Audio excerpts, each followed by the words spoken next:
Chapter 1. Strong Genes. Upon her arrival at the Wu family's apothecary, Luo, by parked her speeder and, clutching the keys, entered through the front door. Once again, she was late. Several customers were already selecting herbs within the shop. The supervisor, Wu Yu, was engaged in conversation with a patron, introducing various herbal specimens. Though appearing as a young man, Wu Yu was actually in his 40s, a time considered youthful in the Interstellar era, where the average human lifespan reaches 300 years. As Wu Yu noticed Luo Bi's arrival, he promptly instructed her, "Please head to the back, that a considerable number of herbs were delivered this morning, and there are several low-grade spiritual plants as well. Exercise caution during the sorting process." The customers turned their gazes toward Luo Bi, but she feigned ignorance and responded with a simple acknowledgement before making her way to the rear workshop. "You finally made it," exclaimed Jiang Zhu, Luo Bi's only colleague, visibly relieved. Jiang Zhu's skills did not match Luo Bi's, nor did her speed. The processing of herbs in the workshop relied heavily on Luo Bi, especially when it came to spiritual plants, as her deft hands ensured minimal loss of spiritual energy. Luo Bi immediately began tending to the spiritual plants at hand, engaging in light banter with Jiang Zhu, with no supervisor to oversee them. And as Jiang Zhu was the cousin of their superior Wu Yu, the workshop became a realm for their camaraderie, provided their work remained on ski. "Dula, how is Huan Ran's condition with his mania? Are you truly considering using your saved interstellar coins to purchase calming pills for him?" Jiang Zhu suddenly inquired. Huan Ran was Luo Bi's stepbrother, who had joined the Luo family through their mother's remarriage. He was a formidable genetic warrior, known as the Thunderflame Warrior, serving in the military. That a month prior, during a mission, he had encountered an unfortunate incident that compromised his genetic enhancements, leading to his return home. To heal the severely damaged strong gene, one requires a precious elixir. Although the 3rd Legion, where Huaran resides, has provided some of these elixirs, their exorbitant cost is simply beyond the means of the Luobi family to sustain Waren's long-term use. It hasn't been long, yet the Luobi family's resources have been depleted. As Waren's strong gene frenzy becomes increasingly uncontrollable, Luobi finds herself fixated on her hidden savings, incessantly discussing the matter with Jiang Zhu over the past few days. "I wonder, should I take it out?" Luobi furrows her brow, having deliberated on this issue for several days now. Luobi is not merely a soul reincarnated into another body. She has retained the memories of her past life.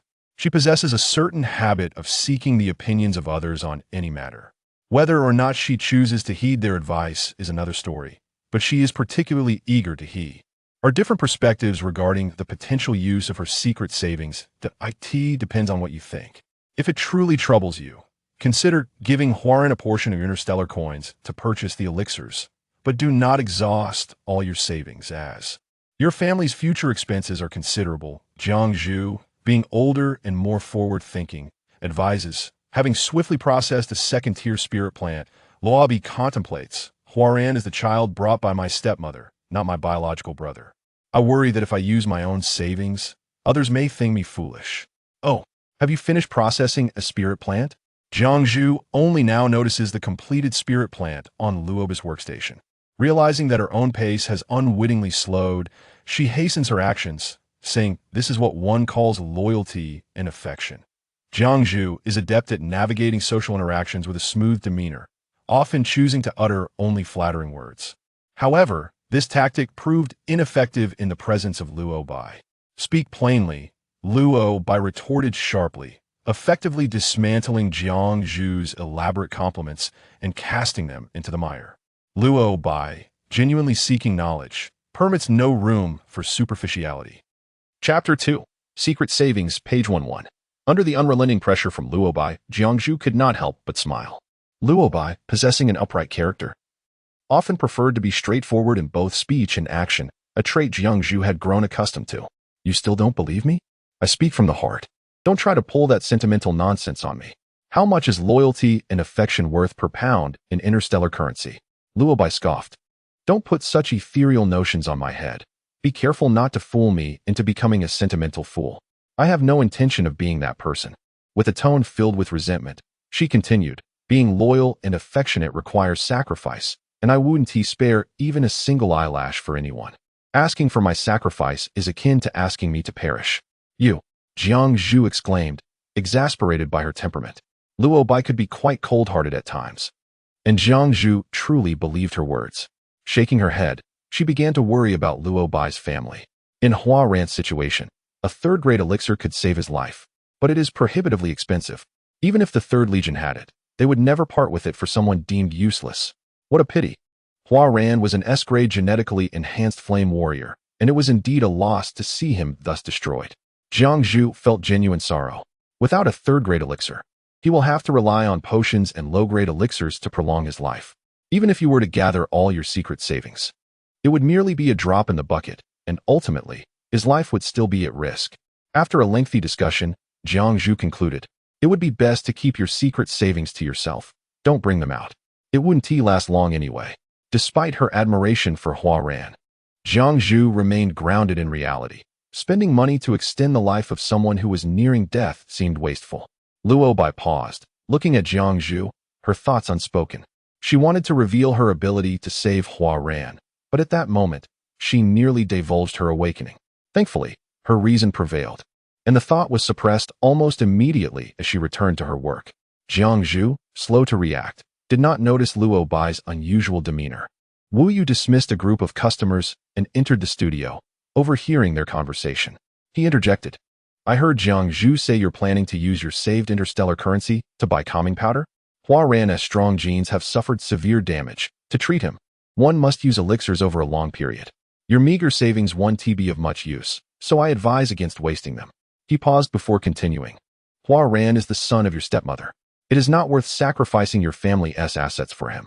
He chose to say no more on the matter. Luo Bai sighed.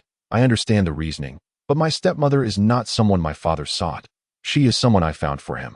Their mother-son duo entered our home, and it feels wrong not to assist in times of trouble.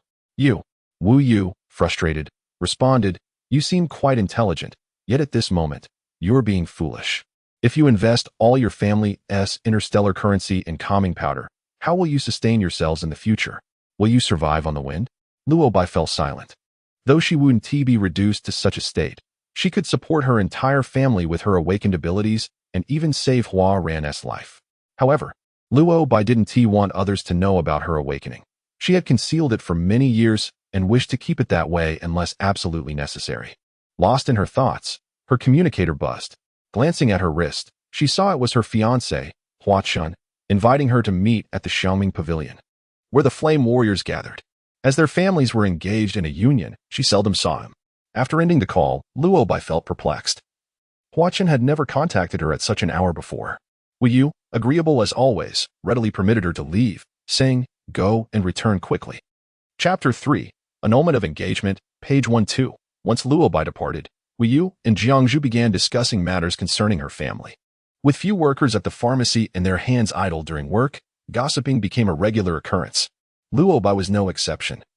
Despite appearing to be close friends with Jiang Zhu, she would converse behind her back if Jiang Zhu were absent, just as she often discussed Wu Yu when he wasn't around.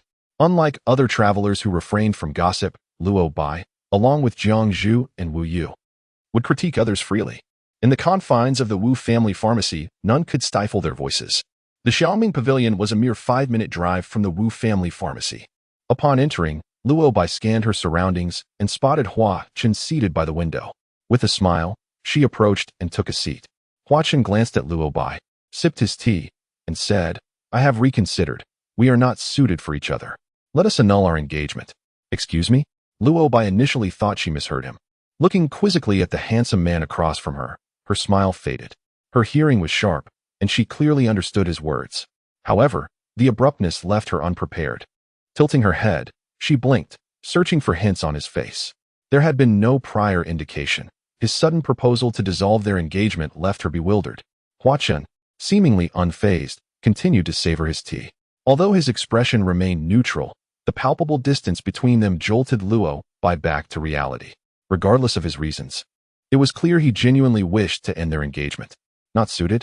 Luo Bai chuckled softly, her grip tightening around her teacup.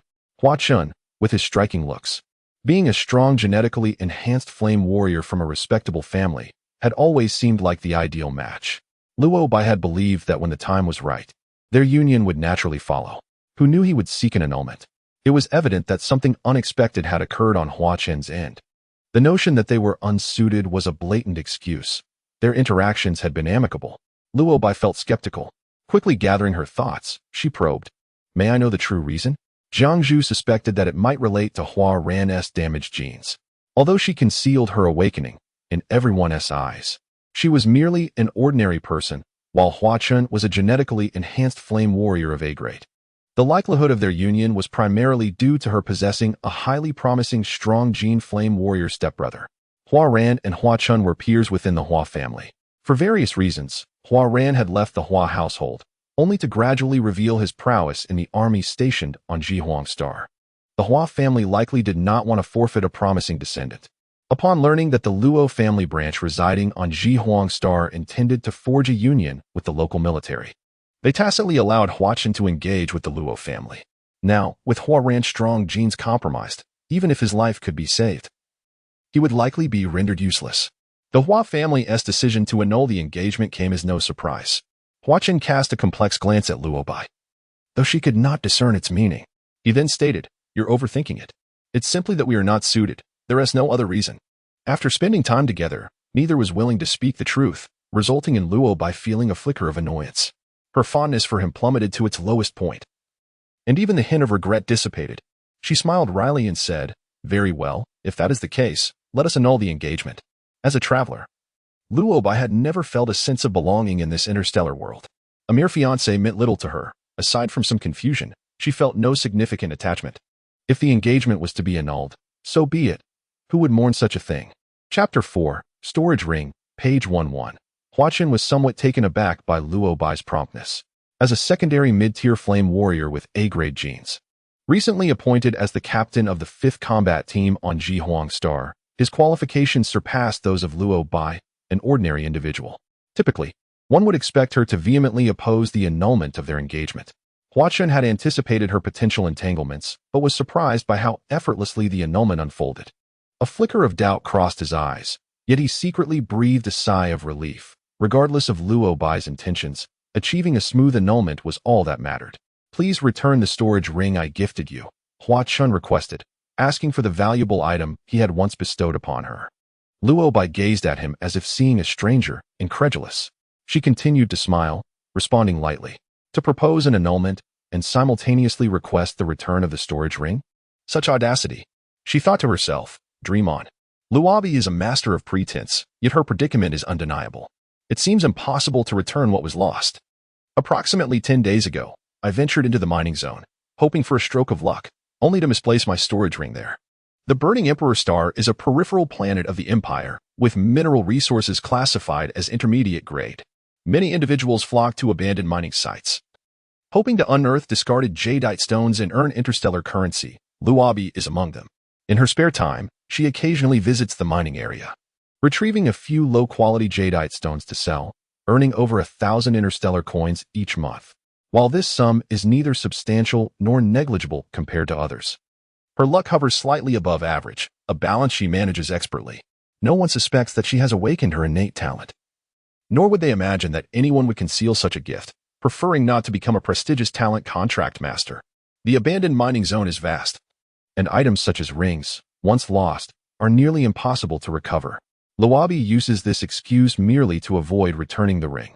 Only a fool would do otherwise. No longer fiddling with her teacup, Luo Bai now entertains herself by tapping her finger, losing interest in the tea altogether. Having been jilted, she lacks the leisure to enjoy a cup. Her frustration has reached its peak. "You lost it," Hua Chen remarked, mildly irked. The storage ring. A level 1 storage device measuring 3 cubic meters, valued at 300,000 interstellar coins, is a significant sum for Hua Chen, especially after their engagement has been annulled. He is unwilling to simply give it away. He dismisses her claim of loss as unbelievable, yet Luo Bai adamantly insists she has lost it. What can he do? As a genetically superior flame warrior, he cannot resort to violence against a woman to whom he was once betrothed. Hua Chen's fleeting guilt dissipates, replaced by anger. That is 300,000 interstellar coins. Did you even search for it? I looked. I didn't find it, Luo Bai retorted, brazenly fabricating her excuse. Resolute in her decision not to return it. Who would be foolish enough to do so? Hua Chen's expression darkened. I did not expect you to be this kind of person. I no longer want the storage ring. Consider it a compensation for the annulment. From this moment on, we owe each other nothing." With a dismissive glance at Luobi, he rose, pushing his chair aside and striding away. His raised voice attracted the attention of nearby patrons, several of whom were familiar faces, flame warriors likely affiliated with the Phoenix Empire. Their inquisitive gazes fell upon Luobi, who, despite her anger, felt an undeniable discomfort. She leisurely lifted the teacup lid to inhale the familiar aroma, pretending not to notice. In the past, tea was a common luxury for welcoming guests. But in the current interstellar era, it has become an expensive indulgence. Luobi's family cannot afford it frequently, yet the taste lingers in her memory. As a faint whiff of tea wafted towards her, she suddenly realized a pressing concern. With the host gone, who would settle the bill?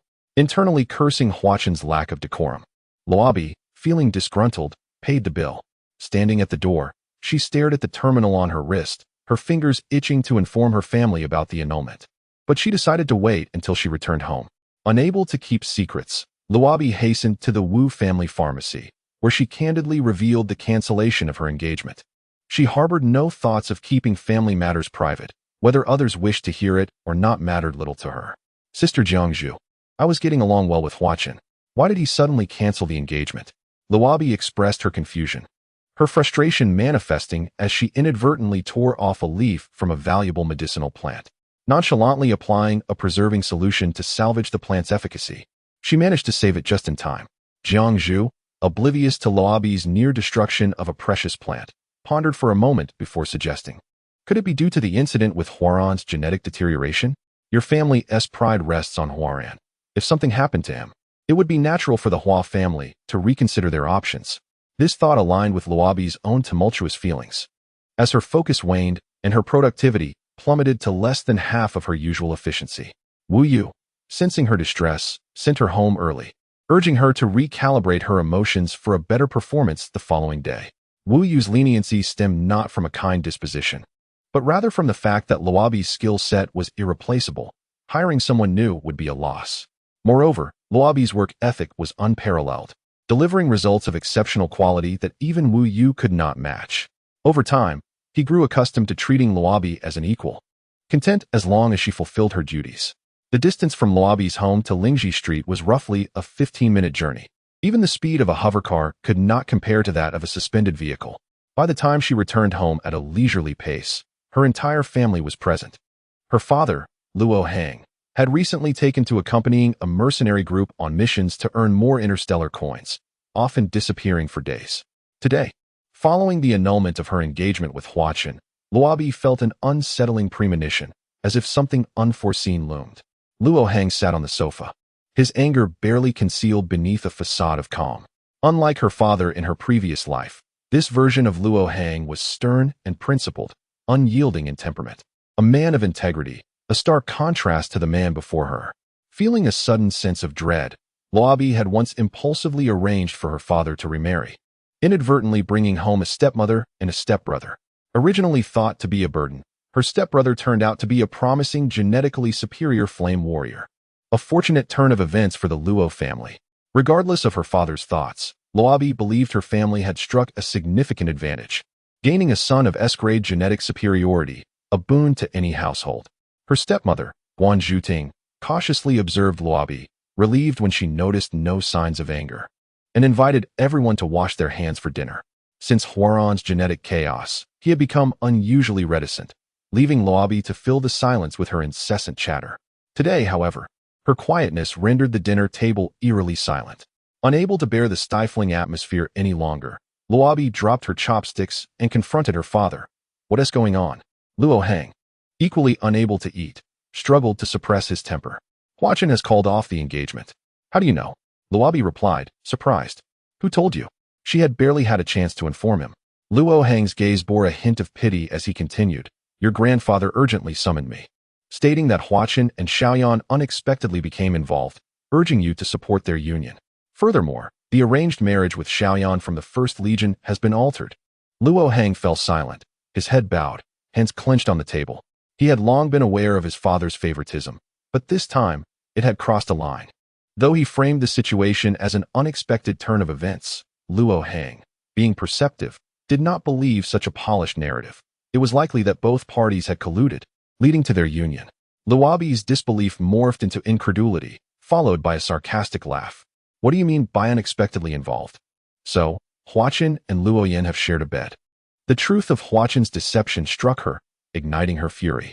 In this future interstellar age, talent contract masters are exceedingly rare, holding an esteemed status within the Phoenix Empire and the three major star systems, constantly sought after by powerful factions. The primary requirement to become a talent contract master is to awaken one's innate abilities, and not long ago, Luo Yin had just done so. This revelation delighted her parents, Luo Xian and Zhang Jiaomei, who eagerly spread the news, making it a well-known fact throughout the burning Emperor Star.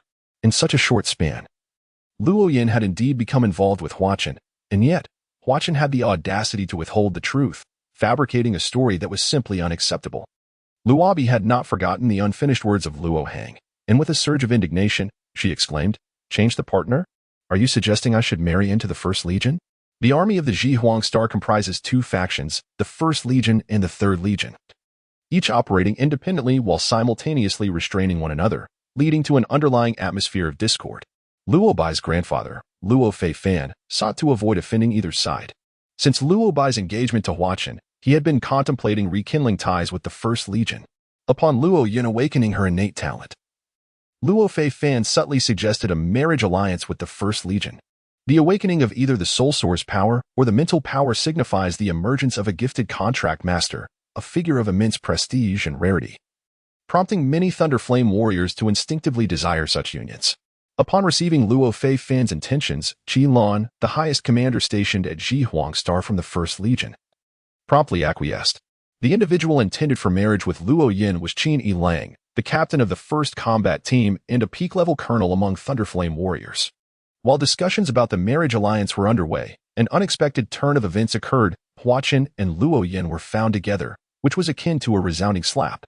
Luo Hang, feeling guilty towards his daughter, could only nod weakly. Your grandfather has already informed the First Legion stationed at Zhihuang Star. Initially, they were quite angered. Yet they eventually consented, although the candidate has changed.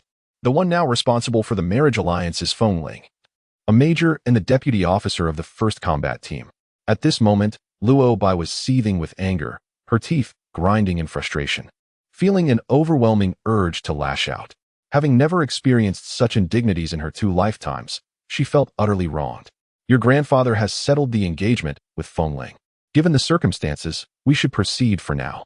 If the two of you cannot coexist, your father will find a way to dissolve the alliance. Luo Hang said through clenched teeth. Even if your father lacks considerable power, he still has his principles. After Luo Hang exited the dining hall, Luo Bai rapped the table, lost in thought, while Guan Zhuting hesitated over whether to clear the dishes. Mom, just leave it for now. Hua Ran interjected, pinching the throbbing center of his brow to rein in his volatile temper, and then addressed Luo Bai. Although Feng Ling and I belong to different legions, we are somewhat acquainted. Coming from royal lineage, he possesses exceptional character and upbringing. Were it not for the inadequacy of his strong gene level, he would not be serving at Zhihuang Star. If you trust me, consider being with Feng Ling.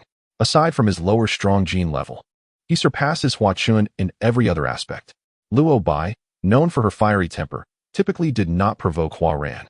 But given that Feng Ling was indeed a commendable choice, Hua Ran felt compelled to speak up. In his current condition, his only fate was to perish due to insufficient elixir supply.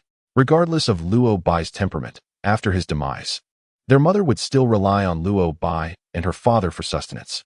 Hence, Hua Ran hoped for a favorable outcome for Luo Bai.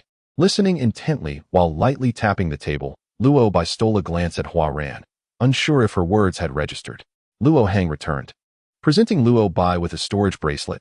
This is the betrothal gift from Feng Ling. Just as he was about to turn away, he recalled something and inquired, "Have you returned the storage ring Huaqin gave you as a betrothal gift?" "No.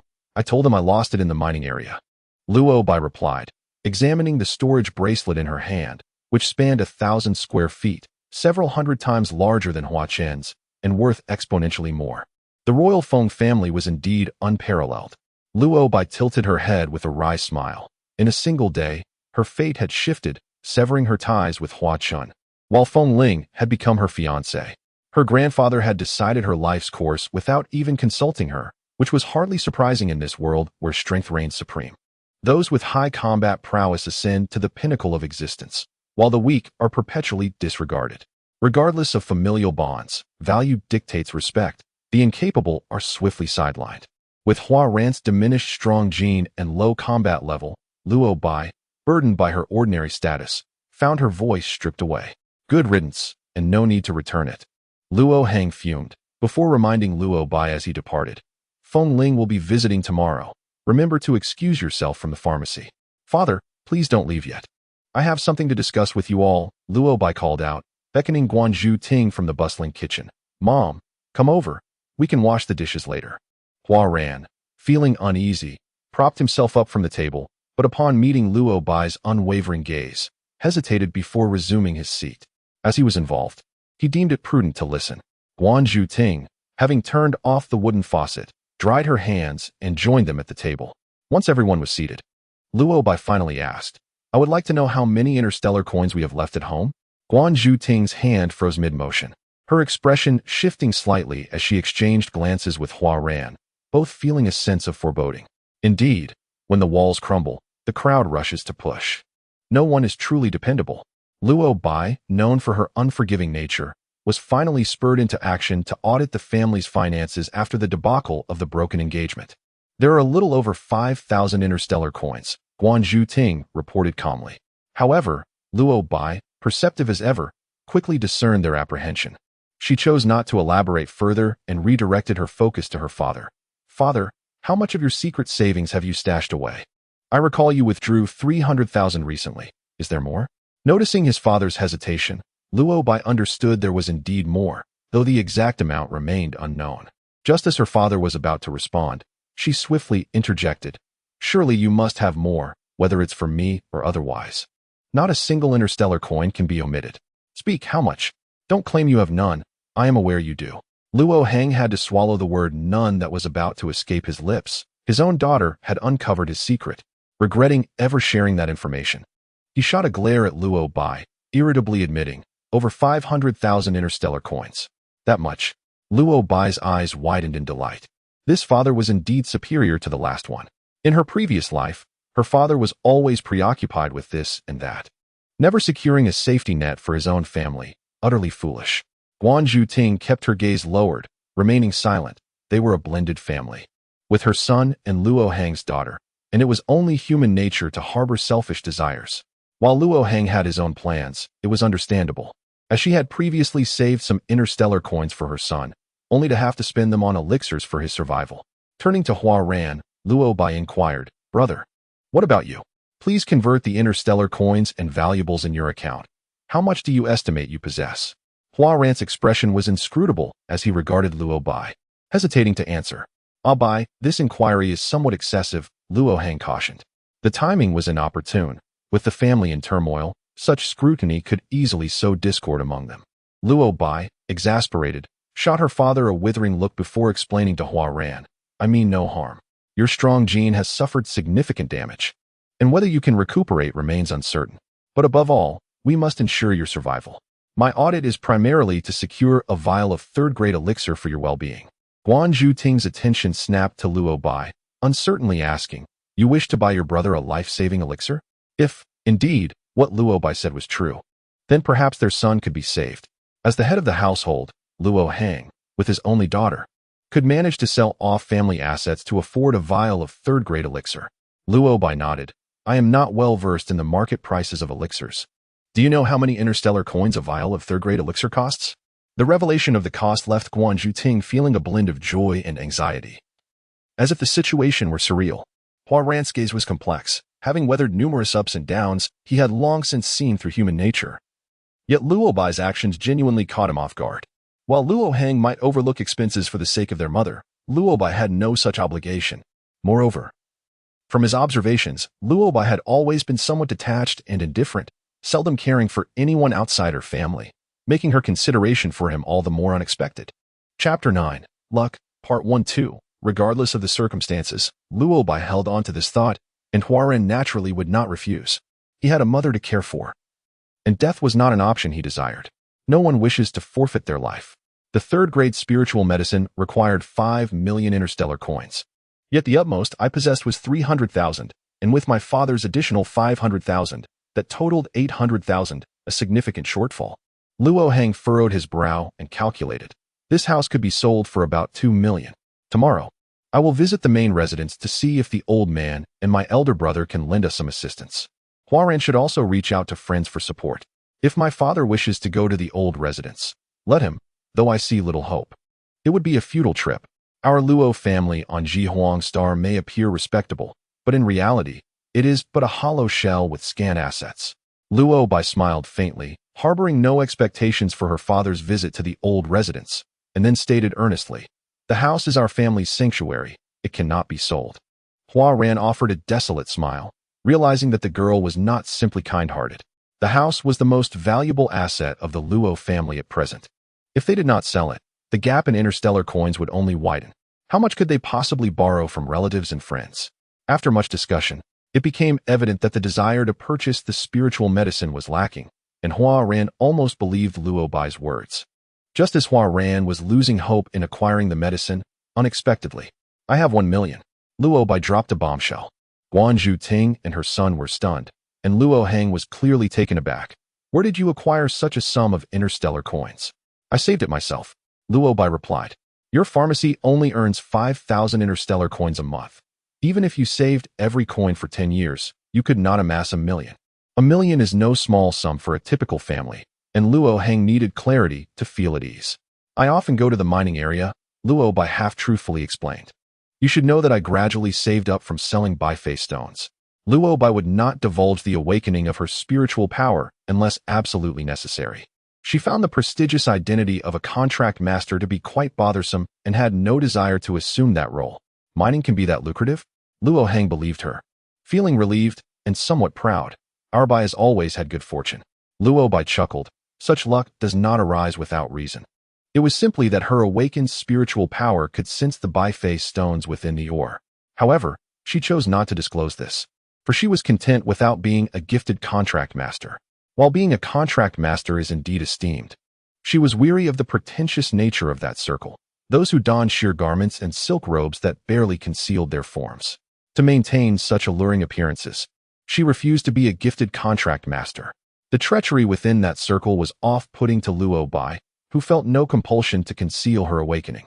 Now, with 180,000 in hand, they would seek assistance from relatives and friends tomorrow.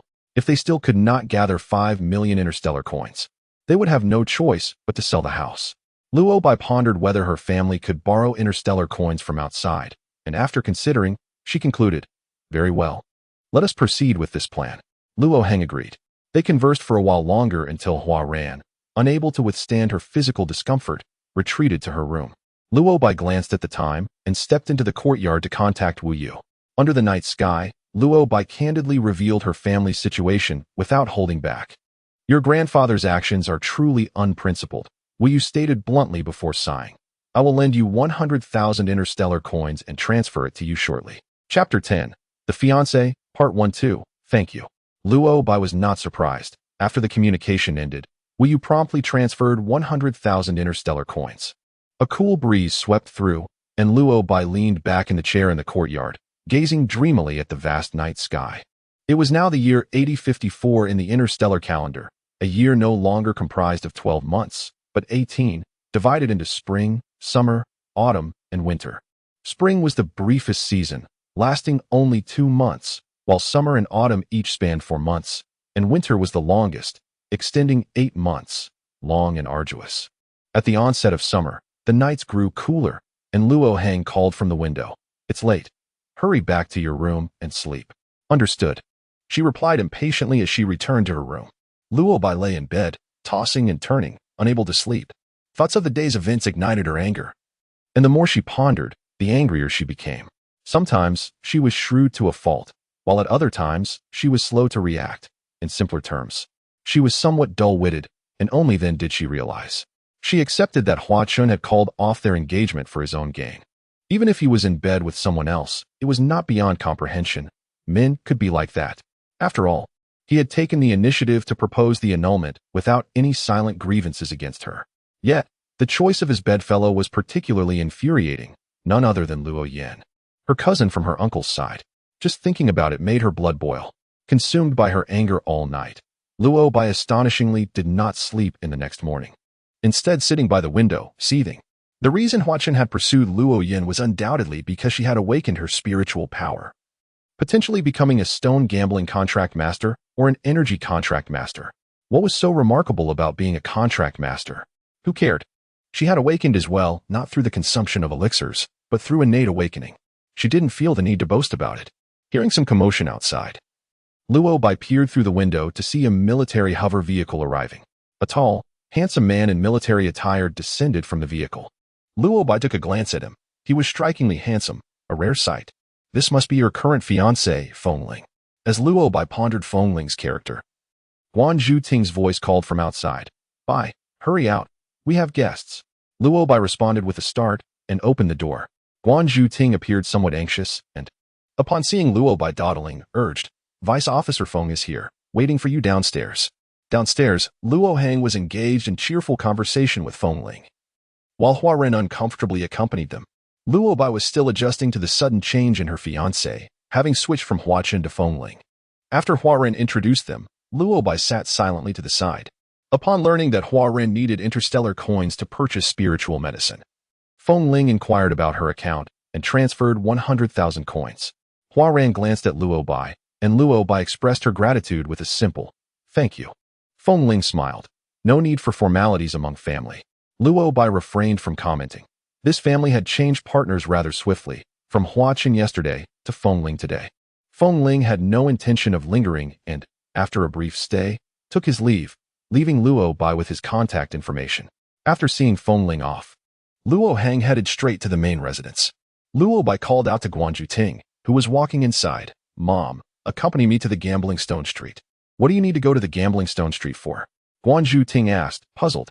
The family requires interstellar coins, and I wish to try my luck. You know I have always been fortunate.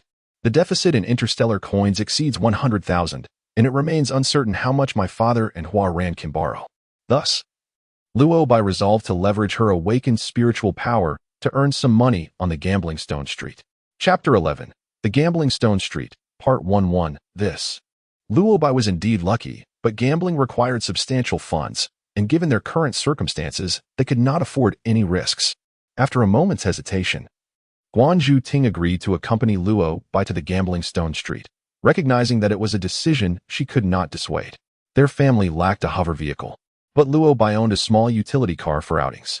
She drove while Guan Zhuting squeezed into the cramped back seat, and together they made their way to the Gambling Stone Street. In the future interstellar realm, many people flocked to the Gambling Stone Street to test their luck. Ordinary individuals dreaming of wealth, aristocratic youths seeking amusement, professional gamblers, and merchants procuring materials, as well as leaders of various family factions. Throughout the entire star system, the Gambling Stone Street thrived in business, much like the spiritual plant street. Luo Bai seldom frequented the Gambling Stone Street. As she strolled, her gaze wandered amidst the cacophony of the stone-breaking area, where rising cheers suggested that someone had unearthed a quality jadeite.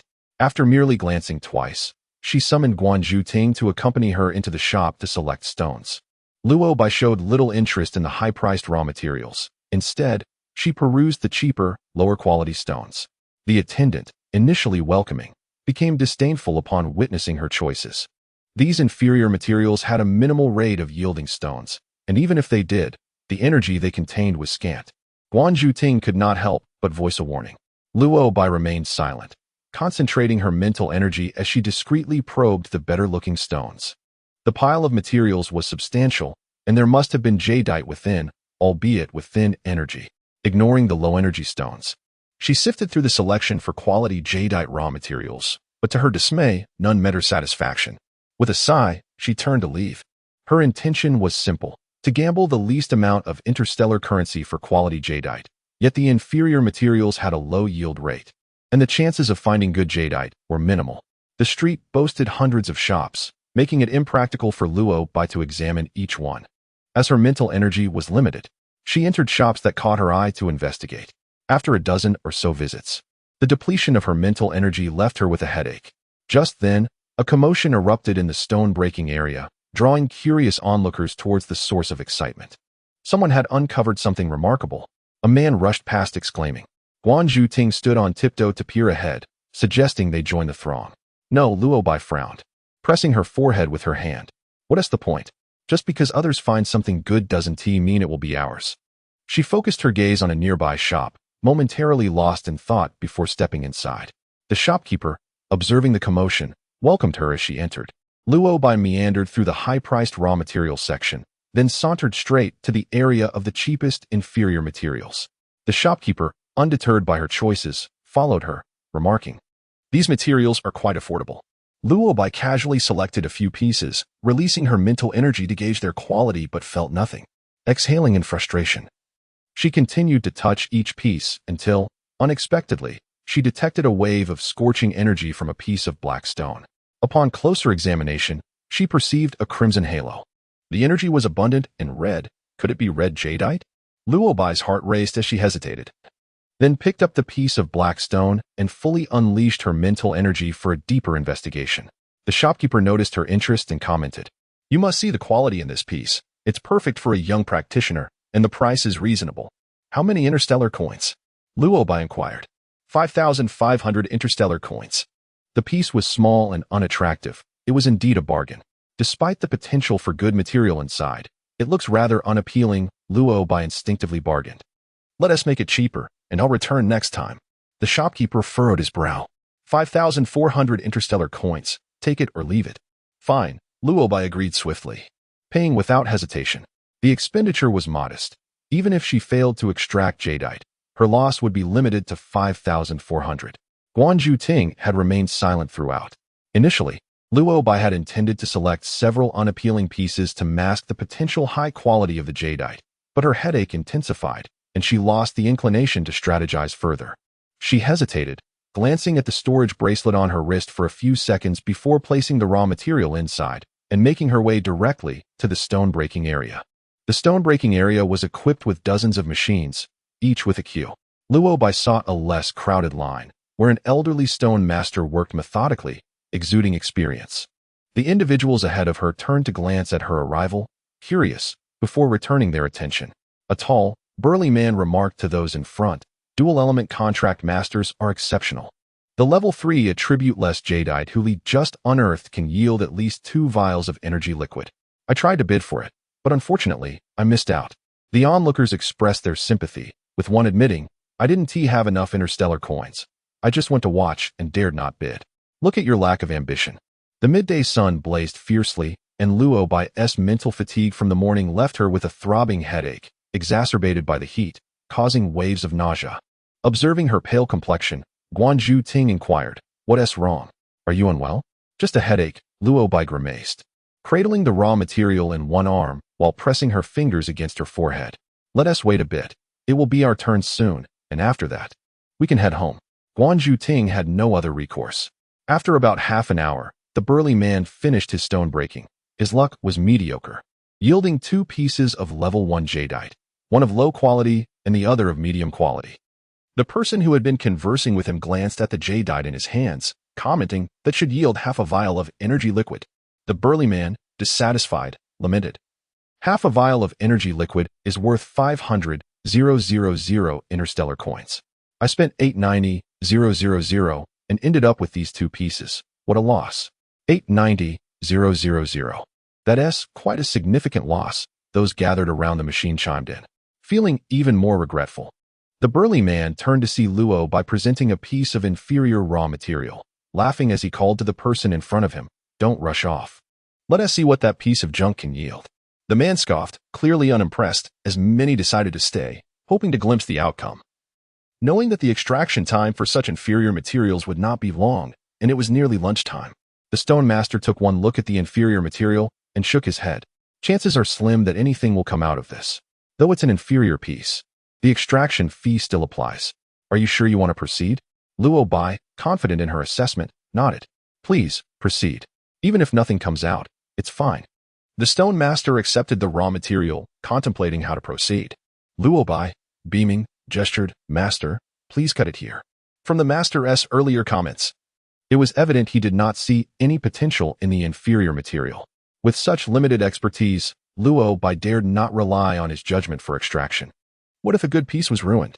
As the holder of the material, she had the right to dictate the extraction method. This was not uncommon, and no one found it strange. The master silently complied, cutting at the spot Luo Bai indicated, then immediately splashing water on the exposed surface, prompting the crowd to lean in for a closer look. What emerged was a layer of green sand. It's just green sand. Further extraction seems unlikely. Given that it was an inferior piece, it was not surprising that nothing would emerge. The crowd murmured, and Luo Bai, feeling increasingly frustrated, wondered why everyone was lingering. What is the point of standing around? Everyone regarded the inferior material as waste, yet they remained, unwilling to leave without witnessing the outcome. Let us switch to a grinding wheel. Luo Bai's eyes were fixated on the cut surface of the material, so close to the dazzling red halo. She could not afford to falter. The stone master remained silent, changing the cutting tool to a grinding wheel, gradually revealing the red beneath the green sand. Wait, is that red jadeite? Someone exclaimed in disbelief. How could this be possible from such a worthless piece? Are you selling that piece? I'll bid 30,000 interstellar coins. Quick-witted individuals rushed to place their bids, eager to take a chance. Others could not help but interrupt. 30,000 interstellar coins? How audacious. This is red jadeite. You can't expect to get it for such a low price. Didn't you see that it's just green sand? The cortex of green jadeite is notoriously difficult to assess, and flaws are often found in the jadeite beneath. Who knows? This piece of red jadeite may be flawed. And purchasing it carries a degree of risk, the man defended himself. His words held some truth, but considering the rarity of the red jadeite, his offer was still rather low. I offer 50,000. Sell it to me. Another opportunist chimed in. I offer 200,000. 300,000. In the blink of an eye, the bidding soared to 300,000. Guan Zhuting bit her lip and whispered to Luo Bai, perhaps we should sell it. We can't be certain about what lies beneath. Don't be disruptive. Luo Bai retorted impatiently, it's not for sale. Her voice was not soft, and everyone nearby heard her. So they ceased their bidding, and the noisy scene finally quieted down. Those who had heard the commotion from afar rushed over to see what was happening. And in a moment, the area was packed with people. At this moment, the grinding wheel in the hands of the jade cutter continued to rub the stone. And everyone couldn't help but hold their breath and stare intently. When the grinding wheel stopped, a piece of red jadeite weighing about a pound was finally completely cut out. A grade 4 high-quality red jadeite, someone whispered in disbelief. Everyone fixed their eyes on it. Indeed it was. The flame-like red jadeite reflected beautiful and moving starbursts under the sunlight, for rays, the hallmark of a grade 4 red jadeite. A grade 4 high-quality red jadeite. With this color and size, extracting a whole bottle of energy fluid should be no problem. For a time, the people present were in a frenzy. Are you selling? I offer 2,200,000. Someone couldn't help but make an offer. I offer 2,500,000. I offer 2,600,000. Please sell it to me. The tall, sturdy man who had been standing in front of Luo Bai while waiting in line was jumping up and down anxiously. He was a fire elemental ability user and desperately needed this piece of red jadeite. Luo Bai hesitated. Major decisions she was accustomed to seeking her family's opinion. Her gaze fell on Guan Zhuting. Compared to Guan Zhuting, she was more willing to listen to her father and Hua Ran's opinions. At this moment, a team of people in guard uniforms pushed through the crowd, and the leading Thunderflame warrior sized her up. Hello, I am Lu Xiao, the captain of the guard team of the Jade Gambling Association. I heard that you gambled on a grade 4 high-quality red jadeite. Our vice president would like to meet you. Would you please come with me? Upon hearing this, the bidders were disgruntled but dared not offend the Jade Gambling Association, so they only looked at Luo Bai. Watching for her reaction, Luo Bai did not expect to alarm the Jade Gambling Association. After a moment's hesitation, she nodded in agreement. The surrounding crowd looked disappointed. Watching Luo Bai leave with the guard team of the Jade Gambling Association. The Jade Gambling Association was located on Jade Gambling Street, not far away.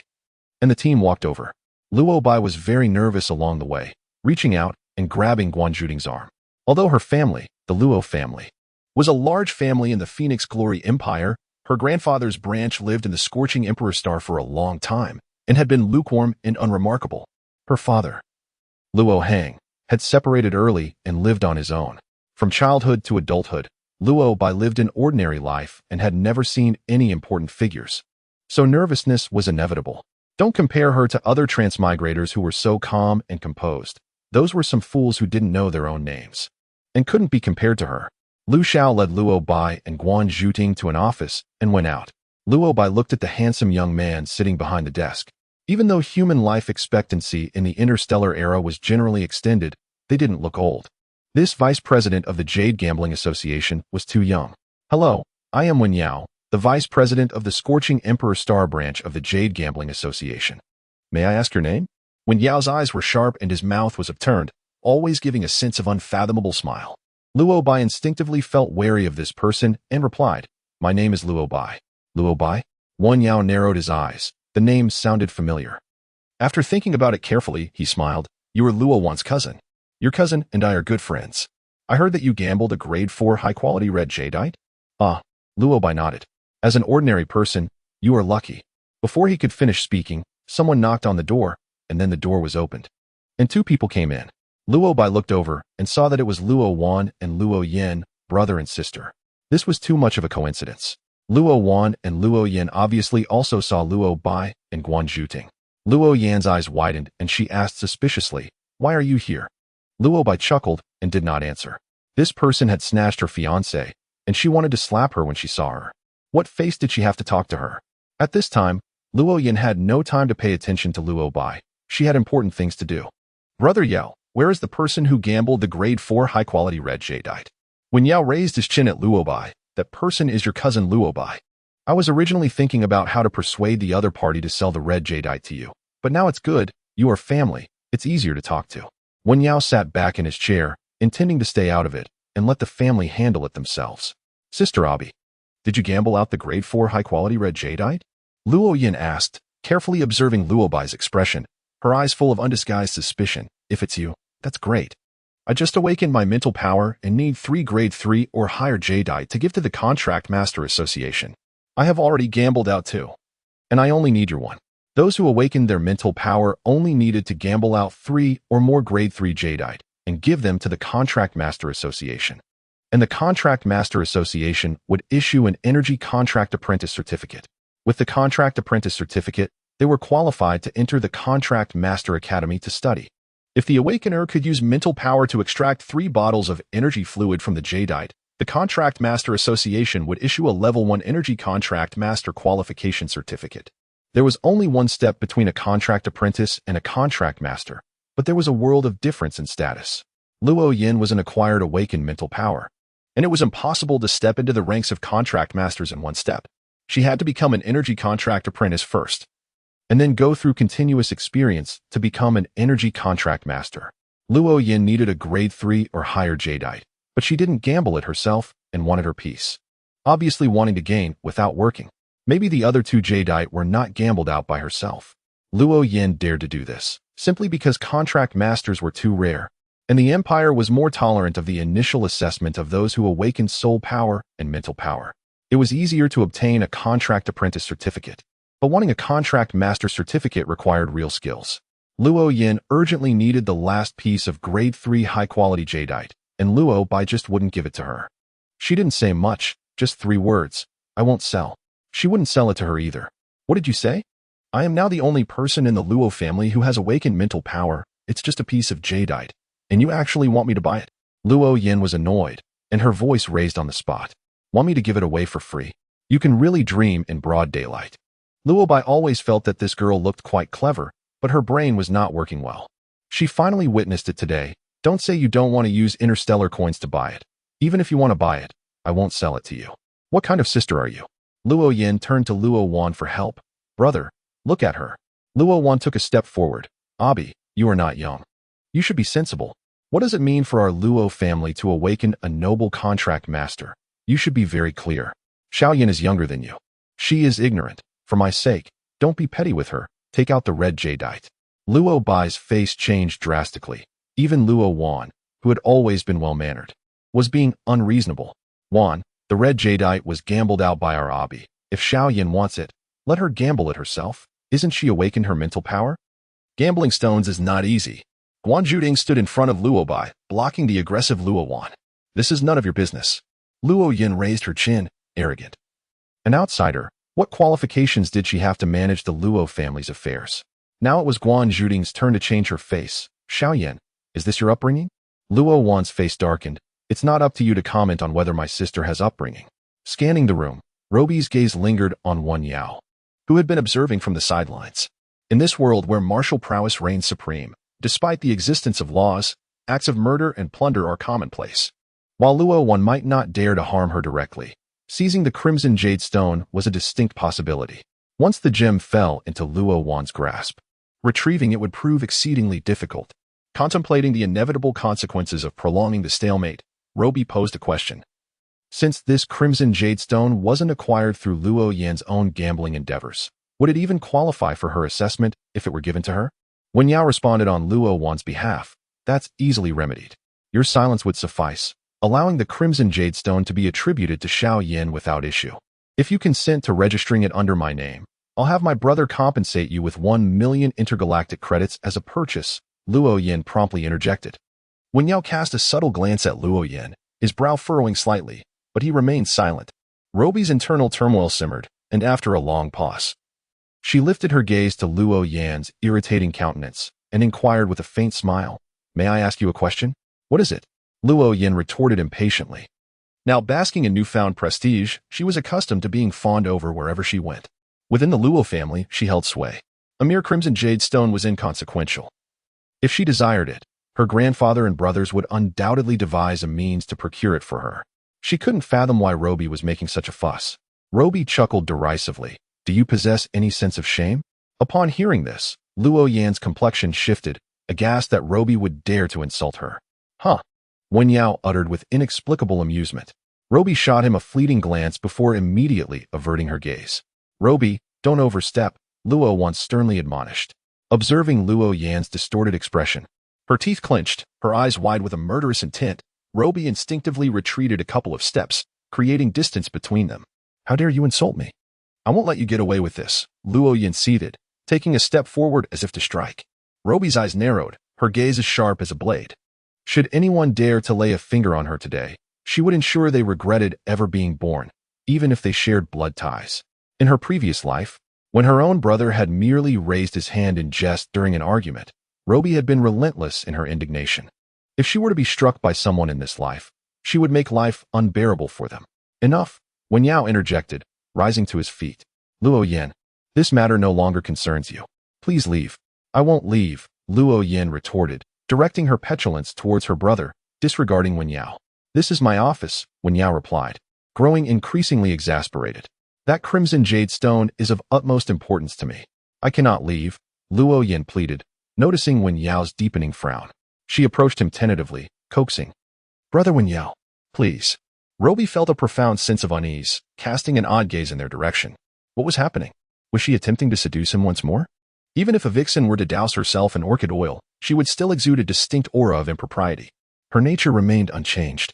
How could such a creature bear the Luo surname? It was utterly disgraceful. Wen Yao wore an expression of helplessness, his gaze settling upon Roby. "Don't look at me. I absolutely refuse to give her the Crimson Jade Stone." "There's no room for negotiation," Roby declared firmly.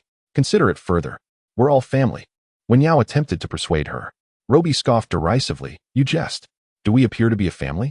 She demands whatever she desires, regardless of others' wishes, and resorts to violence when thwarted. Is that your definition of family? I hadn't realized you possessed such a sharp tongue, yet you seem oblivious to the prevailing circumstances. Wen Yao remarked with a smile, his slender fingers idly tapping the table. "Don't direct your animosity towards me. I merely serve as an intermediary, facilitating communication between both parties." Roby scoffed. "A den of vipers dares to distance itself?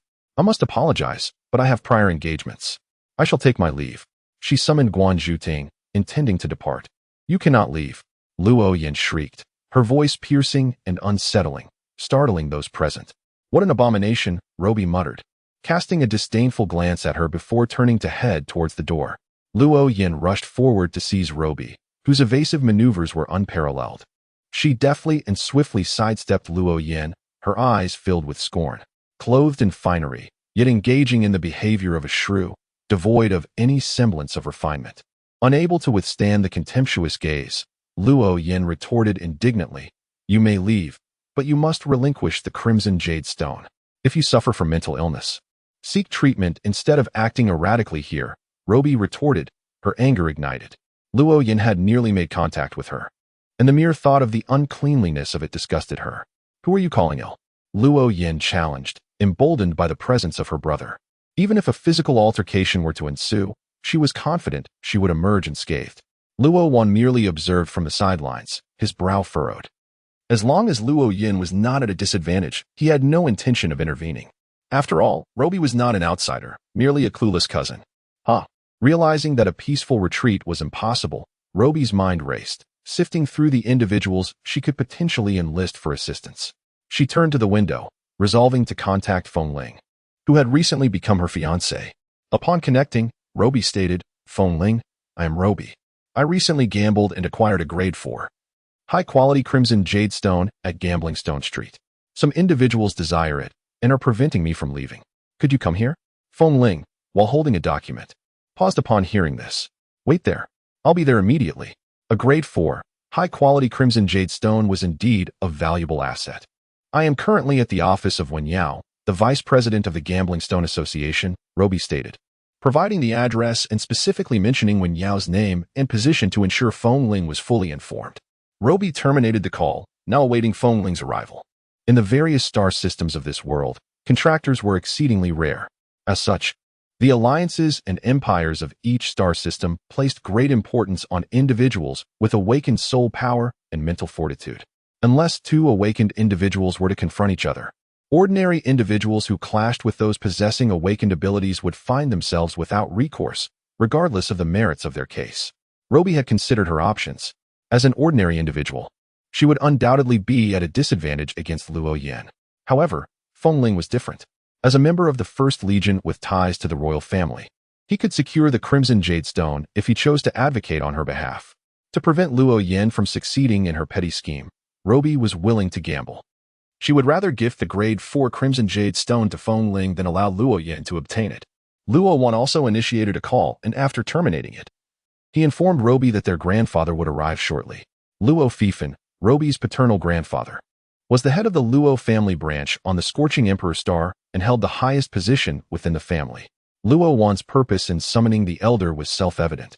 Based on the incident involving Hua Chun, it was clear that Luo Fifan held Luo Yin, who had awakened her mental abilities, in high regard. Having shown favoritism in the past, he was unlikely to deviate from that pattern. Luo Fifan, a man burdened with official duties, had been approached by his second son, Luo Hang, earlier that day to borrow intergalactic credits. He had refused, and Luo Hang had dared to contradict him on behalf of a stepson. Angered by this, Luo Fifan's strong genetic makeup had become agitated, and in his agitated state, he had lost the desire to attend to official matters. He had consumed a bottle of calming elixir and closed his eyes to rest. It was at this moment that Luo Wan's call had arrived. Upon learning of the conflict between his two granddaughters, Luo Fifan had abandoned his rest and immediately made his way to the Gambling Stone Association. Upon arriving at the Gambling Stone Association, Luo Fifan was surprised to find Feng Ling also present. Feng Ling nodded in acknowledgement, but refrained from speaking further, allowing Luo Fifan to enter first. Inside Wen Yao's office, Luo Yin was reaching out to Roby, demanding the Crimson Jade Stone. "I advise you to hand it over immediately. If you don't, you'll face the consequences when grandfather arrives." "We'll discuss it later," Roby replied. Luo Fifan overheard this exchange and entered first, finding Wen Yao leaning back in his chair, rubbing his forehead in frustration. Luo Wan was lounging on the sofa, looking impatient. Roby glanced askance at Luo Yin, her expression mocking. Guan Zhuding had also called her son and was now peering around, keeping an eye on the distance between Luo Yin and Roby, fearing that Luo Yin might resort to violence. "What's going on?" Luo Fifan inquired, surveying the scene. "Grandfather." The two words Luo Yin were drawn out unusually long, no longer exhibiting her earlier arrogance. She pouted and stepped forward to complain. "Sister Luo Bai dislikes me so much that she would rather sell the red jadeite to someone else than give it to me." Luo Fei Fan had roughly grasped the situation through Luo Jun, feeling somewhat helpless. While there was no issue with Luo Yin wanting the red jadeite, her approach was misguided. The precious granddaughter could not be scolded, and he cast a reproachful glance at Luo Jun, realizing that the two younger sisters could not even handle their own quarrels, indicating a lack of competence. When he turned to face Luo Yin again, he spoke kindly. "Your sister Luo Bai is not that kind of person. You have misunderstood her." At that moment, Feng Ling entered, engaged in conversation with Wen Yao. Wen Yao was somewhat surprised to see Feng Ling. "Feng Ling, what brings you here?" Both hailed from the Imperial Star and were somewhat acquainted, thus considered familiar. Feng Ling's sharp gaze swept around the room, finally landing on Luo Bai before responding. My fiancé gambled and obtained a piece of 4th grade red jadeite, and I heard someone is interested, so I came to take a look. He did not mention anyone troubling Luo Bai, but Wen Yao understood the background of the situation. Upon hearing this, his eyes flickered, sensing that today's events were becoming rather troublesome. Although Feng Ling's genetic level was low, he was still a member of the royal family, and mishandling this matter could prove detrimental to himself. However, looking at Luo Bai beside Feng Ling, Wen Yao expressed his surprise. Your fiancé? Luo Bai felt uncomfortable under the scrutiny and averted her gaze.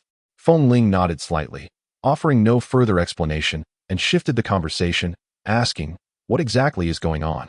Wen Yao realized he could not keep it a secret and briefly recounted Luo Yan's demand for the red jadeite.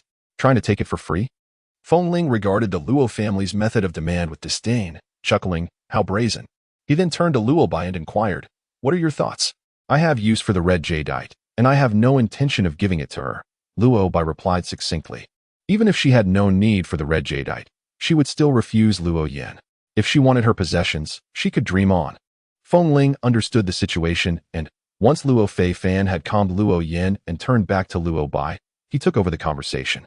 Luo Fei Fan, secretly annoyed with Luo Bai for bringing Feng Ling into this, kept a composed exterior and mentioned Luo Yan's urgent need for 3rd grade or higher jadeite, concluding, this piece of 4th grade red jadeite is crucial for Xiao Yan to pass her assessment as an apprentice. Otherwise, she would not have lost her composure and upset Luo Bai.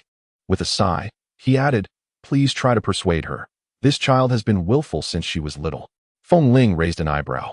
Remaining unmoved, 4th grade red jadeite is quite rare and not inexpensive. I wonder what price the head of the Luo family is willing to offer. Having served as an aide on the Imperial Star for several years, Feng Ling was adept at strategy, understanding the Luo family's intentions. He decided against a roundabout approach and placed the interstellar currency openly on the table, leaving Luo Fei Fan no room to evade. Luo Fei Fan's expression turned angry, but Feng Ling remained unfazed. As the saying goes, clear accounts among brothers. It's best for family members to be transparent to avoid future discord. Luo Yin puffed out her cheeks, about to speak, but Luo Jun discreetly pinched her arm, prompting her to reluctantly close her mouth. Chapter 19.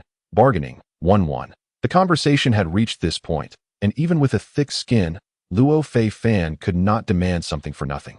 The property belonged to his granddaughter, yet her fiancé was a royal from the Feng family, and as the head of the family, he had to maintain some dignity. After a moment of hesitation, he stated, offer her 2 million. Feng Ling shot a meaningful glance at Luo Fei Fan and smiled. To my knowledge, someone just bid as high as 260,000 on the gambling street. His words implied without stating outright that the offered sum was inadequate, a point anyone with sense could comprehend. Was he truly dissatisfied? Luo Fei Fan found himself in an awkward and frustrated position, taking deep breaths before gritting his teeth and conceding, if 260,000 is the price, then so be it. Despite maintaining a respectable appearance on the Imperial Star, his financial resources were limited. Moreover, during this time, he had already expended a considerable amount to assist Luo Yan in passing her assessment as an apprentice. Extracting 260,000 from his dwindling funds was indeed painful. No, grandfather, 260,000 is too much. Luo Yan could no longer restrain herself. Glaring at Luo Bai, how can you demand so much interstellar currency from family? I find it embarrassing because I have no intention of selling at all. Luo Bai retorted without reservation. Her voice was calm, and her demeanor indifferent, which only served to infuriate further. Grandfather, look at her. Luo Yan turned her body and acted coyly. She simply dislikes me. Hua Chan was a prize she had snatched away, and she was acutely aware of this, which led her to believe Luo Bai was targeting her all along. Luo Fei Fan cast a complex glance at Luo Bai, admonishing, stop talking nonsense. Luo Bai is simply speaking out of anger. Feng Ling pulled Luo Bai aside to inquire about her intentions. Luo Bai reiterated, I will not sell it. Even if I were to sell, it would not be to Luo Yan. Feng Ling frowned. I personally suggest you ask for more interstellar currency and sell it. Your grandfather has intervened, and making this too contentious would be unwise. Feng Ling was confident he could squeeze an additional 30 to 50,000 interstellar currency from Luo Fei Fan. Luo Yan was in dire need of 3rd grade or higher jadeite. And coincidentally, Luo Bai had just one apiece. If Luo Bai refused to sell even with interstellar currency, It might lead to dissatisfaction among family members towards Luo Bai in the future. My possessions are mine to decide, and I won't sell, regardless of the interstellar currency offered. Luo Bai had made up her mind. If she truly could not keep the red jadeite, she would prefer to give it to Fengling. She was uncertain of his character, but based on how adeptly he had handled himself with the elder earlier, it was evident he was shrewd and difficult to contend with. Entrusting the red jadeite to such a person raised concerns about whether the elder would be able to reclaim it later. As long as it could make Luo Yin suffer, Luo Bai would find satisfaction in that. Truly willful, Fengling noted, having witnessed her attitude and glanced at her before returning to converse with Luo Fei Fan. Luo Bai approached. Luo Fei Fan, feeling a surge of anger, called Luo Bai over. Attempting to soften his rigid expression to appear more amiable, Xiao Yin is simply being immature. As her elder sister, you should not hold this against her. A family's prosperity relies on harmony. Siblings should not quarrel over trivial matters. He subtly referred to the incident involving Hua Chun. At first glance, it seemed he was criticizing Luo Yin for her lack of maturity, but upon closer inspection, it also implied a reproach towards Luo Bai for her narrow-mindedness. Luo Bai lifted her eyelids, scrutinizing Luo Fei Fan, urging him to continue and see how far his bias could stretch. Chapter 20. Letting Go, 1-1. Luo Fei Fan felt uncomfortable under her gaze but continued. You should know how important this 4th grade red jadeite is for Xiao Yin to become an apprentice. Even if not for her sake, for the benefit of our Luo family. You ought to present the red jadeite. Luo Fei Fan began earnestly persuading her, hoping she would understand the significance of Luo Yin to the family.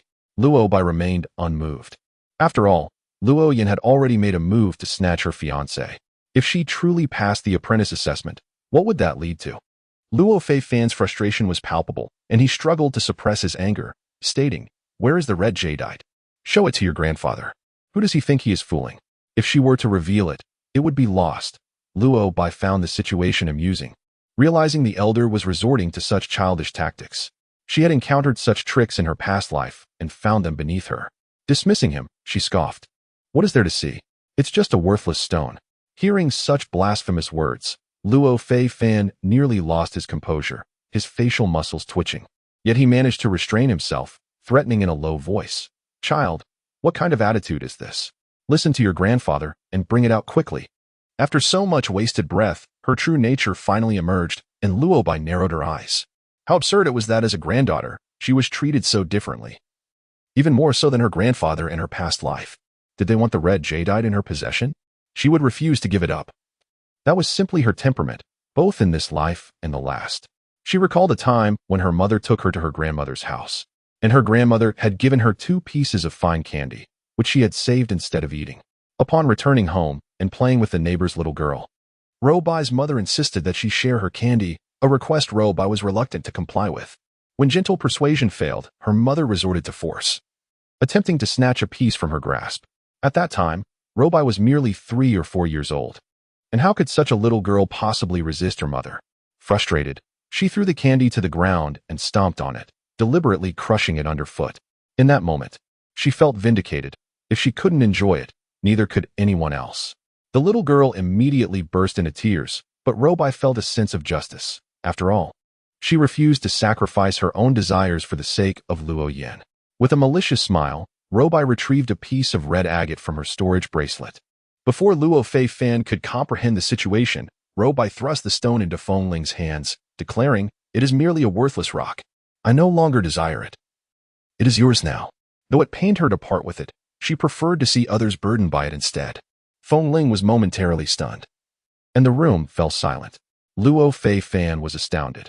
If Ro Bai was throwing things away in a fit of temper, it should have been directed towards him, not Fengling. This was not the intended target. "Ro Bai, what are you doing?" he exclaimed, his eyes gleaming with avarice as he beheld the red agate in Fengling's possession. Ro Bai dismissively remarked, "You can do whatever you wish with it. Just return it to me." She wouldn't mind if Fengling handed it over to the Luo family. This woman, Fengling, was at a loss for words. Luo Yin stomped her foot in frustration. If the stone remained with Ro Bai, she could still reclaim it, but once it was in Fengling's hands, the situation would become dire. Biting her lip, Luo Yin approached Fengling and softly requested, "The red agate belongs to my family. Please return it." Fengling shot her a glance that was both amused and condescending, as if looking at a fool. ignoring Luo Yan's widened eyes. She casually stored the eye-catching red agate in her storage ring. What a joke, Fengling scoffed. The red agate is exceedingly rare and precious. Now that it is in my possession, do you truly believe you can reclaim it? Dream on. Turning back, Fengling added mockingly, Miss Luo Yan, please be mindful of your words. This red agate originally belonged to my fiancé, not to your Luo family. This implied that Luo Yan had no rightful claim to it, a fact that Luo Yan was unwilling to accept. In her mind, anything that belonged to Ro Bai was inherently part of the Luo family, and thus, hers as well. Prior to awakening her spiritual powers, she had not held such beliefs, but now subconsciously felt entitled to all resources belonging to the Luo family. Ro Bai is part of my family, and thus what is hers is also mine. Oh, is that so? Fengling mocked, finding Luo Yan's logic absurd. Luo Jun interjected quickly, please do not misunderstand, Vice Commander Feng. Xiaoyan did not mean it that way. While it was acceptable to think such thoughts privately, voicing them publicly was another matter entirely. In this era, where strength held paramount importance, survival was exceedingly harsh, and the sharing of family resources was a norm throughout the galaxy. Even so, no one would be foolish enough to voice such entitlement publicly. Even if someone were to speak, it should be Ro Bai voluntarily declaring her willingness to share. As there is a significant difference, Fengling remained silent, while Luo Jun felt a tinge of embarrassment. With my grandfather present, the decision to give away the red agate cannot solely rest with Ro Bai. Earlier, Wen Yao had been taken aback by Ro Bai's gift of the red agate, and now, he sat down in his office chair, his head throbbing. He understood Fengling. Once the red agate was in his hands, it would never leave, unless the benefits outweighed its value. Luo Jun was unwilling to accept this, and Luo Yan shot Ro Bai a resentful glare, blaming her for being disloyal. Luo Yan was genuinely distressed, tears brimming in her eyes as she incredulously exclaimed, Ro Bai, how could you do this? How could you? In that moment, she reverted back to calling her sister. Luo Fei Fan sighed, recognizing that the root of the issue lay with Luo Yan. With so many exceptional Thunder Warriors on Jihuang Star, she should not have set her sights on Huaqin. Although Huaqin bore some responsibility, Luo Yan's intentions had paved the way for their unfortunate circumstances. Luo Fei Fan understood the situation well. After contemplating, he decided to address Ro Bai. Fengling was clearly not one to be trifled with. Resigned, he said, we are all family. There is no need for such hostility. While Xiaoyan may have acted inappropriately, she is still young. You are over a decade her senior. Do not hold this against her. Ro Bai laughed derisively. Does she think she is still a child, having already taken a man? She silently cursed Luo Yan, though she did not express it outwardly, for this was her grandfather, and she at least needed to show him some respect. I have no desire to engage with her. Ro Bai was growing weary. Having given away the red agate, she had no interest in further disputes with Luo Yan. Luo Yan, with her eyes darting, approached Luo Fei Fan, clinging to his arm and sweetly stating, Grandfather, do you know why I want to become a contract disciple? Is it not for the advancement of our family? Ultimately, she could not resist taking another jab at Ro Bai. Why can't Ro Bai think more about the family? Luo Yan's relentless attempts to tarnish Ro Bai's reputation were evident. She sought to sully Ro Bai's name, believing that if Ro Bai's standing fell, public opinion would favor her. Thus, if Huaqin were to choose her over Ro Bai, there would be no room for criticism. Luo Yan's awareness of family dynamics brought a sense of pride to Luo Fei Fan, who patted her hand, deciding not to invest any more energy into Ro Bai, whom he deemed too willful. He turned his attention to Fengling, eager to negotiate.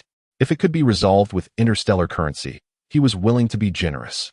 Luo Jun shared this sentiment, and they approached Fengling together. Although Wen Yao, as Luo Jun's friend, felt the prospects were bleak, he still attempted to persuade Fengling to part with the red agate. Fengling smiled and shook her head. You are aware that red agate of grade 4 or above is exceedingly rare. Acquiring it is a matter of fortune, and I currently have a pressing need for this piece, so I am afraid I cannot sell. Fengling was not like Ro Bai. She had no need to consider the family. After speaking, she turned to Ro Bai and asked, shall we return? Ro Bai, already eager to leave, nodded in agreement. We will take our leave first. Fengling called out as she and Ro Bai made their exit, completely disregarding how the others would manage Luo Yan's incessant wailing. Fengling's military hover vehicle was parked in the crystalline corridor parking lot beneath the Gambling Stone Association building. While Fengling went to retrieve the vehicle, Guanju Ting called Hua Ran, learning that Luo Hang was on his way and would arrive shortly. Your father is on his way. I will wait for him here. After meeting with the old man, I fear I will have to navigate a few challenges, so you should take Vice Commander Feng's vehicle back, she advised Robai. Robai disapproved of her father's decision to see the old man at this juncture, furrowing her brow but ultimately saying nothing, merely advising. Remember not to be taken advantage of. At that moment, Fengling drove up in the hover vehicle, and Robai explained, we should leave. My mother intends to wait for my father. As the vehicle rolled out, Fengling inquired, shall I take you home? Robai hesitated before responding, her emotions in turmoil. After a moment of contemplation, she asked, is the status of a contract master truly so exalted? Can they bully others at will, disregarding the laws of the empire? Without fear of criticism, Fengling glanced at her and replied, since the establishment of interstellar history, for over 8,000 years, it has always been this way. Luo Bai remained silent. She had always found the world of contract masters too intricate, fraught with deceit and rivalry. She disdained the revealing attire often worn by contract masters. And there were numerous aspects she found objectionable, which led her to conceal the truth of her awakening for so long. However, after witnessing Luo Yan's haughty demeanor today, she reconsidered. After years of hiding, it was time to test her awakened abilities. Take me to the testing center, she declared. The testing center? Fengling queried, puzzled. Yes. I wish to ascertain whether I have awakened, Luo Bai replied.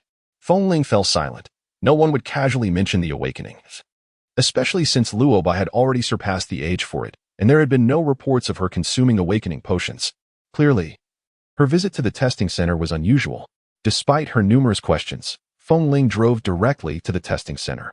The center was situated in the heart of the city, and while the testing method was straightforward, the process was rather complex. It primarily consisted of genetic strength tests, soul source power tests, and mental power assessments, followed by attribute tests and physical ability evaluations. By the time Fengling and Luo Bai arrived at the testing center, it was already 3 in the afternoon.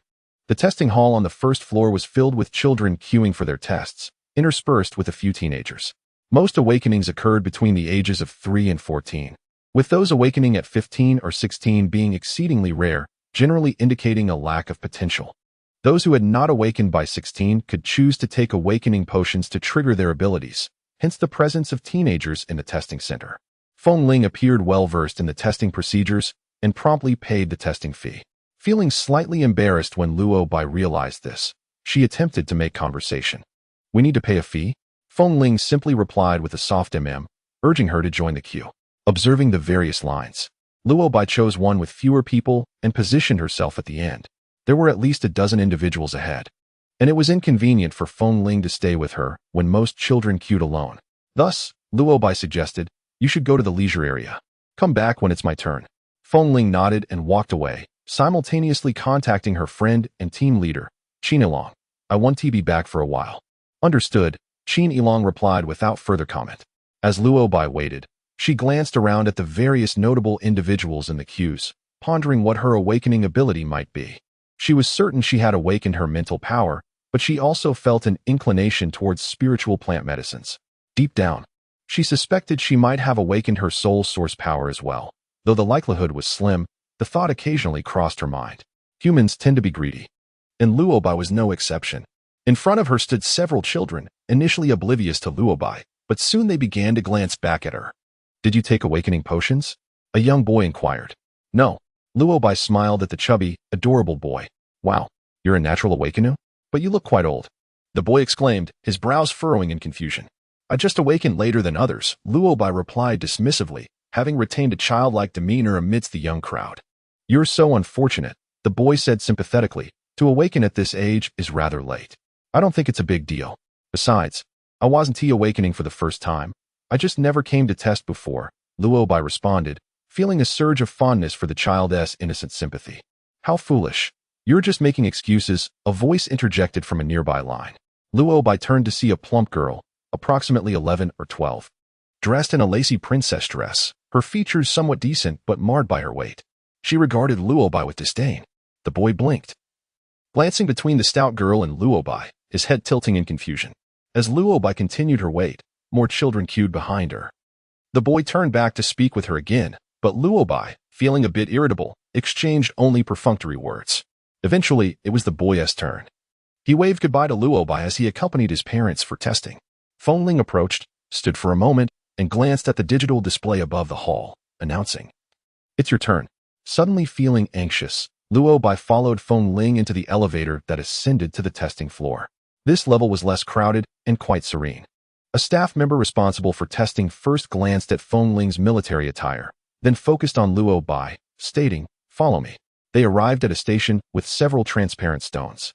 The staff member explained, "These are testing stones. Simply place your hand on them. Let us begin with the mental power test."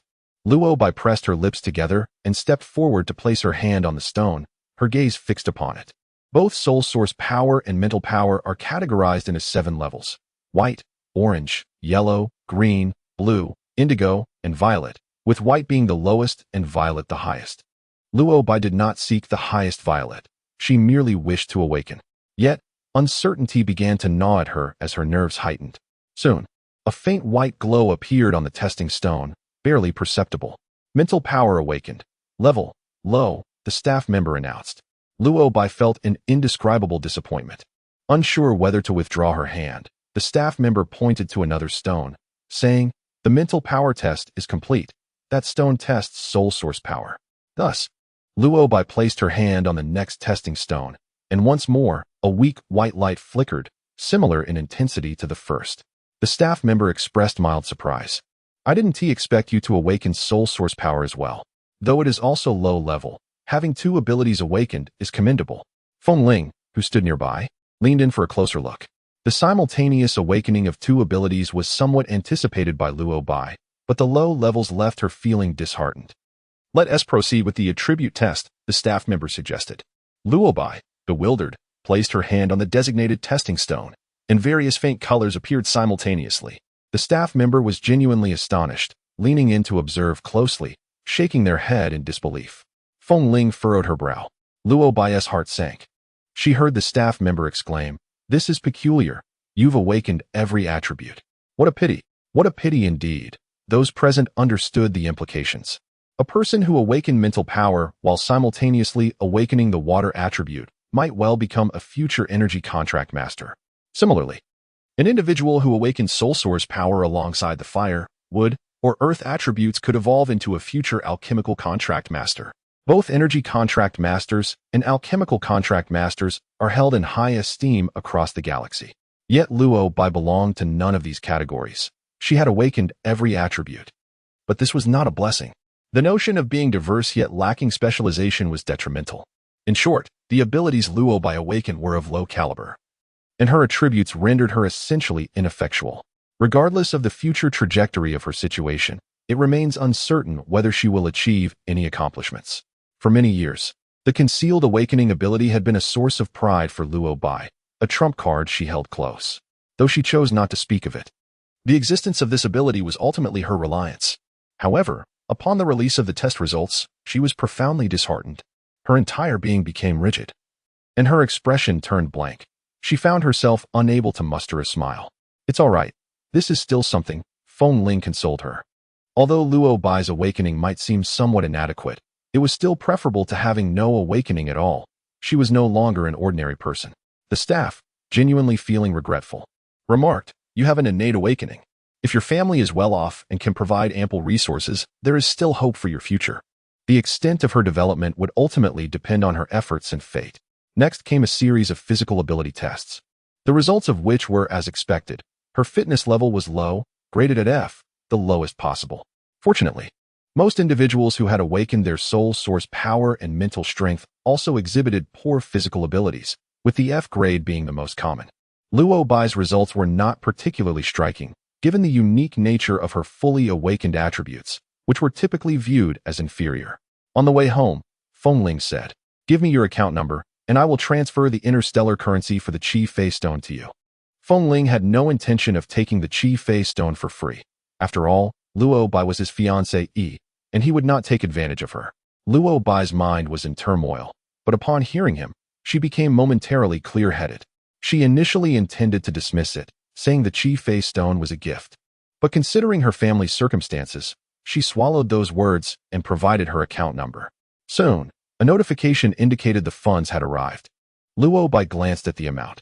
Feng Ling had transferred 3 million to her, which was 40,000 more than the bidding price. She was not accustomed to taking advantage of others and raised her hand to return the extra amount, saying, "This is too much. I will transfer you back 40,000. "There's no need," Feng Ling replied, placing his long fingers on her hand to halt her gesture. "Accept what I give you." His warm hand quickly withdrew, causing Luo Bai's heart to race for a few moments, not out of romantic feelings, but due to the instinctive reaction from rarely having physical contact with others. With a light sigh, she chose not to pursue the transfer any further. The remainder of the journey in the hovercar fell into silence. After a while, Feng Ling broke the quiet, asking, "Is the interstellar currency for the spiritual medicine sufficient?" Luo Bai calculated briefly and responded, "My family had nearly 2 million saved up. Plus the 1 million you gave me this morning, and the 3 million just transferred. It should be enough. I heard from my brother that the price for a third-grade spiritual medicine is 5 million. Luo Bai expressed her uncertainty, concerned that the amount might not be accurate, as her family could not afford any additional interstellar currency. Feng Ling nodded slightly, confirming 5 million is sufficient. Feng Ling held a military position, and his sources of information were reliable, which eased Luo Bai's anxiety. She could not endure any more unexpected situations today. After dropping Luo Bai off at home, Feng Ling left. Her parents had not yet returned, and she was unsure how their father would react to the news. Luo Bai reclined languidly on the sofa, exhaling a deep sigh. Her soul trump card had been revealed, yielding an unexpected result, leaving her with little hope for the future. Luo Bai was not one to accept defeat easily. If everything went smoothly and she remained a victor, it was bearable, but when faced with adversity, she would become disheartened. Staring blankly for a moment, she gradually regained her composure, realizing that there were still many matters at hand that required her attention. She contacted her father, asking, "When will you be back?" "Coming back soon," her father, Luo Hang, replied, as he and his wife were currently enduring a reprimand from the elder. Luo Hang was growing weary of the lecture and was contemplating leaving. After ending the call, Luo Bai found herself lost in thought once more and decided to contact Jiangzhu. She felt weighed down by her troubles and believed that sharing them with someone would lighten her burden. Upon the call connecting, she teased, "Sister Jiangzhu, guess what I discovered today at the Gambling Stone Street?" Jiangzhu, still at work and besieged by tasks, was taken aback by the sudden question. "Did you find a high grade by face stone?" After a moment of consideration, Jiangzhu speculated, thinking it must be good news. "I was at the Gambling Stone Street, not the mining grounds. High grade by face stones are common there, hardly worth mentioning," Luo Bai corrected her. Jiangzhu paused, recalibrating her guesses. Was it a second-grade high by face stone? Given that by face stones were ranked in 9 grades, each increase drastically raised the price. Jiangzhu was cautious not to make an unfounded leap. "No," Luo Bai replied, growing impatient. She revealed, "I won a 4th-grade high chi face stone." "You struck it rich?" Jiangzhu exclaimed in surprise. "Don't even mention it," Luo Bai retorted, her anger resurfacing as she recounted the incident with Luo Yin demanding the chi face stone. "Did you really give that valuable chi face stone to your fiancé?" Jiangzhu asked, worried for Luo Bai. Selling it to Luo Yin could have netted her 260,000 interstellar coins, but giving it away left her with nothing. "Yes, but Feng Ling gave me 2 million interstellar coins, so I didn't suffer a loss. He even gave me 40,000 extra," Luo Bai explained, firmly against the idea of incurring any losses herself. She shifted the topic abruptly, teasing, "Later, Feng Ling and I went to the testing center. Guess what I awakened?" "You awakened?" Jiangzhu was taken aback, just then noticing her supervisor, Wu Yu, nearby. "Who awakened?" Wu Yu inquired. "I did," Luo Bai announced. Her excitement mingled with a hint of envy. "I awakened my soul source power and mental strength, both at a low level. You wouldn't believe it. The white halo on the testing stone was barely visible," Luo Bai recounted. She detailed her awakening of all attributes and her low fitness level, concluding with frustration. "How come everyone else awakens a single attribute, but I awaken so many at once? It should be a good thing, yet I feel like a failure. I'd rather not have awakened at all." Though her words were spoken in anger, deep down, she was still grateful for her awakening, even as an inferior. She had surpassed the realm of ordinary individuals. Jiangzhu was momentarily taken aback, and after a while, she remarked, "How should I put it? It's a bit unfortunate. If not for the awakening of all attributes, perhaps through diligent training in the future, you could have become a distinguished contract master. It is truly unfortunate that such a promising situation has been marred by this awakening. Given the circumstances of the Luobi family, the resources available to her are limited, At best, she may only achieve the status of a contract apprentice with little hope of becoming a contract master. Wu Yu, who had been listening quietly, finally spoke up. Do not dwell too much on it. This is still a commendable outcome.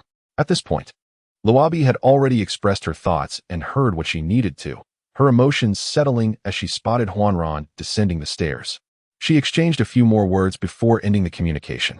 Huanran appeared fatigued as he sank into the sofa and inquired, "Have my parents returned yet?" He had made a call about an hour ago and knew they were in the main residence. "Not yet. I just called. My father said they would be back shortly." Luobi raised her hand and transferred 2 million interstellar coins to Huanran. "With this 2 million, you should have enough to purchase the spiritual medicine. Hurry and buy it." Huanran paused for a moment, glancing at the incoming funds on his terminal. "Is this 2 million interstellar coins from Fengling?" During the call with Luo Heng, he had heard Luo Heng mention Luobi sending out the Chi Face Stone. Yes, Luobi nodded. He generously added an additional 400,000. Fengling had alleviated their urgent needs, and Luobi hoped Huanran would remember this too. Understanding the situation, Huanran retreated to his room to log onto the Star Network and purchase the third-grade spiritual medicine. With Luobi leaning in to observe, the page displayed a dedicated sales section for spiritual medicine, filled with potions that ordinary people rarely encountered. Upon closer inspection, it was evident that all were below the 5th grade, as anything above that could be classified as divine-grade medicine, unattainable for the common individual.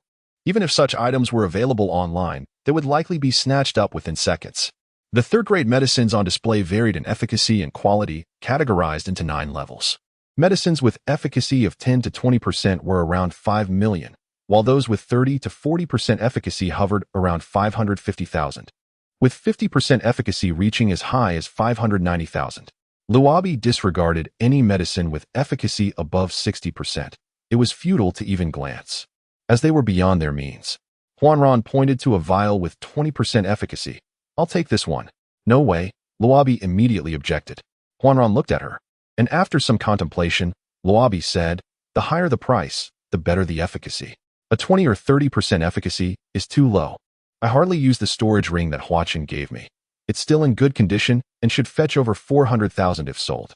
If we pool together, we could afford the vial with 40% efficacy." Chapter 28, Notification, page 11. Huanran felt a tumult of emotions. To gather interstellar coins for spiritual medicine, almost everything in their home aside from the house had been converted into coins. Yet, Luobi remained unflinching. If it were him, he could never manage such resolve. Empathizing, Huanran felt a pang of inadequacy. After careful consideration of his words, he stated, "They are all third-grade medicines. The efficacy, even if different, cannot vary too greatly. You should keep the storage ring. I only need that vial with 20% efficacy." With that, he confirmed the order. Luobi refrained from voicing further objections.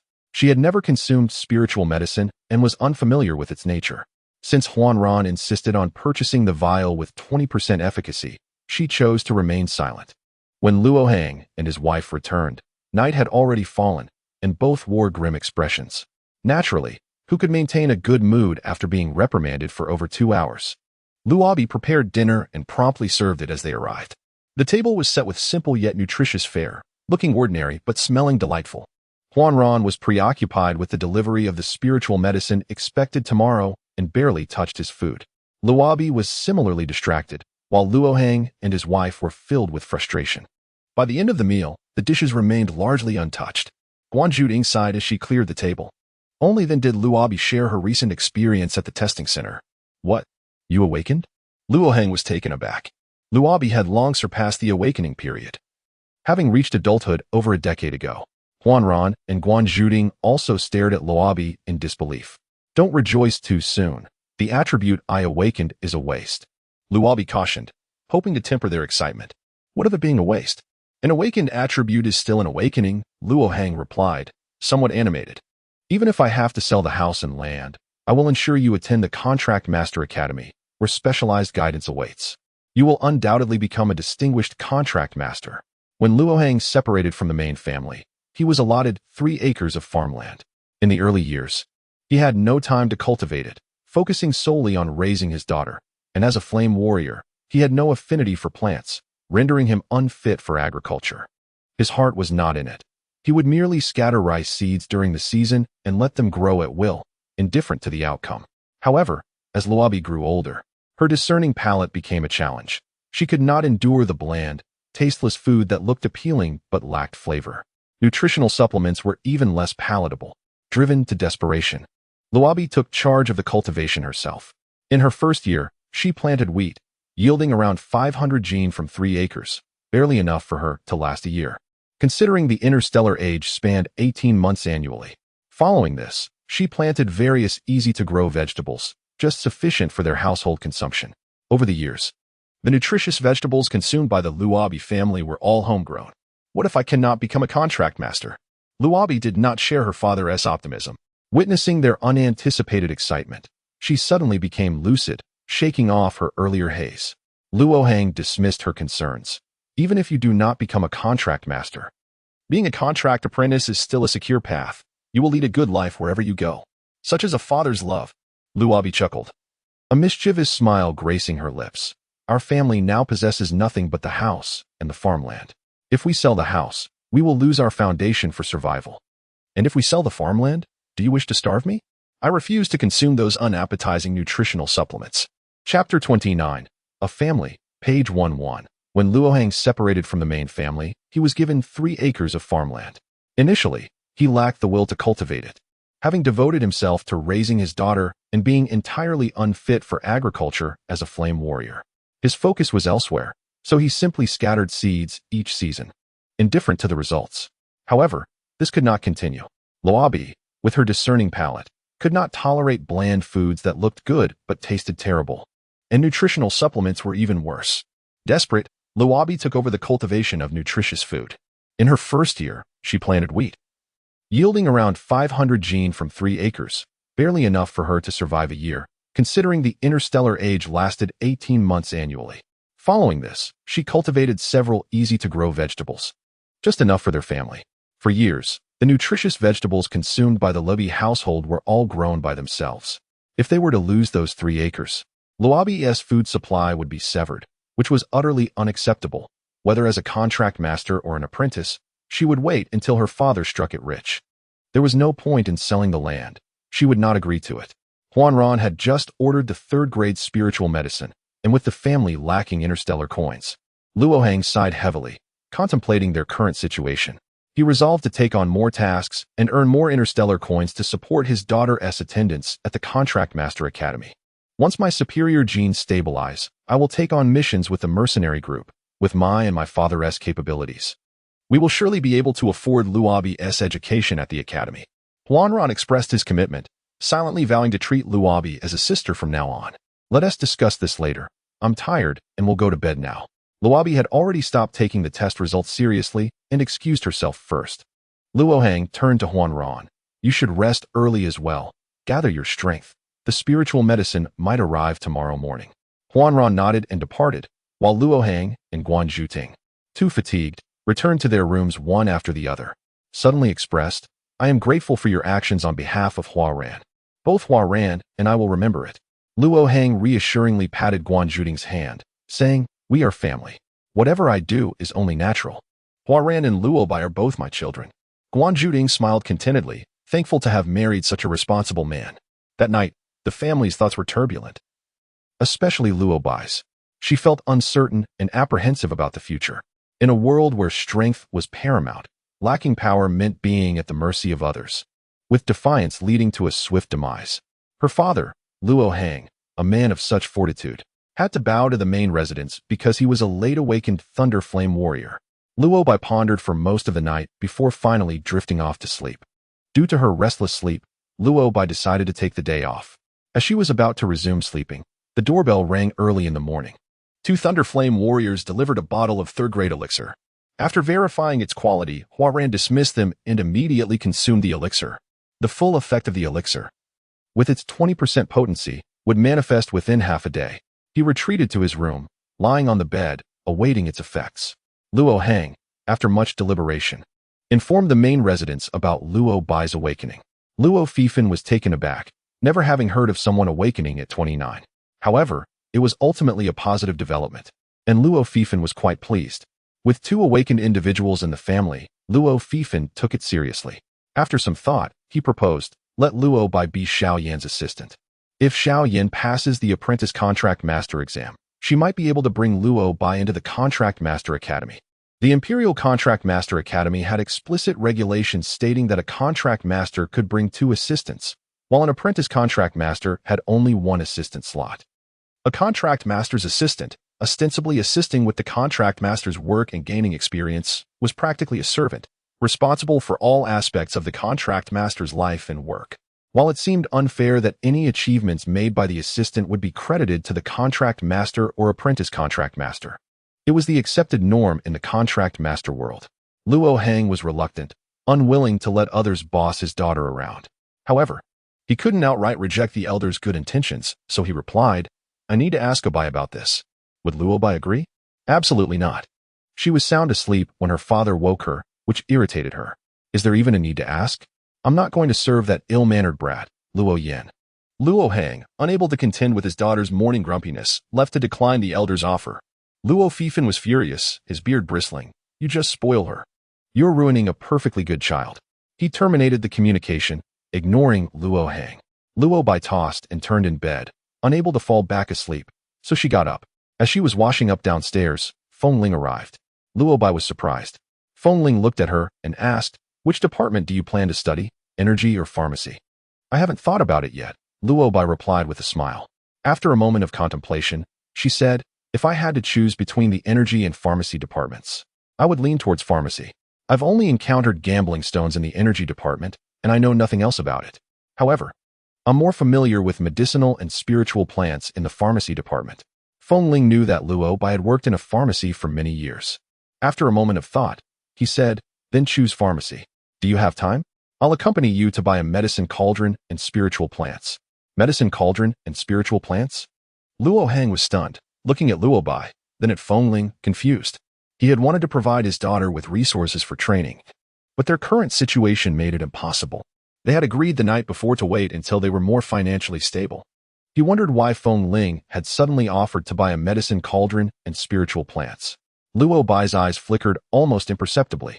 Feng Ling's offer to pay for her indicated his intention to invest in her. Since they were engaged, being bound together wasn't necessarily a bad thing, especially since she wasn't the one spending the star coins. After clarifying her thoughts, Luo Bai went out with Feng Ling to the pharmacy affiliated with the Contract Master Guild. The pharmacy affiliated with the Contract Master Guild in Scorching Emperor Star was a multi-story building, far more imposing than other pharmacies. As soon as Luo Bai stepped into the pharmacy, she sensed a rich wood spirit aura, with subtle traces of medicinal scents, sweet and pleasant. She took a deep breath, feeling invigorated. Clearly, the atmosphere was beneficial to her. "What can I help you two with?" A young clerk greeted them with a professional smile. "We would like to buy a medicine cauldron for beginners and some spiritual plants," Feng Ling said. "We have a complete range of materials for contract masters. Please follow me this way." The clerk led them to the medicine cauldron area, where various cauldrons were displayed on wooden shelves. "Miss, you must be a beginner. These smaller cauldrons are more suitable for you." The clerk, adept at reading people, pointed out the smaller cauldrons on the shelves to Luo Bai. He added, "These small cauldrons are compact and exquisite, with moderate inner wall thickness, providing stable heat resistance. Most importantly, they are non-stick, making them ideal for beginners like you." Beginners have difficulty controlling the heat, Luo Bai thought to herself, carefully examining the cauldrons. She asked, "Which of these small cauldrons sells the best?" The Azure Jade Cauldron and the Pottery Jade Cauldron are the most popular. The Azure Jade Cauldron is durable, while the Pottery Jade Cauldron is more affordable, each with its own advantages. However, I personally recommend the Azure Jade Cauldron. The Pottery Jade Cauldron is fragile and easily broken, as those in the know are aware. The clerk said, unable to explicitly state the drawbacks as a salesperson. Luo Bai, receptive to advice, leaned towards the Azure Jade Cauldron. But she turned to Feng Ling for his opinion. "What do you think?" "The Azure Jade Cauldron," Feng Ling said, picking up an Azure Jade Cauldron with intricate floating patterns and examining it. "What is the price of this cauldron?" "This medicine cauldron is only 200,000 star coins." Feng Ling sought Luo Bai's opinion. Luo Bai also liked the style of the Azure Jade Cauldron, but she didn't want one that was already on display. "Give me a new one in this style." "No problem, we have them in the warehouse," the clerk replied, overjoyed at the prospect of a quick sale. He immediately sent someone to retrieve one from the warehouse. "We would also like to see some spiritual plants and buy some for practice," Feng Ling said. What kind of spiritual plants do you need? Feng Ling, a Thunderflame warrior, didn't understand the art of pharmacy, and Luo Bai, having just started on the path of pharmacy, didn't seem to know much either. The clerk immediately understood. Since you just bought a 200,000 star coin Azure Jade Cauldron, if you purchase spiritual plants worth over 100,000 star coins, our pharmacy will include a low-level elixir recipe. The pharmacy was shrewd in its business practices, with the contract master guild overseeing it. Offering 1 or 2 low-level elixir recipes as a bundled sale wasn't difficult and was very enticing. After all, recipes were closely guarded secrets for every contract master, rarely disclosed to outsiders.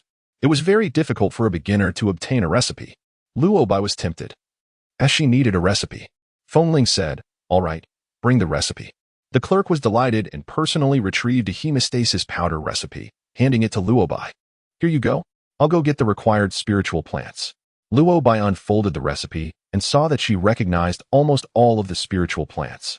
However, there were some she had never heard of, which was a problem. The clerk then brought dozens of fresh spiritual plants, listed their names one by one, and stated the total, 95 spiritual plants, enough to make 10 bottles of hemostasis powder according to the recipe, for a total of 100,000 star coins. The success rate of elixir refinement was extremely low. Even a level 5 pharmacy contract master had a success rate of only 30 to 40%. Beginners were even less likely to succeed. Even if all these spiritual plants were used, there was no guarantee of successful refinement. Thus, while the alchemists appear prosperous, their wealth is merely sustained by an abundance of precious resources, which those of modest means cannot afford. Very well, let us package it. Luo Bidao. Subsequently, she selected a piece of first-grade red jadeite, along with various tools such as mortars and pestles, summing up to nearly 400,000 interstellar coins. Feng Ling settled the bill, and the two wandered a bit before departing. Chapter 32, Guiding the Fire Source, page 11. Feng Ling dropped Luo Bai off at her residence.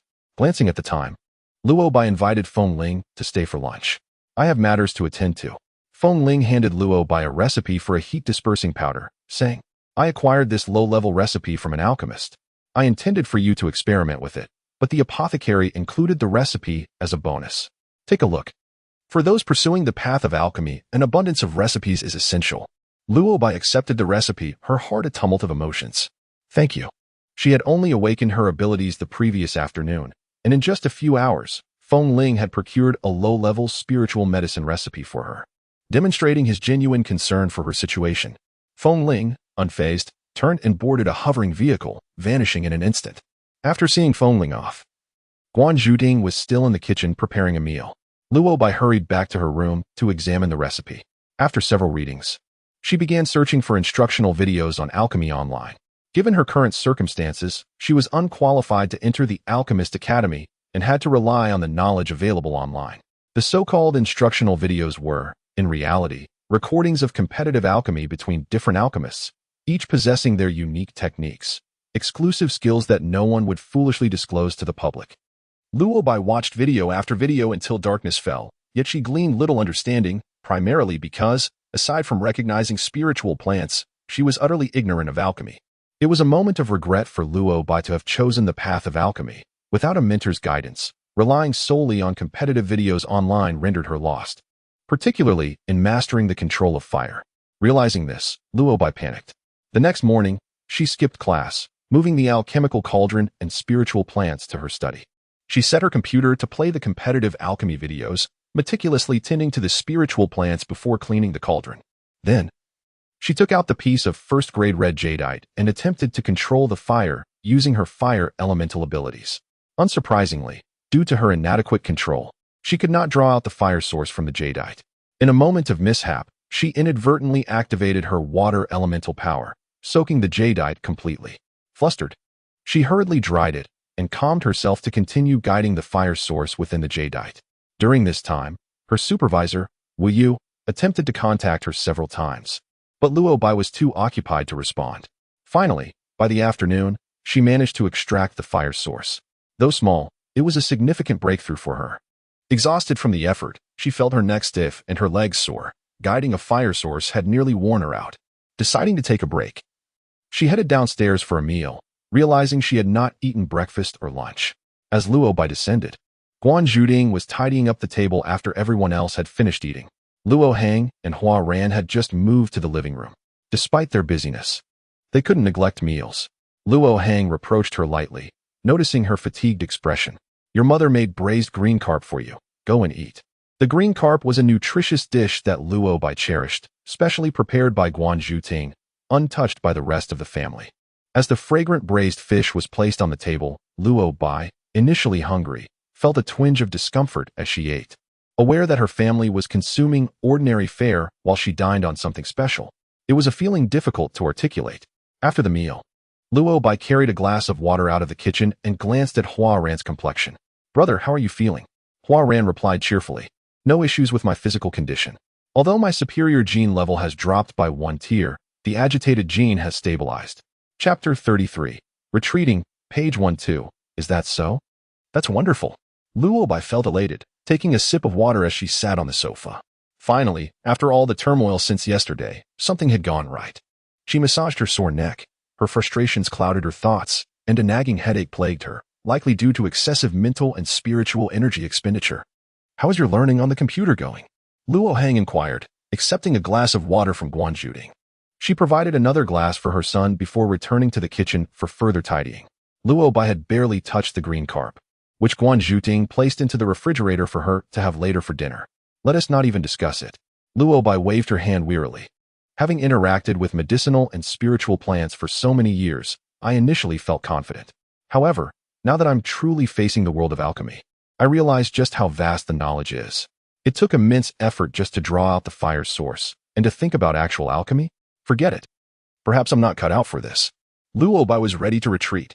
The excessive depletion of her spiritual energy and mental acuity had taken a toll, causing her temples to throb. To hell with it. Who would want to be an alchemist? She had had enough. The path of alchemy is inherently profound and intricate. It's only natural to encounter difficulties when you first embark on it, Hua Ran advised. Luo Bai remained silent, unsure if she absorbed his words. Luo Hang added, Your brother and I have taken on a mission from the mercenary group and will depart this afternoon. If you need anything, contact us via terminal. Luo Bai paused, her hand resting on her temple, then turned to Hua Ran. Brother, you aren't returning to the military? The status and benefits of imperial soldiers were exceedingly high, with mercenary groups coming second. While Hua Ran's decision to leave the military was regrettable, it was understandable. When his superior genes became unstable, the 3rd Army Corps had abandoned him. Who would want to return after feeling such betrayal? Unless he could transfer to another corps, which entailed convoluted procedures, it was unlikely. For these reasons, Hua Ran accepted the mission with the mercenary group. I'm not going back, Hua Ran confirmed, nodding without further elaboration. Luo Hang suddenly recalled something. Oh, you didn't answer your communications. This morning, your supervisor contacted me via terminal, inquiring when you would report for work. The apothecary seems quite busy. Luo Bai glanced at the time. I'm heading there now. After finishing her water, she rushed to her room, retrieved a 3-cubic storage ring, and tossed it to Hua Ran. Here, take this. Hua Ran hurriedly caught it. You should keep it. I don't want it. You need it for your luggage.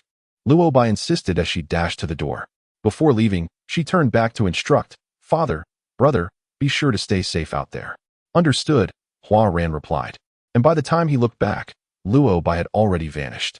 Typically frugal, Luo Bai had recently been spending liberally, a stark contrast to her usual penny-pinching nature. Hua Ran, surprised yet warmed by the change, reflected on the stark differences in values between the Luo family and the Hua family. The Hua family was excessively profit-driven, while the Luo family prioritized familial bonds, a comparison that evoked deep contemplation. With the storage ring in hand, Hua Ran and Luo Hang stowed their belongings and potions inside before departing for the mercenary group at 3 o'clock. The mercenary group leader clapped Hua Ran on the shoulder. I've heard you're quite impressive. Welcome to the Flame Emperor mercenary group. Hua Ran smiled and joined the team as they set out. Curious individuals inquired about his agitated condition, and Hua Ran shared what he could. The group expressed their astonishment, proclaiming that Hua Ran's survival against such odds would surely bring him future blessings. Thank you for your kind words, Hua Ran replied, though he sought no such blessings. He merely wished for smoother days ahead. Chapter 34, Persuasion, page 11. Upon arriving at the Wu family apothecary, Wu inquired once more about the testing process, to which Luo Bai recounted her experiences with careful selection of her words. After listening, Wu Yu pondered for a moment before cautiously suggesting, "Have you considered becoming an assistant to an alchemist?" Luo Bai's eyes flickered, her face smiling while her lips subtly curled into a mocking smirk. "I haven't thought about it. Don't bring this up with me. It's impossible." The Wu family was one of the prominent families in the empire, boasting many talented alchemists, including Wu Yu's own niece. Wu Wuying, the daughter, is 17 years old. She awakened her mental and soul powers at the tender age of 2, possessing a high-level talent with commendable attributes in both fire and wood elements. 2 years ago, she successfully passed the rigorous alchemist assessment, currently holding the title of a second-level alchemist. Her brother, Wu Xia, is 15, just 1 year shy of adulthood. He awakened his mental and soul powers at 3, also boasting a high-level talent with attributes in fire, wood, and water. Recently, he achieved commendable results in the alchemist assessment. As outstanding descendants of the Wu family, Wu Ying and Wu Xia are not lacking in assistants. However, none of the candidates have met their expectations. Both siblings currently have assistants they have been using for some time, but they are perpetually on the lookout for replacements. Should a better option arise, the Wu family would not hesitate to dismiss the current assistants. When Wu Yue began to speak, Lobi immediately surmised that it was related to Wu Ying and Wu Xia. After all, Wu Yue has no children of his own, pouring all his affections into his niece and nephew. As expected, when he noticed her reluctance to be an assistant, he furrowed his brow and advised, "Do not rush to conclusions. You are aware of Wu Ying and Wu Xia's excellent talents, especially Wu Ying, who is now a second-level alchemist. Unfortunately, her current assistant falls short. Not only does he lack proper character, but his awakened abilities do not align with Wu Ying's, as very few can awaken both mental and soul powers simultaneously." Wu Yue chuckled. "It just so happens that you possess these two abilities, and we are well acquainted. How about considering being Wu Ying's assistant? The Wu family has some connections in the Imperial Star, and we could secure you a spot in the Alchemist Academy. Spending 2 years with Wu Ying might even lead you to become an alchemist yourself." Wu Yue understood Lobi's independent nature. She would not easily be controlled or ordered around. However, for the sake of his niece, he felt compelled to ask. Even if Lobi did not immediately agree, it would be beneficial for her to contemplate the offer. Reflecting on Wu Ying as current assistant, Wu Yue shook his head. He was truly incompetent, lazy, and lacking in insight, with no real skills to offer Wu Ying. Jiang Zhu, who was nearby tending to medicinal plants, had been eavesdropping on the conversation. Seizing the opportunity, she interjected, "Indeed, Wu Ying has a lovely disposition, and you two would surely get along. Once you enter the Alchemist Academy, having Wu Ying to guide you will undoubtedly be more advantageous than following other alchemists, as I've heard many are not kind to their assistants." Jiang Zhu enumerated the benefits, particularly extolling Wu Ying's virtues without reservation.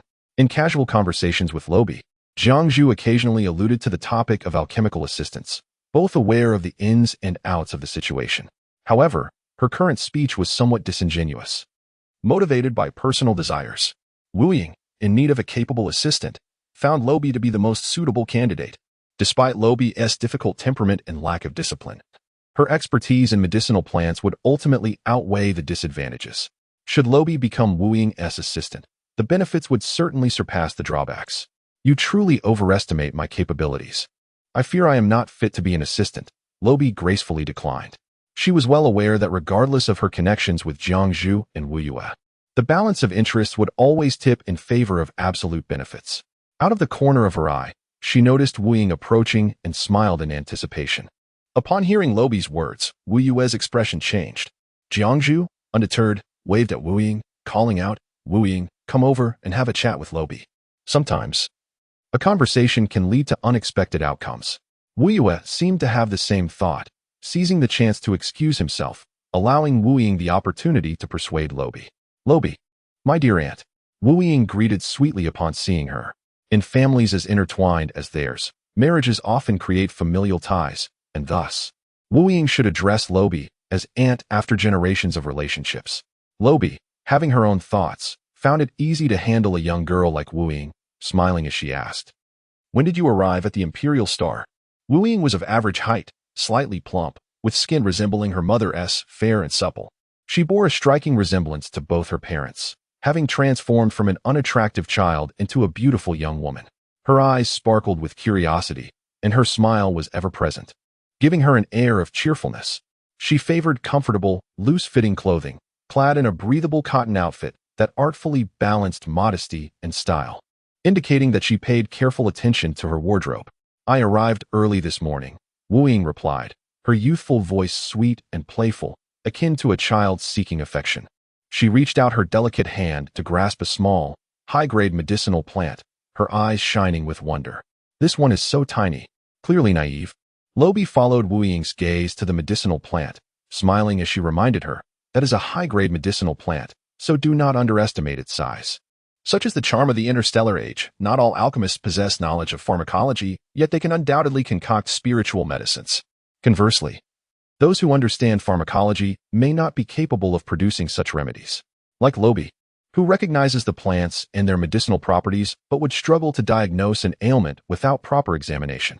Wu Ying set the plant down, her eyes sparkling as she pleaded, "Aunt Lobi, please be my assistant. My current assistant is inadequate." Lobi deftly trimmed the plant's dead branches, her smile unwavering as she replied without looking up. "To be frank, while I am familiar with medicinal plants, I know nothing about alchemy. Yesterday, I attempted to use a fiery stone but could not even ignite the source. I am certainly not fit to be your assistant. I can guide you on how to ignite the source. Just be my assistant," Wu Ying exclaimed, her enthusiasm evident. "Yes, yes. Let Wu Ying teach you how to ignite it." Jiang Zhu, having ceased her work, sat up straight to support Wu Ying's plea. Lobi shot Jiang Zhu an exasperated glance. "Enough already. I am not suited for this role." Once those words were spoken, Lobi became less inclined to engage, only responding occasionally to Jiang Zhu's exuberant suggestions, while remaining largely unresponsive. Wu Ying pouted, finally murmuring, "I'm begging you, just agree." Taken aback by Wu Ying's persistence, Lobi chuckled, and Jiang Zhu seized the moment to say, "Do not hesitate. Wu Ying is begging you. A prestigious alchemist has humbled herself to ask for your help." Lobi, understanding the nuances of human interactions, sighed in resignation. "I will think about it, but no more persuasion, please. You've muddled my thoughts, and look, I've damaged a high-grade medicinal plant." Frustrated by their incessant chatter, Lobi held up the high-grade plant, which had been severed at the waist, with the cut end glistening with moisture, a clear sign of the rapidly diminishing medicinal properties. "Oh dear. What do we do? Can we use a repair liquid?" Jiang Zhu suggested, wanting to assess the situation. High-grade plants are quite costly. If the repair liquid could temporarily halt the loss of effectiveness, it might mitigate the damage. However, as soon as Jiang Zhu took hold of the plant, its frail branches crumbled, causing a leaf to fall off. "Oh no, this is irreparable." Lobi and Jiang Zhu exchanged knowing glances, both recognizing the truth. This medicinal plant was beyond saving. Lobi inquired, "What should we do?" "This is not solely my responsibility." "Do not worry," Jiang Zhu volunteered, stepping outside while stating, "I will consult with my cousin. Wu Yue, an S-level awakened element user. Had more experience with medicinal plants than either of them and might have a solution," Jiang Zhu thought, holding on to a glimmer of hope. Unfortunately, Wu Yue also found the plant to be beyond rescue. It was too damaged to merit careful handling. After examining it repeatedly, he declared, "What happened? How could you be so careless? It's beyond saving." Although there might have been a chance to salvage it under different circumstances, the extent of the damage rendered it futile. Luo Bai stepped forward, standing upright as she promptly interjected, "It was my fault. The efficacy of the medicine had only diminished by 30. However, Sister Jiang Zhu mishandled it and ended up scraping off a leaf, causing the efficacy to dissipate entirely." Her straightforwardness prompted Wu Yu to dismiss the matter. "Well, it is what it is. Let us just be more careful in the future." Although Wu Yu felt a pang of regret, he had no intention of making his employees compensate for the loss. Such incidents had never occurred before, and he certainly wouldn't start with Luo Bai or his cousin. Jiang Zhu was genuinely distressed, holding the valuable medicinal plant and lamenting its fate, contemplating whether to experiment with a restoration liquid. "Let me take a look," Wu Ying offered. Jiang Zhu handed it over, and upon seeing this, Luo Bai smirked quietly. As expected, Wu Ying seized the damaged plant and snapped it into several pieces, a sight that was truly disheartening. Wu Ying chuckled, seemingly unfazed, saying, "This plant is remarkably fragile." Jiang Zhu was taken aback, and Luo Bai urged her, "Stop standing there in a daze. Hurry and put these out to dry." Even though the plant was severely damaged, with proper handling and drying, it could still be utilized as a low-grade medicinal ingredient. Jiang Zhu quickly fetched a specially woven bamboo mat and meticulously arranged the pieces. "Luo Bai, does this look all right?" Luo Bai, feeling critical of Jiang Zhu's approach, lazily glanced at her, casually nudging the plants on the mat. That's fine, but remember to place them in a spot with less sunlight, or they might dry out too quickly and completely lose their efficacy. Aware of Luo Bai's expertise, Jiangzhu obediently carried out her instructions. Secretly, Luo Bai felt a sense of relief from having ruined a medicinal plant, and her pace in handling the remaining plants quickened, prompting Wu Yu to repeatedly urge Jiangzhu to move faster, expressing his dissatisfaction with her sluggishness.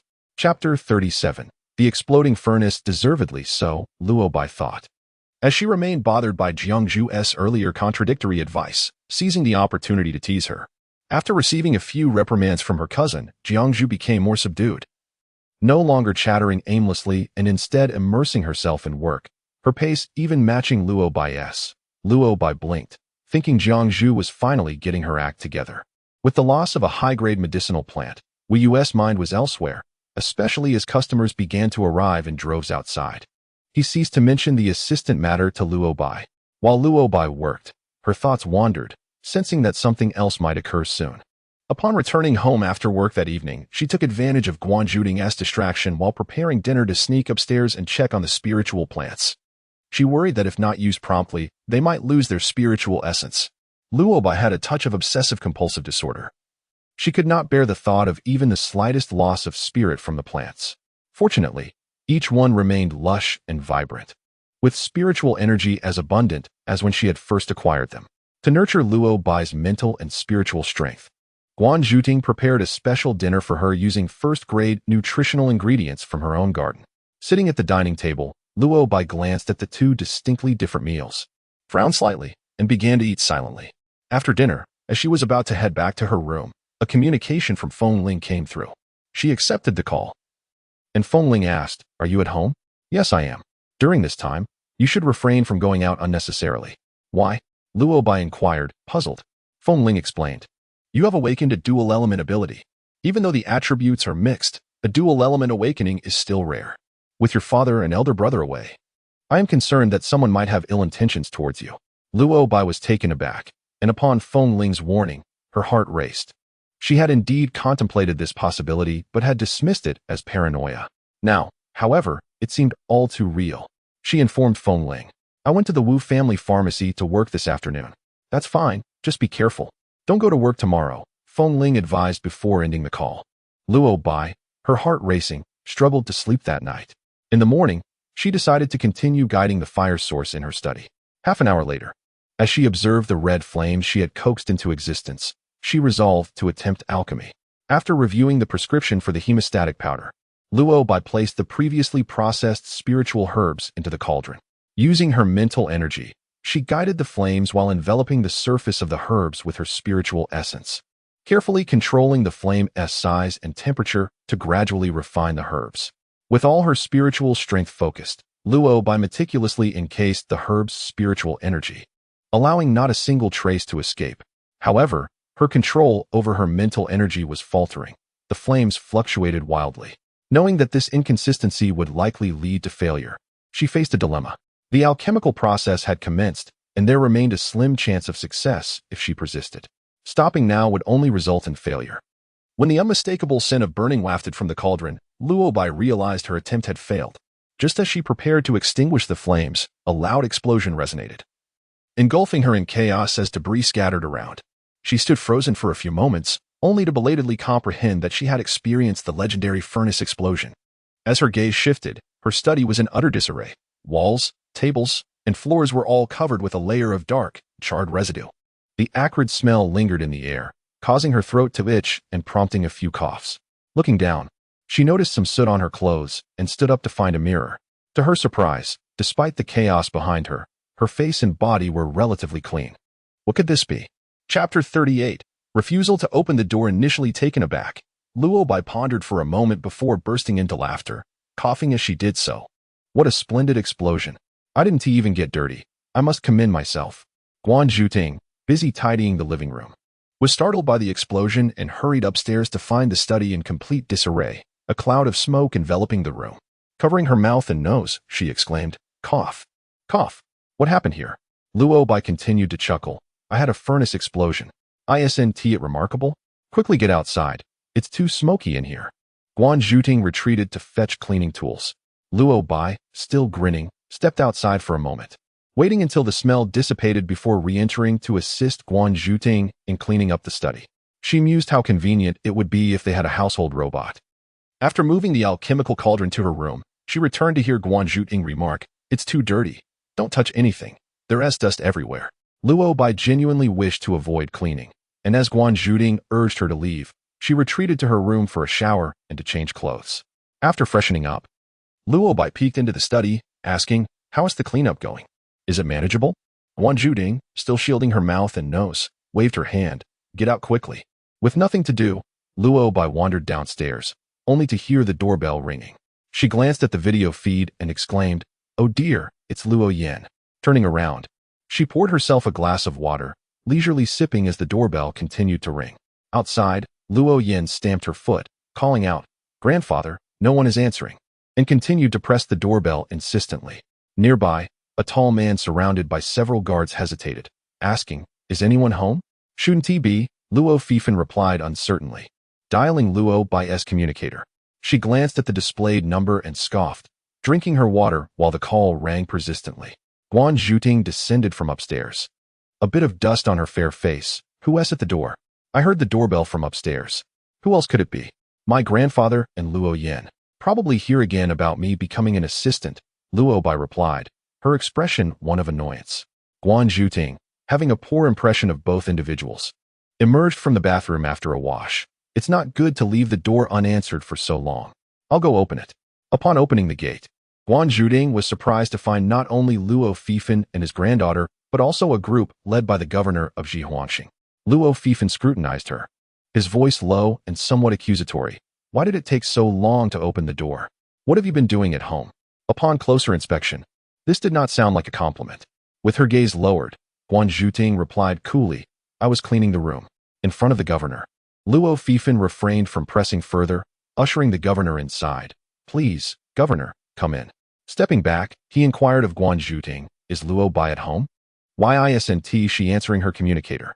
Guan Zhuting replied, "I'm not quite sure. She's in the living room."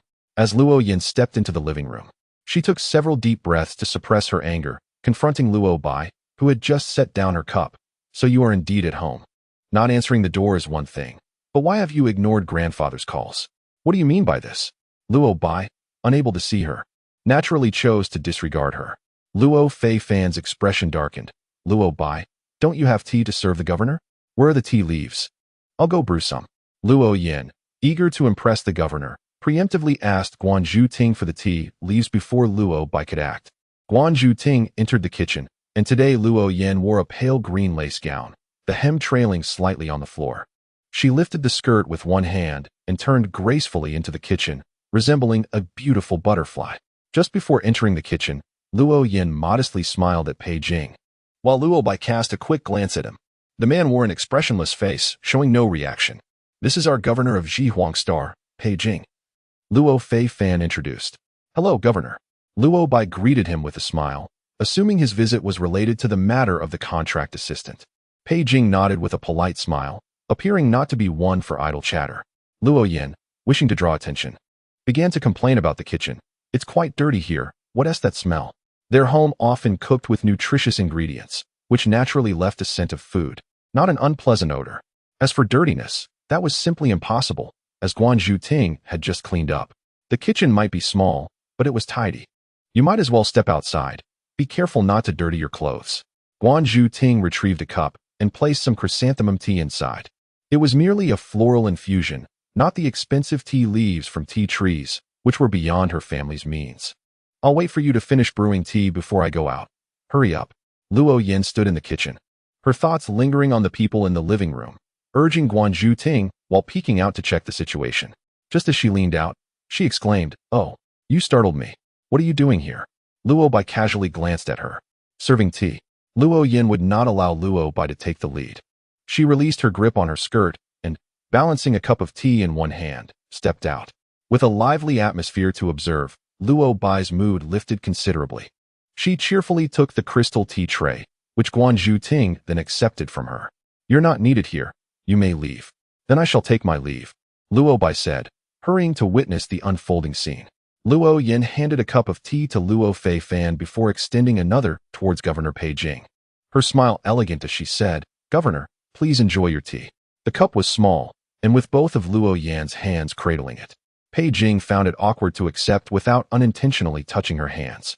Luo Bai's eyes sparkled with anticipation, watching Pei Jing's reaction. "Just leave it." Pei Jing lowered his eyelids. "Not even offering a simple thank you." That reaction seems off, Luo Bai pondered, suddenly realizing that Pei Jing preferred the male gestational bodies, capable of bearing children, and had no interest in women. In the interstellar era, men could also give birth, dubbed as gestational bodies, with their offspring often having higher awakening rates. Childbearing was no longer solely a woman's forte. Luo Bai sometimes found it perplexing. She was quite an upright person, yet she had ended up in such an absurd world. The ability of women to bear children had been overshadowed by the dominance of gestational bodies, and in the competition for men, women seemed to have little advantage. Life was indeed challenging. Luo Yan's attempts at flattery were met with rejection, her smile faltering as she set down the cup and pouted on the sofa. Positioning herself closer to Pei Jing, Luo Bai approached her. "Grandfather has something to ask you." Keeping her distance, Luo Bai called out to Luo Fei Fan. Just then, Guanju Ting emerged with the tea tray, and Luo Bai helped place the cups on the coffee table, seizing the opportunity to sit a little farther from the others. Patiently awaiting Luo Fei Fan's inquiry. After careful consideration, Luo Fei Fan finally spoke. "Grandfather wishes for you to assist Xiao Yan. As I discussed with your father before he left, what do you think?" Before Luo Bai could respond, Pei Jing interjected, his voice deep and resonant. "Miss Luo Bai, I am also here to discuss the contract assistant position with you. If you are interested in becoming a contract assistant, I hope you will sign a contract with the executive hall, which will provide you with the strongest guarantees." Luo Bai did not expect that someone with her awakened inferior attributes would become a target for various factions. She smiled faintly and said, "You are not the first to mention this to me. However, I need to consider it." She dared not outright refuse. Knowing the executive hall wielded immense power on Ji Huang's star, with the governor personally visiting, it would be easy for them to make her life difficult should she choose to be disrespectful. To show her respect for the governor, Luo Bai dutifully offered, "Governor, please enjoy the tea." Pei Jing graciously lifted the cup, while Luo Yin frowned in discontent. The tea had been served by her. Luo Bai, ungraciously, remarked, "What is there to consider? If you become a contract assistant, it should be with me. Surely, you wouldn't let your family help someone else?" Luo Bai's smile faded. "Yes. We are family, even cousins, which is why you slept with my former fiancé." Observing Luo Yin's sudden change of color, she realized, oh right, it wasn't intentional. It was an accident. Perhaps feeling that the provocation was insufficient, she feigned a kind reminder. "From now on, be careful not to accidentally sleep with anyone else." Her words were venomous, wrapped in a soft yet potent malice. Luo Fei Fan, who valued his reputation, immediately darkened in countenance. Luo Yin was both enraged and anxious. Meanwhile, Pei Jing, who was sipping his tea, coughed repeatedly, evidently choking on his drink. You. Luo Yin pointed at Luo Bai, her hands trembling, her face alternating between pale and flushed. Guanju Ting anxiously observed Luo Fei Fan's expression. Luo Bai's remarks in front of everyone were undoubtedly a slap in the face for the Luo family. Luo Fei Fan felt his dignity slipping, his voice low. "Luo Bai? How could you tarnish your sister's reputation? Believe it or not, Hua Chun and Xiao Yan's encounter was indeed an accident." Luo Bai feigned innocence. "I never said it wasn't an accident." Her demeanor suggested that Luo Fei Fan was unjustly accusing her, further infuriating him. Enough with the nonsense. What Xiao Yan said earlier was correct. If you wish to be a contract assistant, it should be for your own family, not for others. His words pointedly addressed the executive hall, as if they were attempting to undermine the Luo family in his presence. Pei Jing chuckled lightly. "Master Luo, that assertion is flawed. Whether it is the Luo family or any other family, all are citizens of Ji Huang Star, contributing to its development, which is the duty of every resident. There is no distinction between family and outsiders in this matter." Pei Jing's position as governor indicated he was no fool. Luo Fei Fan, forcing a smile, retorted, "What the governor says is true, but one cannot write to Luos with a single brushstroke. Luo Bai is ultimately a member of the Luo family." To hell with civic duty, Luo Fei Fan dismissed such grandiloquent rhetoric. He had heard that Pei Jing had a favored one who was a dual-system contract master, and the governor's visit to Luo Bai was likely related to that dual-system master. Luobai, having heard some rumors about Pei Jing, was scheming internally while deliberately glancing at Luo Fei Fan before awkwardly turning back to Pei Jing, feigning a look of indecision. Pei Jing squinted, diverting his attention from Luo Fei Fan to ask Luobai, "How long do you plan to consider this?" Luobai hesitated, saying, "At the very least, I need to wait for my father and brother to return to discuss it with them." Pei Jing did not press further, nodding before rising to take his leave. Luo Fei Fan remained, and once the executive hall had departed, he admonished Luobai, "Child, do not be foolish. Do you know what kind of place the executive hall is? Those people are ruthless. Once you sign a contract with them, your personal freedom will be lost." Luobi appeared utterly bewildered, displaying a look of fear. "Is it really that serious?" she asked. Luo Feifan, filled with sorrow, replied, "It will be too late once you realize." Luo Yan, who had been grinding her teeth in frustration, interjected angrily, "Grandfather, don't concern yourself with her. We mean well, yet she shows no gratitude." Ignoring Luo Yan, Luo Feifan turned to Luobi and earnestly implored her, causing Luobi's head to ache from the repetition. Suddenly, she declared, "I can't help but worry about you two being at home alone. Pack your things and stay at the main residence for a couple of days." Luobi was reluctant to go, pulling a wry smile as she concocted an excuse. "I can't go. I won't be able to sleep away from home. You can manage." Luo Feifan insisted, genuinely troubled, "I fear someone may come looking for you in the next few days." Regardless of Luo Feifan's pleas, Luobi remained obstinate, ultimately prompting the elderly gentleman to leave in a huff with Luo Yan. As Guan Zhuding ascended the stairs to continue organizing the study, Luobi sat in the living room, lost in thought, staring at the terminal for a long while before dialing Fengling. The call connected swiftly, and Luobi recounted the visitors from the ruling hall who sought her out, voicing her concerns. "Do you think there might be others plotting against me?" Fengling pondered for a moment before suggesting, "Why not move in with me? No factions dare to disturb us at the military base." Luobi was taken aback, her heart racing. And after a pause, she replied, "No, I won't cohabit with anyone before marriage." Fengling was not surprised by the rejection. Luobi had never cohabited with Huachin when she was his fiancée, indicating her principled nature. After a moment of silence, Fengling spoke again, his voice low and melodious. "We could marry immediately. If you were to wed me, your safety would be assured." Luobi was startled, lowering her gaze with a faint, mocking smile. What right did a man who had previously courted other women have to discuss matrimony with her? When no response was forthcoming, Fengling chuckled lightly. "I was merely jesting. Do not take it seriously." Luobi lost her desire to converse further, offering perfunctory replies before hastily terminating the call. On the other end, Fengling smirked at the communication device, surprised that she did not wish to marry him. This revelation left him feeling oddly displeased. Since ending the call, Luobi's heart had been pounding relentlessly, and the mere thought of Fengling's proposal sent her into a flurry of anxiety. Although she had previously known Fengling, the circumstances of their acquaintance were far from pleasant. In the Empire, the status and treatment of soldiers were highly regarded, and military families were often allowed to accompany them. Although Luobi, as Huachin's fiancée, did not live with him at the base, she would visit regularly. Over time, she became acquainted with other military spouses and occasionally mingled with their group. Despite her preference for solitude, it was impossible for her to remain distant from everyone.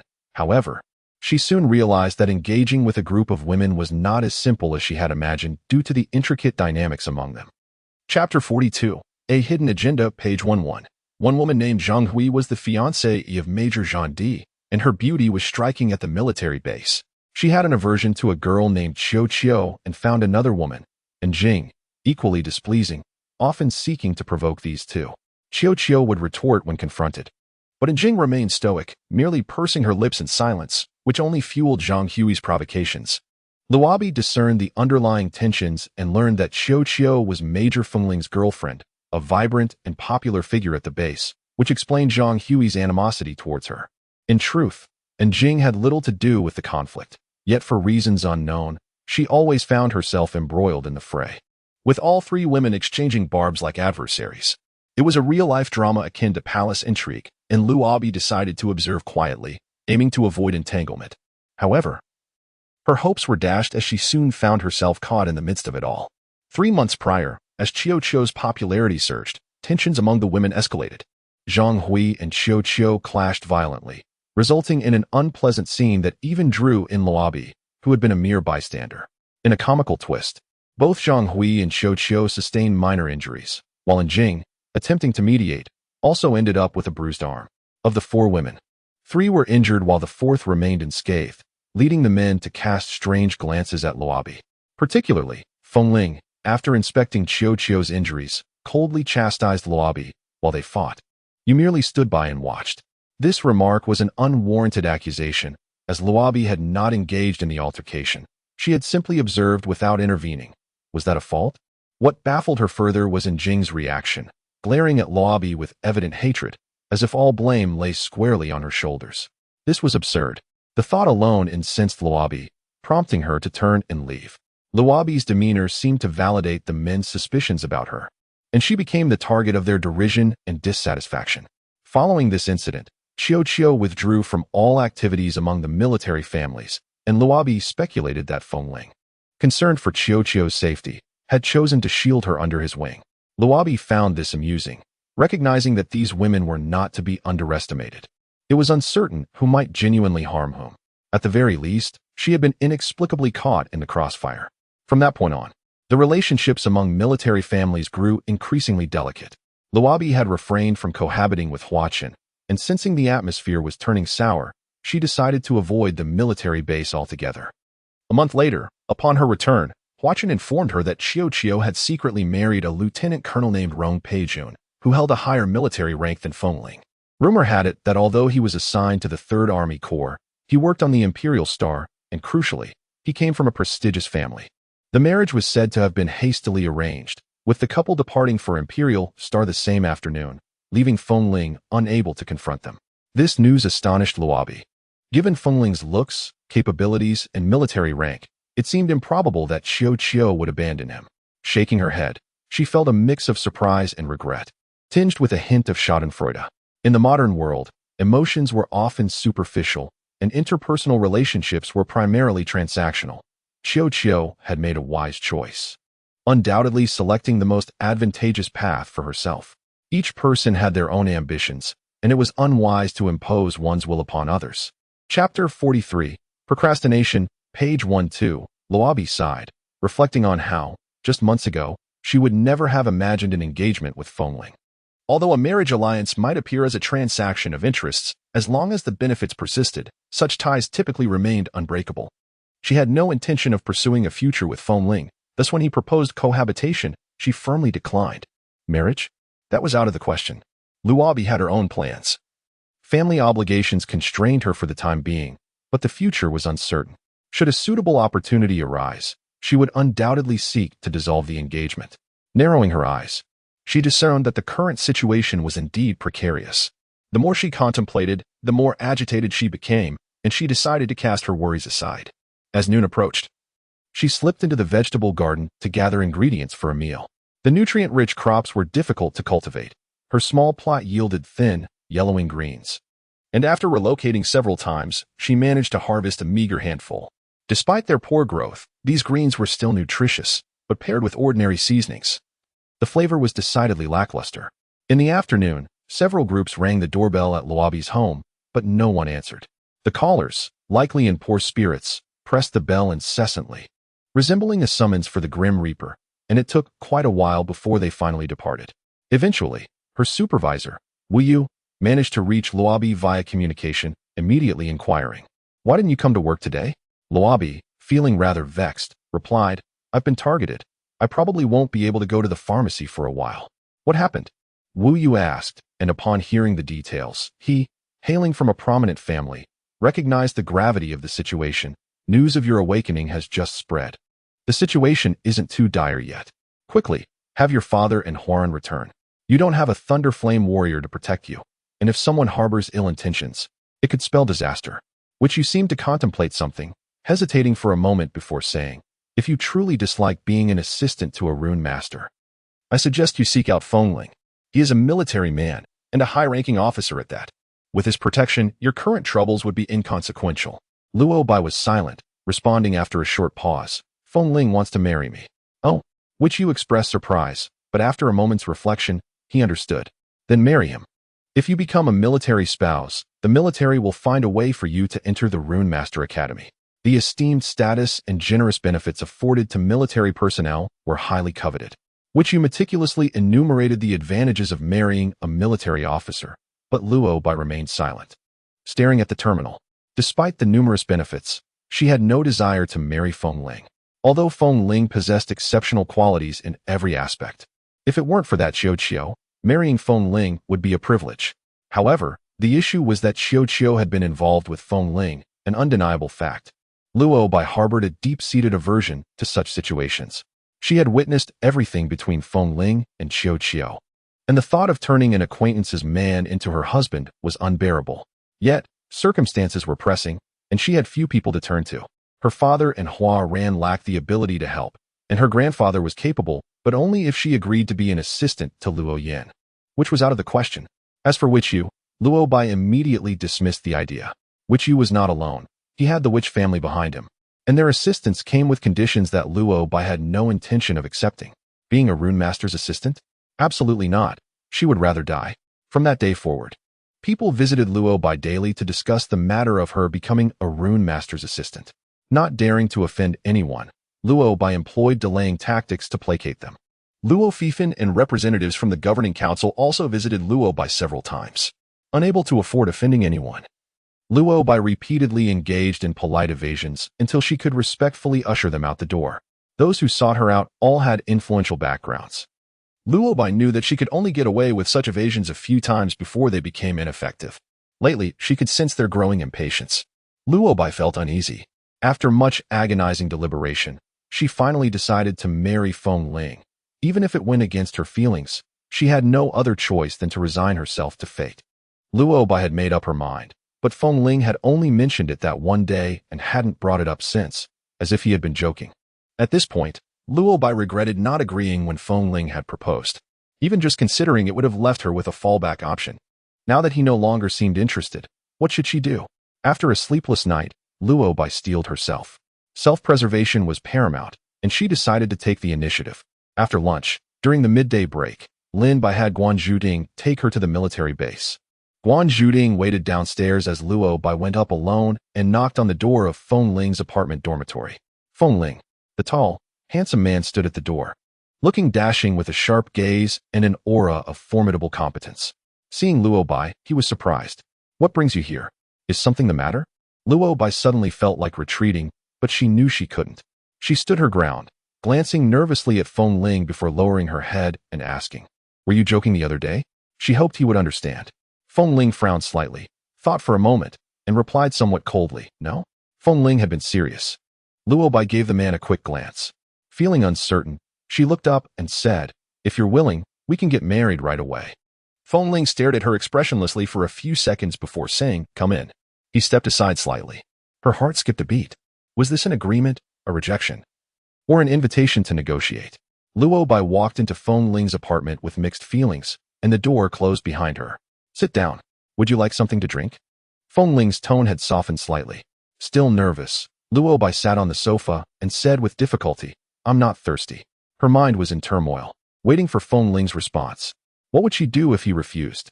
Having missed her chance, she had lost the initiative. Feng Ling sat opposite Luo Bai. "Have you thought this through?" Luo Bai nodded gently, humming softly in agreement. She had thought about it day and night, and now she was taking a desperate gamble. Feng Ling raised an eyebrow, staring at Luo Bai for a long moment before smiling and saying, "I have a condition." Luo Bai looked up slowly. The man's appearance, abilities, and military rank were all outstanding, giving him the leverage to negotiate. More importantly, she needed him to shield her under his protection. "Tell me." Feng Ling grew serious. "Don't be nervous. My condition is actually quite simple. Regardless of your reasons for marrying me, if I am not at fault after we are married, you are not allowed to divorce me." Feng Ling was leveraging his advantages to maximize his gains, which was understandable. Many who awakened their psychic powers and soul energy would seek to climb higher once they achieved some success. He was preventing future problems. Luo Bai understood this perfectly. After a moment's hesitation, she said, "Okay, I agree." Feng Ling had expected her to think about it for a while. Luo Bai's quick answer surprised him. Raising an eyebrow, he stared directly at Luo Bai for a moment before smiling and saying, "Then let's go. We'll register our marriage. Delay could lead to complications." Feng Ling didn't want any unforeseen issues. Luo Bai nodded obediently, contacted Guan Zhuding to have her go home, and then followed Feng Ling out the door. Feng Ling took Luo Bai to the headquarters of the military base, where the young Major General Leng Lai was in charge of registering their marriage. In the future, registering a marriage was actually quite simple. It only required a public registration on the military's official website, but due to the special nature of military personnel, it needed to be logged in and registered at the military base in their respective military region. Throughout the process, Luo Bai was very obedient, doing whatever Feng Ling asked. What else could she do? This was her first marriage in both her past and present lives. She didn't know anything and didn't want to embarrass herself. Inadvertently, she glanced at Feng Ling's age, 25. Luo Bai blinked. She was taking advantage. She was 29, making him 4 years younger. Although the average lifespan of humans in the future interstellar era was 300 years, and those with strong abilities could even live to 600 or 1,000 years. 29 was nothing compared to them. But she was still taking advantage, wasn't she? When Leng Lai heard that Feng Ling's wedding ring was to be purchased in Luo Bai's name, he was taken aback and asked Luo Bai uncertainly, "Are you sure?" In the Empire's marriage law, the significance of a wife applying for a wedding ring for her husband was not simple. Once the purchase application was confirmed, Luo Bai would lose the most basic right to divorce. Unless there were special circumstances, the continuation of the marriage would be at Feng Ling's discretion. Furthermore, Feng Ling would have the right to interfere in all her future affairs. Luo Bai had awakened her psychic powers and soul energy. Her attributes couldn't completely negate her abilities. If she ever became successful through Feng Ling's status, she wouldn't even be able to get a divorce. Of course, unless Feng Ling agreed. Leng Lai looked at Luo Bai with scrutiny, amusement, and malice.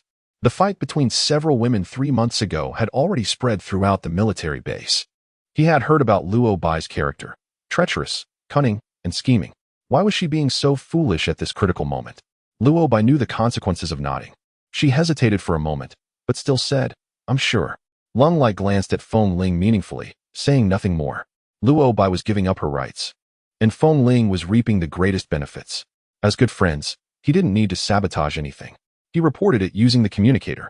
Before long, Lieutenant General Miyu and Major General Rong Qi arrived with the complete set of documents to take over. Procedures exceeding the normal process were not Leng Lai's responsibility. Lieutenant General Miyu was a plump middle-aged man with a smiling, crescent-shaped eyes.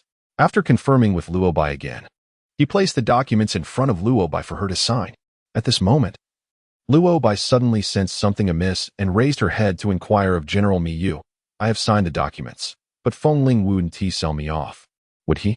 It feels as though I have signed a contract of servitude." The men across from her were momentarily taken aback, exchanging glances with one another. And then it dawned on them.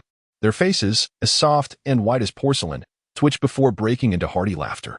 "Ms. Luo Bai, you truly have a knack for humor. Here at the military base, no one would dare to sell a woman, rest assured." A flash of sharpness briefly pierced through their jovial demeanor. Feng Ling, realizing the absurdity of the situation, found himself both amused and exasperated.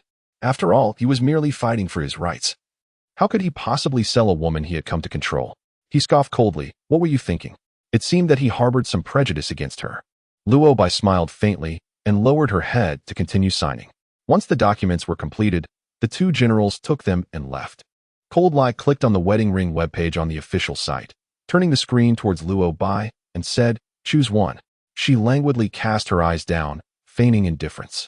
Luo Bai casually glanced at the screen, observing the standard men's rings, all uniformly in rose gold, adorned with solid crystals in various styles. Her reflexive search for prices startled her. They astonishingly exceeded 80 million. Goodness, what an exorbitant price. She turned to Cold Lai, unable to restrain herself. "Isn't there anything cheaper?" She recalled hearing from Zhang Hui that a major's monthly salary was merely 100,000 interstellar coins, a far cry from 80 million. "There are ordinary rings available at a significantly lower price. Would you like one?" Cold Lai was at a loss for whether to laugh or not. His words were directed at Luo Bai, yet his peripheral gaze lingered on Feng Ling. The supreme crystal ring represented the husband's authority. What relevance did an ordinary wedding band hold? The two were incomparable, and it would be absurd for Feng Ling to desire the latter, as Cold Lai had anticipated. Before Luo Bai could respond, Feng Ling smiled and said, "According to imperial law, if the husband is a soldier, the wife may apply for a wedding ring in her name, and the government will cover the costs. We only need to pay a deposit of 500,000. Through Luo Bai's demeanor, Feng Ling discerned that she was not entirely aware of the significance of the supreme crystal ring. since she did not inquire. He saw no need to elaborate. Such a fortunate circumstance. Luo Bai scrutinized the rings on the screen, pondering how humane the imperial laws regarding marriage truly were. After a moment of contemplation, she shifted her position and asked Feng Ling, "What type do you prefer?" The imperial marriage system was rather peculiar. The wedding ring was solely the husband's prerogative, and the meaning behind each ring varied. Feng Ling selected several styles based on his taste. Primarily characterized by understated luxury, these few are quite acceptable. Since the purchase would be made in Luo Bai's name, Feng Ling granted her the final say. After a thorough comparison, she pointed to the most appealing ring, set with 2 sparkling diamonds, and inquired, "How about this one? What do you think?" Seeking the opinion of the person involved was the least one could do to show respect. Feng Ling glanced at it and replied, "Very good. Let us go with this one." Luo Bai made her decision. Cold Lai confirmed the selection on the holographic device, and Feng Ling scanned the screen with his terminal, successfully completing the payment. Cold Lai remarked, "You should receive it in 2 hours." With the marriage formalities concluded, Feng Ling bid farewell to Cold Lai and prepared to leave. With Cold Lai rising to accompany him, Luo Bai walked ahead while Cold Lai leaned closer to Feng Ling, his gaze fixed on Luo Bai, and quietly asked, "How did you manage to finalize everything so quickly?" Feng Ling understood Cold Lai's curiosity, now that his marriage to Luo Bai was established. He was inclined to inquire about the circumstances. Otherwise, he would not have bothered to rise to see them off. Cold Lai's insinuation was clear, prompting Feng Ling to sidestep Cold Lai's proximity with a hint of mockery. "Would you believe me if I said it was delivered to my doorstep?" Feng Ling was aware that Luo Bai could hear him, and he was unperturbed. It was all the better if she did. For he was the one who first proposed marriage, yet Luo Bai had not made her stance clear. What was past. This time, however, it was Luo Bai who sought the marriage, not him, and he wished for her to remember this and, consequently, cherish him. Luo Bai was only a few steps ahead, and it was challenging to avoid overhearing their conversation. She turned her back to the two, her eyes flickering momentarily at Feng Ling's bluntness. Cold Lai interjected, "I'm returning to the Imperial Star the day after tomorrow. Would you like to accompany me on my airship?" He was merely making casual conversation, harboring no ulterior motives. With Luo Bai now Feng Ling's wife, it was possible that if Feng Ling applied for resources, Luo Bai might soon be able to study at the Imperial Contract Master Academy. If Luo Bai were to go to the Imperial Star, Feng Ling would likely accompany her. Feng Ling glanced at Luo Bai, who was waiting for him. "Let me discuss it with Luo Bai first." Cold Lai chuckled nonchalantly, having gleaned all he wanted to know, and halted his steps, no longer escorting them. Upon exiting the military base's command center, Feng Ling intended to take Luo Bai shopping. Now that she was his wife, he was not one to be stingy. He was willing to indulge her desires for food, clothing, and accessories.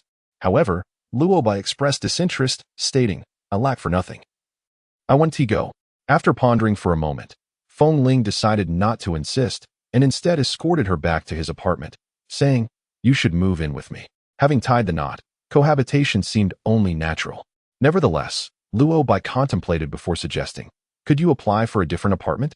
Not wishing Feng Ling to misconstrue her intentions, she candidly explained, "I do not want to live in a space once shared with another woman." Feng Ling raised an eyebrow, pondering whether it was a matter of her being overly sensitive or something else. In truth, it was not a significant issue.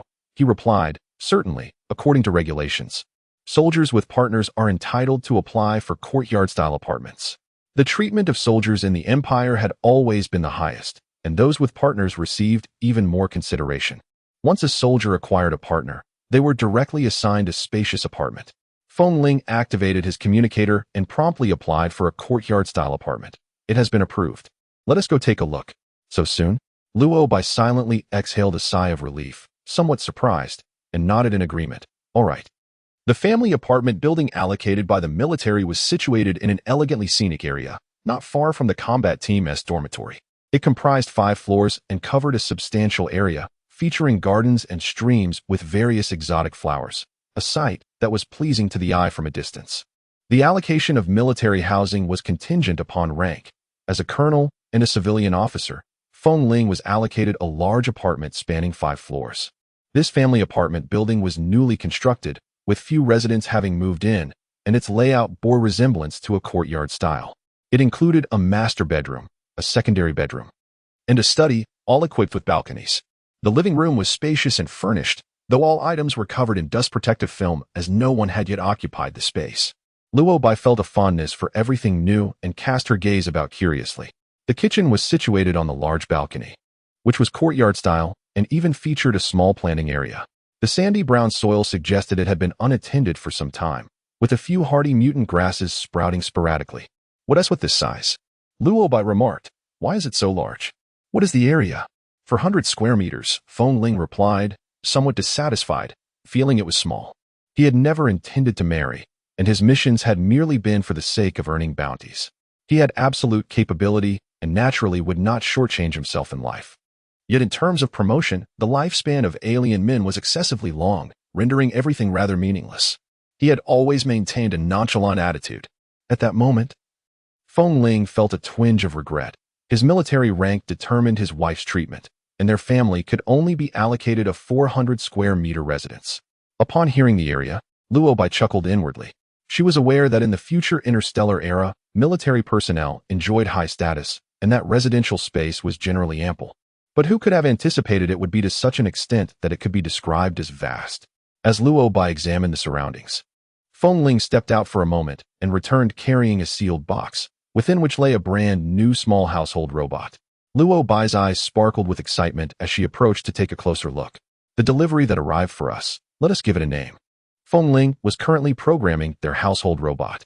The little robot was exquisitely designed, with twinkling red eyes that were endearing and delightful. After pondering for a while, Luo Bai finally suggested, "Let us call it Dang Dang." Feng Ling promptly input the command, "Dang Dang, tidy up the house." "Yes, master," replied the household robot, excited about its name, and cheerfully got to work. With the house now ready, Feng Ling proposed they move in today, and Luo Bai, after some contemplation, did not refuse. Feng Ling accompanied Luo Bai back home to pack her belongings and casually mentioned their marriage registration to Guanju Ting. Guanju Ting was momentarily taken aback by the sudden news but quickly came to terms with it, feeling it was for the best. Now that Luo Bai was a military spouse, those with ulterior motives would likely cease their intentions. Luo Bai did not take much with her, aside from clothing, placing the medicinal cauldron and spiritual plants into her storage bracelet. Just before leaving, she reminded Guanju Ting, "Contact me if anything comes up." "Don't worry, I know." Guanju Ting waved her off. When they returned to their new home at the military base, Dang Dang had already removed the dust cover, and the house was sparkling clean and fresh. Luo Bai's belongings were minimal, unlike Feng Ling's, and after tidying up, they both settled into the spacious apartment. In the midst of their work, Feng Ling received a communication from the combat team and excused himself. Exhausted, Luo Bai slumped on the sofa, feeling drained, and suddenly recalled that Feng Ling had referred to her as someone delivered to him. Although it was true that she had willingly come to him, hearing it directly from Feng Ling left her somewhat disgruntled. Something given freely is not valued. Luo Bai chuckled softly, too weary to think further, and went to bed. She fell into a deep slumber, unaware of the passing time, her dreams vivid and colorful. Luo Bai was awakened by the sound of the door opening. It was Feng Ling entering. "I fell asleep," she explained. Feng Ling replied, "Come over for dinner." He had brought food back from the base cafeteria. Luo Bai followed Feng Ling to the large balcony, where the kitchen, dining area, and washroom were all located. The space was surrounded by various vines and plants, creating a refreshing and aesthetically pleasing environment that was unimaginable for 21st century humans. Treating Luo Bai as his wife, Feng Ling ensured she was well cared for. The dinner was nutritious, featuring fish and meat, the finest meal she had experienced since arriving in this world. The reason was simple. Luo Bai's family could not afford such nutritious ingredients. Fortunately, her family's fields still yielded hundreds of pounds of rice. Otherwise, she might never have known the taste of nutritional food in the interstellar age. However, Luo Bai had little appetite that day and only took a few bites before losing interest. Eating so little, Feng Ling subtly frowned, knowing Luo Bai's family's circumstances. After years of consuming ordinary food, could it be that she had developed a sensitive stomach? Leaning lazily on the sofa, Luo Bai replied, "I haven't had much appetite lately." Feng Ling contemplated this and, once finished, rose to clear the dishes. After washing his hands, he returned with a glass of water for Luo Bai and sat down, saying, "I have applied to the military for 3 pieces of grade 3 or higher by finite stone. I plan to take you to the Imperial Star for the apprentice assessment." Coincidentally, Lung Lai will return to the Imperial Star the day after tomorrow, and we can go with him. Luo Bai pondered. Entering the Talent Contracting Academy would provide her with formal guidance from a mentor. A far cry from her previous trial-and-error approach. However, she felt a strong aversion to using the bifinite stones obtained through application for the apprentice assessment. Moreover, she did not particularly enjoy the role of an apprentice, just as she did not favor the position of a contracting assistant. The very thought of it was distasteful to her, and she had no intention of compromising herself. After much internal conflict, Luo Bai ultimately could not overcome her mental barrier and said, "I do not wish to hastily participate in the assessment. Let us discuss this again after some time." Feng Ling was taken aback. "You need to think this through." Without hesitation, Luo Bai replied, "I have thought it through." Feng Ling ceased to insist and hesitated before suggesting, "The combat team has a heavy workload at the moment. Can we postpone the wedding?" The wedding was merely a formality. If time did not permit, so be it. Luo Bai smiled, remarking that they might separate one day, so holding a wedding would merely be a waste of money. Weddings. She had never anticipated one before her transmigration. And after it, she found them even less appealing. Marriages in the 3 major star systems lacked guarantees. A woman could readily change her husband when she grew weary. And a man, once he attained a certain capability, could divorce and seek a new partner. Regardless of gender, the old must give way to the new. A sentiment both indifferent and carefree. Feng Ling chuckled, taking Luo Bai's words lightly, not perceiving their seriousness. After sitting a while longer, he stood and said, "If you're tired, you should rest early." He entered the bedroom first.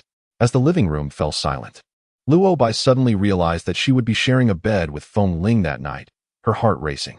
After a mental pep talk, she hesitated for a while before finally returning to the bedroom. Feng Ling was engrossed in his light brain. Upon seeing her enter, he went to the bathroom. Luo Bai was unsure of what to do and simply sat on the sofa by the window, lost in thought. After some time, Feng Ling emerged from the bathroom. Luo Bai looked up to see him wrapped only in a towel at the waist, causing her heart to skip a beat, and she hastily averted her gaze. Feng Ling sensed her unease but dismissed it. They were husband and wife, and such intimacy was inevitable. He opened the wardrobe, where both of their clothes had been organized, took out his sleepwear, and changed before Luo Bai's eyes, untying the towel. Luo Bai remained seated on the sofa, subtly shifting her gaze as she pretended to observe the weather outside, through the window catching sight of the starry sky. However, she was not in the mood to appreciate it, lost in her own thoughts. Feng Ling chuckled to himself and turned to ask, "Aren't you going to shower?" Luo Bai nodded and mumbled, "Yes," before getting up to head to the bathroom. She soon emerged again, as Feng Ling lay in bed, speaking on his communicator. He looked up at her, surprised at her speed. Luo Bai walked to the wardrobe, explaining, "I'm just getting my sleepwear." She retrieved her sleepwear and returned to the bathroom. With a severe case of psychological cleanliness, she washed herself 3 times before finally drying off and donning her fresh sleepwear. Feng Ling had already ended his call and lay in bed, feigning sleep. Hearing movement, he opened his eyes and stared at Luo Bai, who, while not lacking in beauty compared to other women, had always dressed plainly. The feminine charm of a lovely dress had never graced her, and when compared to the meticulously adorned women around her, her appearance tended to be overlooked. Today, however, the delicate white nightgown accentuated her beauty, leaving Feng Ling momentarily captivated as he observed the petite figure before him. Luo Bai climbed into bed, pulling back the thin blanket and lying down a comfortable distance from Feng Ling, careful not to disturb him. After about a minute, Feng Ling reached over to turn off the light, and in the darkness, he pulled her into his embrace. Luo Bai's heart raced, filled with a mix of nervousness and unease. Sensing her agitation, Feng Ling's voice softened as he said, "Sleep now." This meant he would not intrude upon her. Reassured, Luo Bai listened to his steady breathing and soon drifted off to sleep. Feng Ling, busy with his duties, left for the military early the next morning. Not waking Luo Bai, when she finally arose, he had left her a meal on the dining table. After breakfast, with nothing pressing to do in the apartment, Luo Bai decided to pass the time by refining medicine. However, her record of previous mishaps with the furnace made her hesitant to use Feng Ling's study, and the bedroom was absolutely off limits. Thus, she opted to experiment in the guest room. The guest room had a small living area, and Luo Bai took out the medicinal cauldron and spiritual plants, carefully preparing a batch of hemostatic powder. She placed the plants into the cauldron and, after considerable effort, managed to guide the flame with her mental energy. 2 hours later, a tremendous explosion resounded through the newly constructed apartment building, startling those who heard it. What an uproar! It sounded as if something had detonated. On the same floor, Huli, a third-tier dual-system alchemist, was about to pour herself a drink when the sudden blast nearly made her stumble, causing her to spill most of the water. For a brief moment, Huli was flustered, feeling that the sound was strangely familiar. Upon reflection, she realized it was the unmistakable noise of an exploding furnace. It was unfortunate for whoever had failed in their alchemical endeavors. At that moment, Luo Bai was left dumbfounded. Had it exploded again? What a rare occurrence. The commotion was so loud that many must have heard it. Luo Bai could easily imagine others mocking her when she stepped outside. The thought was quite embarrassing. After a moment of worry, she glanced at herself in the mirror and couldn't help but smile wryly. Although the furnace had exploded, she was rather impressed with herself. The entire guest room was covered in soot, yet she had barely any dust on her. The noise had been so great that even Feng Ling received news of it and immediately contacted her. What was that sound just now? How to respond? Luo Bai sheepishly replied, I had a furnace explosion while refining potions. Are you hurt? Feng Ling inquired with concern. Can a furnace explosion injure someone? Luo Bai mused, having exploded 2 furnaces without a speck of dust on her. No, I'm fine. Be careful, Feng Ling admonished. Qin Yilang, seated across from Feng Ling, had gathered enough from their conversation to surmise the situation and shook his head. Once Feng Ling hung up, he spoke. I heard you applied for 3 pieces of third-tier or higher jadeite. When will you send them to Emperor Star? Feng Ling frowned. It depends on the situation. I will send them over whenever she wants. Qin Yilang was not optimistic about Feng Ling marrying Luo Bai, having heard rumors of her dubious character. But as a friend, he felt compelled to advise. Since you've applied for the jadeite, you should send it over quickly. Without a mentor's guidance, it will be challenging for her to find her way. Feng Ling nodded, acknowledging the advice. Luo Bai felt somewhat disgruntled. Other novice alchemists merely failed in their attempts, perhaps ruining a furnace at most, and it was rare to experience such explosions. How could she, Luo Bai, a person of such caution, have exploded a furnace every time she attempted alchemy? And such a commotion that everyone would notice. Chapter 51. The Inept Alchemist. Fortunately, the building materials of the future interstellar world were sturdy. Otherwise, once she exhausted the spirit plants in her possession, would the building collapse? Such thoughts were rather exaggerated. A collapse was simply impossible. The 2 furnace explosions had far exceeded Luo Bai's control, leaving her somewhat vexed and eager to try again, wondering if her method was flawed or if she was simply talentless in alchemy. By now, it was nearing noon, and time was limited. Luo Bai's head throbbed. She decided to attempt it again in the afternoon. Feng Ling returned with lunch, inquiring about Luo Bai's alchemical progress before heading off to the military. Luo Bai lay on her bed for a midday rest. Though she could not truly sleep, she merely closed her eyes to gather her energy. After some time, she could no longer lie still and rose to refine potions. As a result, 2 hours later, another explosion echoed, startling those who heard it. Goodness! What now? One explosion in the morning, and now another in the afternoon. This was far from over. Colonel Roger, who had a good relationship with Feng Ling, went to the operations department to find him and jested, What on earth is wrong with your new wife? If she can't refine potions, she shouldn't attempt it. This constant commotion is not good. 2 explosions in one day was quite the rarity. Feng Ling merely raised his eyes nonchalantly. You'll get used to it. Roger tapped on the table. Alchemy is an expensive endeavor in the interstellar realm. Are you really going to let her continue like this? Feng Ling replied with calmness. For now, I can still support her. Roger pondered for a moment and said, That's one way to look at it. With her lack of talent and no alchemical gift, at least she won't entertain other ambitions. Xiao Qiu was too ambitious and ended up with Rong Bojun. Moving to Emperor Star, Luo Bai is different. Regardless of her ambitions, given her high failure rate, any wild aspirations will have to be curtailed. Feng Ling scoffed. Changing the topic, when there's time, let your wife, Hu Li, give some guidance to mine. Sure, I'll mention it to Hu Li. Roger agreed readily. His wife, Hu Li, was a third-tier dual-system alchemist, more than capable of advising Luo Bai. Hu Li was a renowned senior alchemist stationed at the military base. And after work, Roger picked her up to have dinner at the base's cafeteria, during which he brought up the matter of guiding Luo Bai. You should check on her. It's not good for her to keep exploding furnaces like this, Roger said. Hu Li, a quintessential beauty with a gentle disposition, smiled upon hearing this. I'll stop by after dinner. While Roger and others were aware of Luo Bai's 2 furnace explosions, she herself knew that she had attempted 3 times and failed 3 times. What did that number signify? She was a talentless alchemist. and persisting down this path would only waste interstellar currency. Yet, Luo Bai was not one to accept defeat easily. She toyed with spirit plants as if they were playthings. Convinced of her capabilities, how could she be so inept at alchemy? Regardless of how reluctant Luo Bai was to accept it, her ineptitude seemed to be a fact. After much contemplation, Luo Bai decided not to dwell on it further. If this path was unfeasible, she would simply choose another. At worst, she would select energy sources and gamble stones. Surely, she wouldn't be so unfortunate as to fail at those as well. If that were indeed the case, then she would have to admit her own shortcomings. Who could she blame? Nevertheless, Luo Bai still had spirit plants for crafting hemostatic powder, and even if she gave up, she would use them up first. Today was not her day.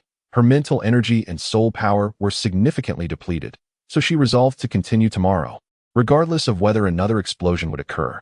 Having already exploded 3 times, what difference would a few more make? Chapter 52. A display of attitude after dinner.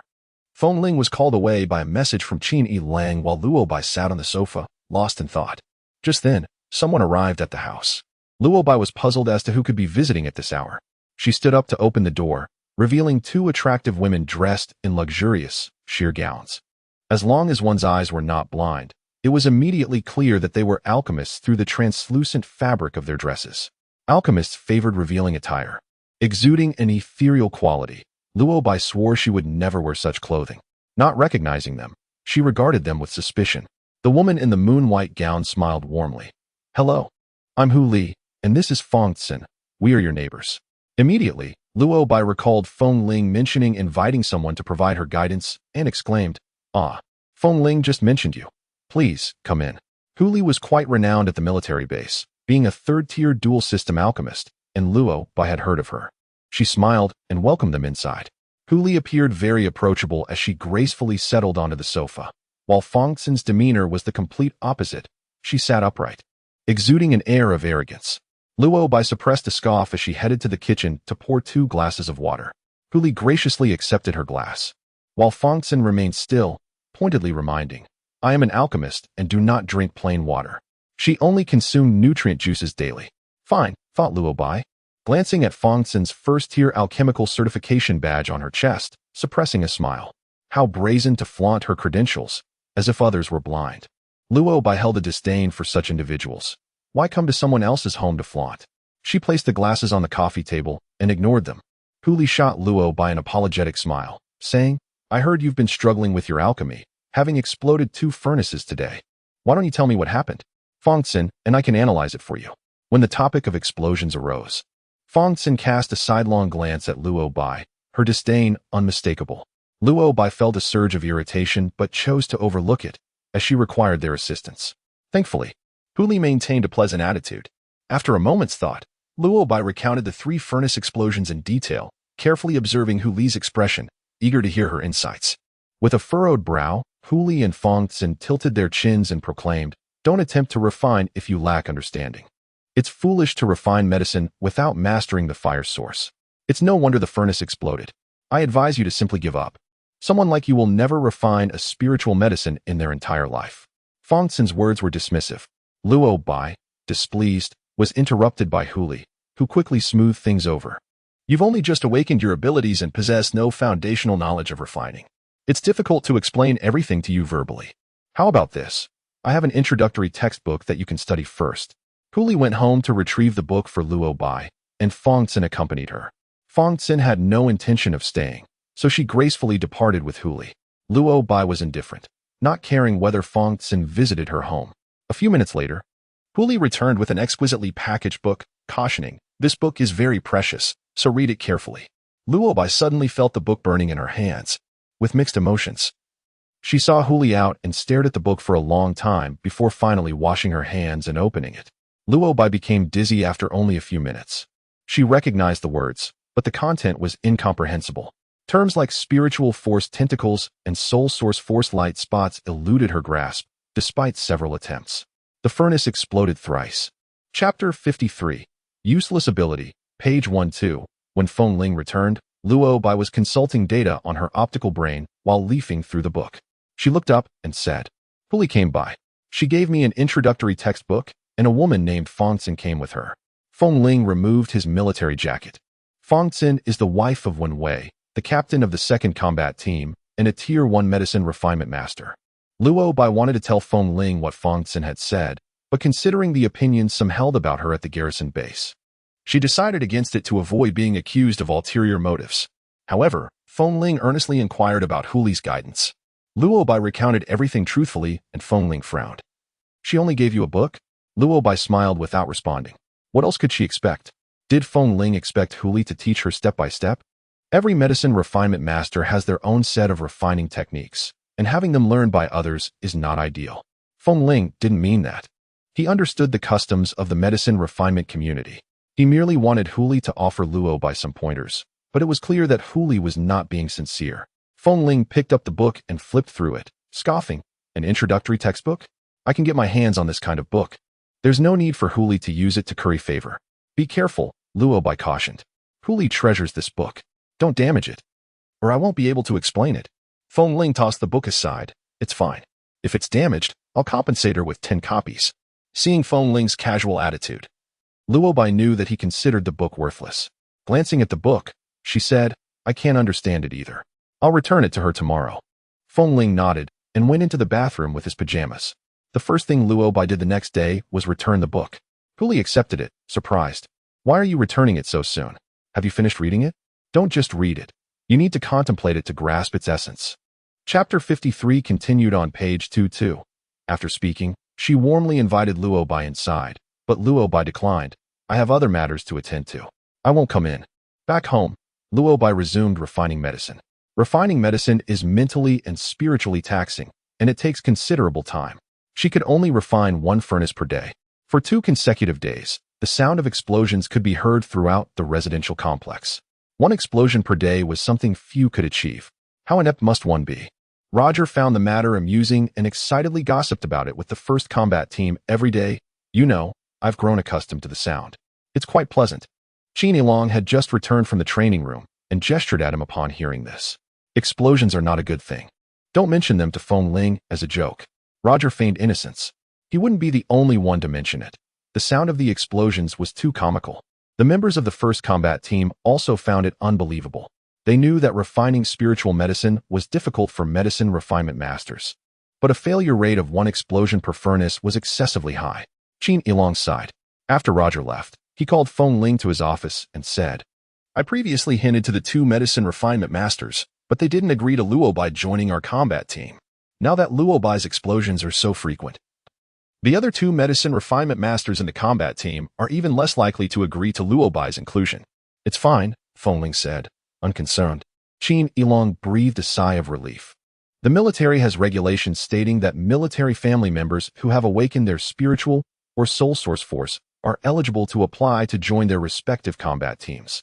With Luo Bai's useless ability, not only did the 2 medicine refinement masters in the team disagree with her joining, but he himself was reluctant to accept her.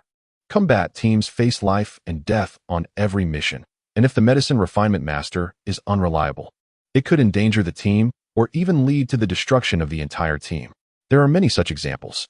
Chapter 54, Energy Fluid, page 11.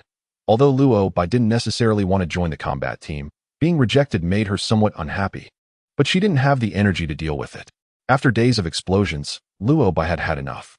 Early in the morning, she stared at the remaining spiritual plants with a hostile gaze. The spiritual plants that Feng Ling had bought her could produce 10 bottles of hemostatic powder, but she had already ruined half of them. Was she going to continue refining the other half in the same way? Luo Bai knew that something was wrong, and that continuing to refine in this way would only result in more explosions. Luo Bai felt deflated and didn't want to do anything. She wandered around the room, took a red fruit from the refrigerator, crunched it, and focused her attention on the Tier 1 Crimson Jade Stone. She had used it 5 times and wondered how much fire crystal energy was left inside. Given how much she had been messing around, she figured it wouldn't be much. Luo Bai lost all interest in refining medicine. Since it would only result in an explosion anyway, she threw the spiritual plants into the medicine cauldron and began refining while munching on the red fruit. First, she released her spiritual force to guide and control the fire source. Her mind wasn't on refining medicine. She thought the Crimson Jade Stone was quite pretty. Luo Bai was purely refining medicine out of boredom, and she didn't operate the fire source according to the video tutorials. Instead, She forcefully intruded her spiritual force into the crimson jade stone and extracted any fire source she encountered. The flames raged, almost scorching her. Luobai was startled and thought, "Damn it, this is definitely going to explode." After guiding out the fire source, Luobai had the leisure to explore other things. Her spiritual force delved deep into the crimson jade stone, recklessly charging around. Huh? Luobai curiously discovered that the structure inside the crimson jade stone was different from what she thought, with dense patterns. She was curious and focused on the stream-like crimson liquid that flowed along the patterns. Luobai was having fun and became obsessed with pushing all the crimson liquid together. The countless patterns were like a maze, and if a pattern was blocked, she would find another route. Luobai found this phenomenon novel and developed a desire to excel. She was determined to gather all the crimson liquid together. When Luobai's head ached unbearably, she finally drove all the crimson liquid into one space. Suddenly, her pupils constricted, and she was dumbfounded. The crimson liquid, now condensed into one, actually emerged from the crimson jade stone and floated before her, controlled by her spiritual force. What the hell is this? Her mind raced, and Luobai stared at the crimson liquid in disbelief. Could it be what she thought it was? No, that's impossible. She's refining spiritual medicine, and although she's multitasking, she hasn't neglected her work. How could she produce something else? Luobai was stunned for a moment and cautiously retracted the fire source, ending the refining process. Everyone was puzzled by the lack of an explosion. Feng Ling, who was in a meeting, received a communication from Luobai. Feng Ling rose and went to the side. He heard Luobai say, "Come back." Not hearing an explosion, Feng Ling was worried. Without asking why, he excused himself from the captain, Qin Long, and immediately went home. Feng Ling went straight to the spare bedroom after entering the house. As soon as he opened the door, Luobai used her spiritual force to control the crimson liquid and said to him, "Feng Ling, look, is this energy fluid?" Feng Ling looked over, astonished to see that it was indeed energy fluid. He quickly walked over and took out a liquid bottle from his storage ring to collect the energy fluid. What happened? Weren't you refining spiritual medicine? Though devoid of any prior knowledge of energetics, the sudden extraction of energy fluid during her alchemic endeavors left Feng Ling momentarily bewildered. Despite his intellectual prowess. Chapter 55. A second attempt. The apothecary's crucible remained in its place, still faintly exuding the lingering aroma of herbs. An undeniable testament to Luobai's recent attempt at concocting elixirs.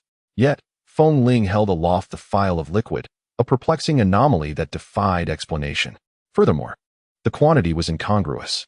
Feng Ling, a frequent procurer of elixirs and energy fluids for his combat team, possessed a clear understanding of an energy contractor's extraction capabilities. From a single, utilized rank 1 crimson jadeite stone, even a proficient energy contractor could extract a mere 30 milliliters at most.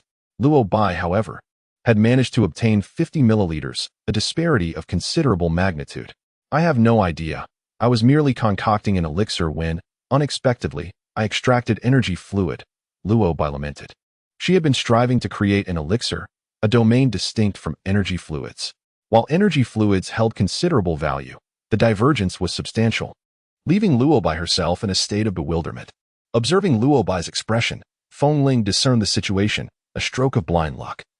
A fortuitous accident that had yielded the energy fluid, and in an astonishing quantity. This circuitous route prompted Feng Ling to chuckle softly, raising his hand to his forehead. "Remarkable," he mused. It was said that the fire attribute, among the known attributes, was particularly formidable in aggressive force. Without a high level of mental fortitude, one could not control its condensation into energy fluid. Given Luobai's deficient attribute, Feng Ling struggled to comprehend how she had accomplished it. Energy fluids were invaluable, especially those with rare attributes. At times, even vast sums of interstellar currency could not secure them. Fire attribute energy fluid was among the rarest. With the combat team struggling to procure fire attribute energy fluid, this phial offered a much-needed reprieve. Feng Ling exhaled in relief, then hesitated before inquiring, "How do you feel? Are you experiencing any discomfort?" Luobai assessed herself and replied with a smile, "I am well." After scrutinizing her and confirming her sound mental state, Feng Ling retrieved several rank 1 jadeite stones from his storage ring. "Try again, using the same method as before, and see if you can extract the energy fluid within." Luobai demurred. "I don't recall the procedure." She had been solely focused on aggregating the crimson liquid, unaware that it would yield energy fluid. "It doesn't matter, simply try." Feng Ling encouraged. In his view, success would be ideal, but failure would merely result in the loss of a jadeite stone. If Luo Bai found no aptitude in alchemy, becoming an energy contractor was not an unfavorable alternative. Luo Bai inhaled deeply, grasped a crimson jadeite stone, and unleashed her mental energy. After several minutes, she wearily withdrew her mental energy, offering an apologetic smile as she presented the jadeite stone in her hand. I couldn't locate those patterns. This jadeite stone is ruined. A single rank 1 jadeite stone commanded a minimum price of 5,000 interstellar currency, yet she had ruined it in her attempt. Feng Ling remained unfazed and did not press her to continue. No energy contractor achieved success on their first attempt, especially one as newly awakened as Luo Bai. He produced another rank 1 crimson jadeite stone, along with the previously used jadeite stones, and gave them to Luo Bai. These are for you to use. Noticing her fatigue, Feng Ling carried Luo Bai to the bed. Rest for a while. Having expended considerable mental energy, Luo Bai was indeed weary. She closed her eyes, and Feng Ling waited until she had fallen asleep before returning to the combat division. The meeting had already adjourned, and Qin Along was kneading his brow in frustration. The risk factor for this mission is relatively high. While the other equipment is adequate, the quantity of elixirs and energy fluids is insufficient. Do your best to find a solution. Chapter 56. Embarking on a mission, I will consult with Wen Yao, Feng Ling responded. He made no mention of Luo Bai's successful extraction of energy fluid. Since Luo Bai was barred from joining the combat team, her abilities were irrelevant to the team. Let some regret their decision. Feng Ling toiled late into the night before returning home. He bathed, embraced Luo Bai, and retired to sleep. At 6 a.m, Feng Ling disengaged from the embrace of the woman in his arms, rose from the bed, and began to dress. Hearing the commotion, Luo Bai stirred. There's no need for you to rise, Feng Ling interjected. Sleep. Luo Bai complied, returning to her repose. Feng Ling entered the lavatory to wash and groom himself. Emerging clad in his military uniform, he communicated briefly with Qin Yilong, then approached the bed and sat down. Luo Bai, who had remained awake, opened her eyes. Feng Ling's countenance bore an expression of hesitation. I must accompany the combat team on a mission today. I will be gone for several days. Will you be all right alone? Yes, return quickly, Luo Bai pleaded, her gaze fixed on Feng Ling. She had no acquaintances at the garrison base, and the prospect of spending the nights alone filled her with trepidation. Unaware of the source of her apprehension, Feng Ling tapped the terminal on Luo Bai's wrist. Contact me if anything arises. With those words, he drew the light blanket over Luo Bai, opened the door, and departed. Luo Bai lingered in bed for a while before rising. Feng Ling had left breakfast for her. For lunch, she resolved to dine at the base cafeteria. Upon exiting her domicile, Luo Bai had taken only a few steps when she encountered a woman of simple attire. The woman's hair was loosely coiffed, with several strands cascading haphazardly across her cheeks. Her flat-soled shoes were speckled with soil, suggesting a vocation in cultivation. The woman noticed Luo Bai and offered a bashful smile. You must be Feng Ling's wife, Luo Bai. My name is Pei Yu. My husband is Yang Yu, the captain of the 7th Combat Team. Luo Bai, unfamiliar with the woman, returned a polite smile and attempted to make conversation. Do you reside on this floor as well? Pei Yu nodded, extending her hand forward. Just in the residence ahead. Feel free to visit our home whenever you have the time. Pei Yu, seemingly not one for extensive conversation, concluded the exchange and returned to her residence. Luo Bai proceeded to the base cafeteria, where she was met with a multitude of scrutinizing gazes. Ignoring them, she feigned nonchalance and ordered 2 dishes and a bowl of rice before seeking an unoccupied seat. Hey, beautiful, over here. A handsome man called out to Luo Bai with a smile. Following the sound of his voice, Luo Bai recognized him as Colonel Roger, and his dining companion was Colonel Lanze and Jing's husband. Unfamiliar with them, she hesitated briefly before approaching. It seemed that Colonel Roger had not anticipated Luo Bai's acceptance of his invitation, for he only remembered to pull out a chair for her as she drew near. Luo Bai preempted him by drawing the chair herself, and Roger's extended hand paused momentarily before he calmly retracted it. Luo Bai took her seat and inquired with a smile. Have you been here long? Unaccustomed to socializing with them, she felt compelled to initiate conversation. Lanze cast a detached glance at Luo Bai, while Roger raised his eyebrows. Oh, we just arrived as well. Having exhausted the customary pleasantries, Luo Bai smiled, lowered her gaze, and commenced her meal. The food consisted of rice and green vegetables, visually appealing at first glance. However, Upon tasting it, the flavor was, well, bland and dry, typical of ordinary ingredients cultivated by machines. Luobai had not consumed such fare in many years. Each time she did, she couldn't help but chuckle, not at anything in particular, but at the indescribable texture. Deceptive to the eye, yet disappointing to the palate, it was both amusing and exasperating. Lanze harbored a prejudice against Luobai and disliked dining with her. Apart from the sounds of eating, no one spoke at the table. Truthfully, Luobai found the situation rather awkward. Already lacking appetite, she found her aversion growing with each bite, to the point of nausea. Chapter 57. Colonel Roger. With considerable effort, Luobai managed to finish her meal. Just as she was about to depart, Roger presented her with a glass of juice, smiling. Luobai remained unmoved. Thank you. A glass of ordinary juice cost 10 interstellar currency, and she saw no reason to accept charity from a stranger. Roger remained unfazed by Luobai's refusal. Did you not engage in alchemy yesterday? I didn't hear any commotion. The question lacked tact. Luobai replied with a smile. I did, but it was unsuccessful. A half-baked attempt. Roger paused, taken aback by her choice of words. He then inquired with a hint of jest, did you engage in alchemy today? After yesterday's failure. I presume it exploded today? Roger doubted that a good-for-nothing like Luobai could concoct elixirs.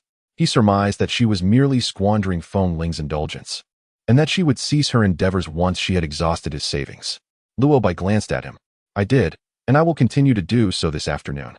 She had originally intended to rest for a couple of days, but since someone was anticipating it, she would oblige. Roger was a man of peculiar taste, and upon learning what he desired, he said with a glint in his peach blossom eyes, do you know something? Huachun applied to the military for 3 pieces of jadeite on behalf of your cousin, Luo Yan, and the military approved it on the same day. Now, Huachun is accompanying Luo Yan on the Imperial Star for the apprentice assessment. Didn't Feng Ling apply for you long ago? Why didn't you go with them? Huachun had once been Luo Bai's fiancé, only to be engaged to Luo Yan shortly thereafter. This news had already circulated within the military base, and Roger, fully aware of the underlying details, still chose to mention the two in front of Luo Bai. His intentions were transparent. Luo Bai's expression turned indifferent. I don't wish to go for the time being. Roger was slightly surprised. He had always thought that Luo Bai's prompt marriage to Feng Ling was motivated by the desire for military spouse benefits. With jadeite being granted, why wouldn't she attend the Imperial Star assessment? What scheme was she concocting? He scoffed. Aren't you the one with many schemes? In the end, you lost your fiancé to your cousin. TSK, serves you right. Luo Bai had no interest in remaining seated. She stood up with her tray. I'll take my leave. Drink your juice before you go, Roger called after her, still eager to extract more information. I just had a meal and can't drink anymore. Goodbye. Luo Bai turned and left, uninterested in playing games with Roger, who was clearly up to no good. Roger pouted. She left rather quickly. He took the juice for himself, having kindly offered her a glass, albeit the cheapest option, only to have it rejected. If she didn't want it, fine, he'd drink it himself. Lanze, leaning back in his chair, finally spoke up. Don't underestimate her. She's quite cunning. My wife mentioned that this woman's character is even worse than Zhang Hui and Xiao Qiao. Roger nodded, realizing this, and removed a special communicator from his wrist to dial a number. A mischievous grin spreading across his face. Huachun still doesn't know about her marriage to Feng Ling. I'll give him a heads up. Roger thrived on creating chaos. Lanze shook his head, not stopping him.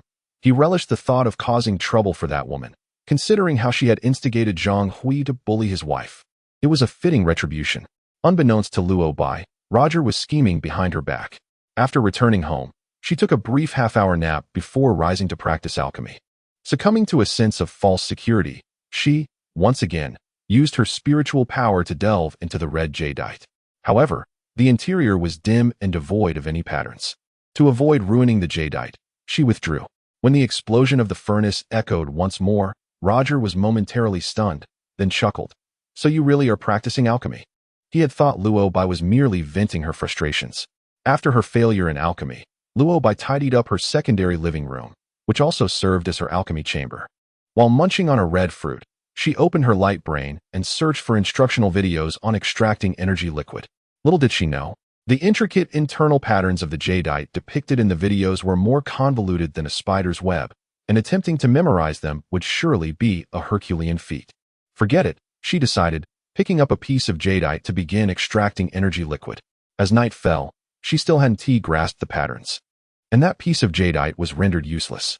When Luo Bai returned to the base cafeteria, no one invited her to join them for a meal. The military families formed their own cliques, keeping her at a distance. In the days that followed, Luo Bai sometimes practiced alchemy in the morning and extracted energy liquid in the afternoon, or vice versa, arranging her time as she pleased. In crowded areas, gossip flourished, especially in the family apartment complex, where some military families sought to witness Luo Bai's downfall. When they noticed her lack of activity in the morning, they maliciously approached her. "Aren't you practicing alchemy today?" A flicker of disdain crossed Luo Bai's eyes. "I'll be practicing in the afternoon." They clearly wanted to see her fail. As long as she had ample spiritual plants, she could explode the furnace twice a day without issue. Truth be told, if it weren't for the wasted materials, Luo Bai rather enjoyed the thrill of the explosions. With a loud bang, it was quite exhilarating. The onlookers exchanged knowing glances and stifled laughter, pleased with their friend's satisfaction as she returned to the group. Luo Bai busied herself with explosions and the practice of wasted jadeite until all 5 pieces were ruined, and she exhausted the spiritual plants needed to concoct 10 bottles of hemostatic powder. Sighing deeply, she toyed with a piece of red jadeite, contemplating the 5 young spiritual plants gifted from the pharmacy. To create 10 bottles of hemostatic powder, she needed 10 different spiritual plants, and the pharmacy had provided her with 95, leaving her with 5 small, immature plants that had been carelessly harvested before maturing. With weak spiritual energy and limited quantity, what use were they? As her gaze fell upon the 5 ruined jadeite pieces, her heart ached. Each was worth interstellar currency. Calculating the losses, she realized that at 5,000 interstellar coins per piece, the total was 25,000, with the spiritual plants amounting to 100,000 interstellar coins. Goodness! She had squandered a total of 125,000 interstellar coins. This was unacceptable. Luo Bai felt a surge of anxiety. Everything irritated her. And in a fit of rage, she tossed the 5 spiritual plants into the alchemical cauldron. After a moment's thought, she felt it might still be unsatisfactory. So she added the 5 ruined jadeite pieces as well. After all, whether she followed the standard procedure or not, the result was bound to be an explosion. And she welcomed it wholeheartedly. With an unusual burst of determination, Luo Bai sealed the cauldron's lid, then infused her soul power into it while simultaneously channeling her spiritual energy to ignite the flame, coaxing a small flicker of fire to emerge. Though she was fueled by anger, Luo Bai valued her life. The cauldron contained 2 entirely different substances, and she dared not incite a fierce blaze. If things went awry, there would be no one to defend her. She guided her soul power into the cauldron, aiming for a balanced interaction with her spiritual energy, manipulating the flames to incinerate and merge the spiritual plants with the jadeite. After observing for half an hour and seeing no abnormalities within the cauldron, along with a faint medicinal aroma wafting out, Luo Bai took a deep breath, sending a surge of spiritual energy deep into the red jadeite, carefully exploring until she finally discerned the intricate patterns within. Finally, she found them. Luo Bai felt a rush of excitement as she focused intently on extracting the red liquid from one piece. Time slipped by, and at last, she successfully extracted the energy liquid. Since the last time she had extracted energy liquid, Feng Ling had gifted her several vials, which she now retrieved from her storage bracelet. Extracting about 50 milliliters, the amount was similar to her previous yield. However, before she could revel in her success, the sweet aroma emanating from the cauldron began to fade. Stunned, Luo Bai reduced the flames and awaited the explosion, her heart racing with anxiety. Uncertain of the situation inside the cauldron, all she could sense was a dark mass. After waiting for several minutes, there was no explosion. Confused, Luo Bai knew she could determine whether the alchemy was successful, but with jadeite mixed in, she felt uneasy. She contemplated extinguishing the flame, but feared the repercussions. Yet, allowing the flames to burn without purpose was equally unwise. Finally, Luo Bai set a deadline. Regardless of the cauldron's condition, she would extinguish the flame and terminate the process before dinner. When the time arrived, she extinguished the fire and let out a long sigh of relief. Goodness, that had exhausted her. After resting for a moment and washing her face, she opened the cauldron's lid. What on earth is this? Luo Bai stared at the palm-sized green disc inside the cauldron for a long time. It was small and exquisitely crafted, quite lovely. After inspecting it closely, she realized it resembled a formation plate, yet after searching for a long time, she found no mechanism, indicating that it was not a formation plate. Upon completing her observations, Luo Bai couldn't help but laugh at herself. Formation plates were created from formation furnaces. So how could one possibly be made in an alchemy furnace? If anyone found out, she'd be the laughingstock. Ultimately, unable to discern its purpose, she tossed it into her storage bracelet and left it be. Since dinner time had passed, Luo Bai skipped the cafeteria. Instead, she took the last red fruit from the fridge, and after bathing, she lay in bed, covering her head with the blanket and letting her mind wander. As it was still early to sleep, with her spiritual plants and jadeite depleted, all that remained were the residues she had collected. What would she do tomorrow? As Luo Bai pondered whether to return home, a video call from Feng Ling interrupted her thoughts. Connecting the call, she saw Feng Ling in a tent, who inquired about her resting. Not really, Luo Bai replied, shaking her head. It's rather dull lying in bed alone. When will you be back? Feng Ling's handsome face softened as he replied, It will be a few more days. Things are a bit complicated here. After a brief pause, he added, The spirit plants at home must have run out by now. Yes, Luo Bai nodded. We used the last of them today. And the Bihue stones you gave me have also been depleted. Suddenly, her eyes brightened as she exclaimed, However, I managed to refine a 50 milliliter vial of fire attribute energy liquid from that red stone. Feng Ling was momentarily taken aback. He had never heard of anyone who had just awakened being able to extract energy liquid twice in such a short time. Both extractions had been mere accidents, leaving Feng Ling speechless, for he had never encountered such a situation. Take it easy for the next couple of days. When I return, I'll accompany you to purchase spirit plants. I already have plenty of first-grade Bihue stones, so no need to buy more. Luo Bai nodded in agreement, but Feng Ling noticed she seemed hesitant. Furrowing his brow, he asked, What's wrong? Luo Bai hesitated before finally saying, Feng Ling, I created something peculiar while refining medicine today. As she spoke, she retrieved a palm-sized round disc from her storage bracelet. Look, it's this. It resembled a formation disc. But Luo Bai swallowed her words. Feng Ling's eyes narrowed slightly upon a casual glance, though he concealed his surprise. Inside, however, he was already in turmoil. After a moment, he regained his composure. The formation system was one of the most challenging disciplines, and it was utterly impossible for Luo Bai to have produced such a thing. Yet, upon closer inspection of the small disc in her hand, he could not suppress his curiosity and asked, How did you manage to create this? Feeling somewhat guilty, Luo Bai stammered, I had 5 spirit plants of poor quality left, so I tossed them in the cauldron along with those 5 discarded Bihue stones, and this is what came out. Theoretically, such an action should not have yielded results, and Feng Ling struggled to comprehend it. Put it away for now. We'll discuss it further when I return. Remember not to show it to anyone. I understand. Just then, it seemed someone was looking for Feng Ling, and he hurriedly ended the call. Sitting on her bed, Luo Bai fiddled with the small disc for a while before remembering to contact her father, who had been away for more than 10 days. When Luo Hang answered, she learned that he and her elder brother would be home by tomorrow afternoon. Ecstatic, she could hardly sleep that night, eager to share everything with her father. The next morning, Luo Bai rose early. After washing up and finding herself at loose ends, she wandered to the large balcony. As she took a few steps, she suddenly felt a cool droplet of rain on her face. Reaching up to touch it, she confirmed it was indeed water. Looking up at the sky, which appeared vast and unclear, another raindrop hit her cheek. Overjoyed, she welcomed the rain, despite her past life's association with fire. She cherished rainy days and found comfort in falling asleep to the sound of rain.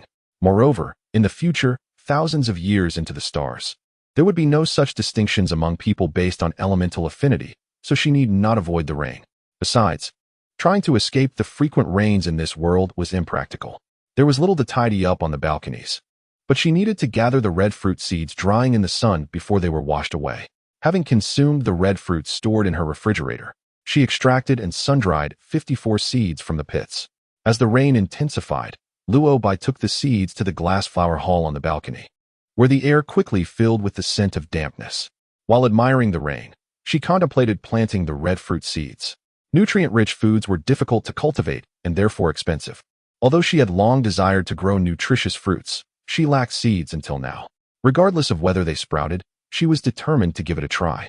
In this world plagued by ferocious beasts and mutated plants, cultivation depended heavily on intelligent robots, yet the crops produced lacked nutritional energy. Only women and pregnant beings with an innate affinity for plants could cultivate and nurture nutritious flora. Some of these women and expectant entities possessed varying degrees of earth and wood abilities, marking them as exceptionally gifted cultivators.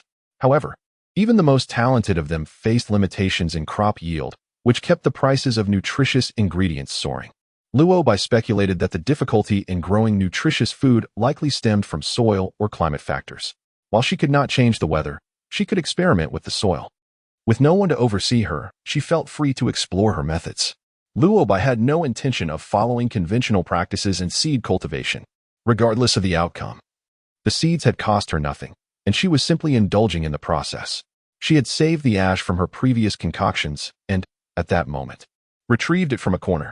Having no planting pots on hand, she searched her home but found nothing suitable for cultivating seeds. The rain continued to pour, and Luobai decided to abandon her initial plan. After some thought, she dashed to the warehouse and found a small cardboard box. Making her way to the planting field along the vine corridor, she scooped some soil into the box with her hands, as they lacked a shovel. Upon returning to the glass hall, she gradually mixed the ash into the soil when she suddenly felt something the size of a cherry. Curious, she wondered what stones could be in the ash. Upon inspection, she discovered it was covered in dirt, and its true nature was unclear. Wiping it clean, she found it was a red stone. To examine it better, she rinsed it at the sink, raising it to her eyes for a closer look. The color resembled that of the red stone, but she felt it was different. Where had it come from? After pondering for a while, she concluded it must be related to her alchemical endeavors, though it remained a mystery. Regardless, it was quite beautiful, and she decided to keep it.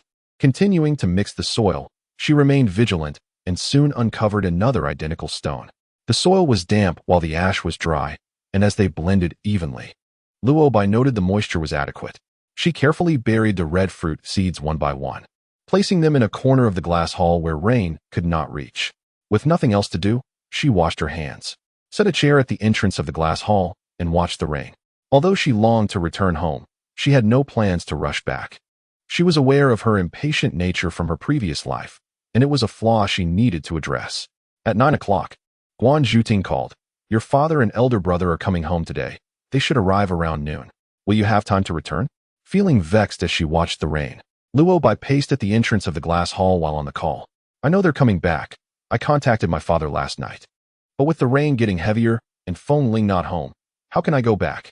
"Don't worry," Guan Zhuting suggested after a moment's thought. "I'll contact your father to find out their exact arrival time. If necessary, he can borrow a floating vehicle to come pick you up." "All right," Luobai felt reassured. "What delicious food are you making for lunch?" "Your father will bring back some exotic beast meat. I didn't buy any, but I did get 2 nutrient-rich phoenix tail fish." Knowing her daughter loved fish, Guan Zhuting added, "I plan to braise one and stew the other." Unable to contain her excitement, Luobai urged, "Tell father to come pick me up early." Guan Zhuting chuckled, "Got it." Luobai yearned to return home and hoped the rain would cease swiftly. To her dismay, the rain intensified, transforming into a torrential downpour, with the wind driving the rain relentlessly against the glass hall. Chapter 62, Family Affection, page 11. Feeling a chill, Luobai retreated indoors. The fierce wind whipped the rain, creating a cacophony as it struck the glass hall, and soon the sky darkened ominously. This deluge persisted for nearly 2 hours before it began to wane. Impatient, Luobai contacted her father. "Have you and my elder brother arrived home? When will you come to fetch me?" "We won't return home just yet. Your brother and I are heading to your location, and we should arrive in about 10 minutes. Luo Hang, too, was concerned for his daughter. He was aware that she had married while he was away and could surmise that she had been compelled to do so. Grateful for her family's concern, Luobai smiled brightly as she opened the door for Luo Hang and Hua Ran, unable to contain her joy. Luo Hang carried 2 small cardboard boxes, while Hua Ran bore a larger one. Luobai stepped aside to let them in and casually inquired, "What have you brought?" Luo Hang lifted the box in his hand. "The top one contains dozens of spiritual plants collected by your brother and me, while the bottom one is filled with wild, nutritious fruits. Your brother has brought meat from exotic beasts that is rich in nutrients." Luobai closed the door. "Did you leave any for home?" "Of course. This is for you. Where shall I put it?"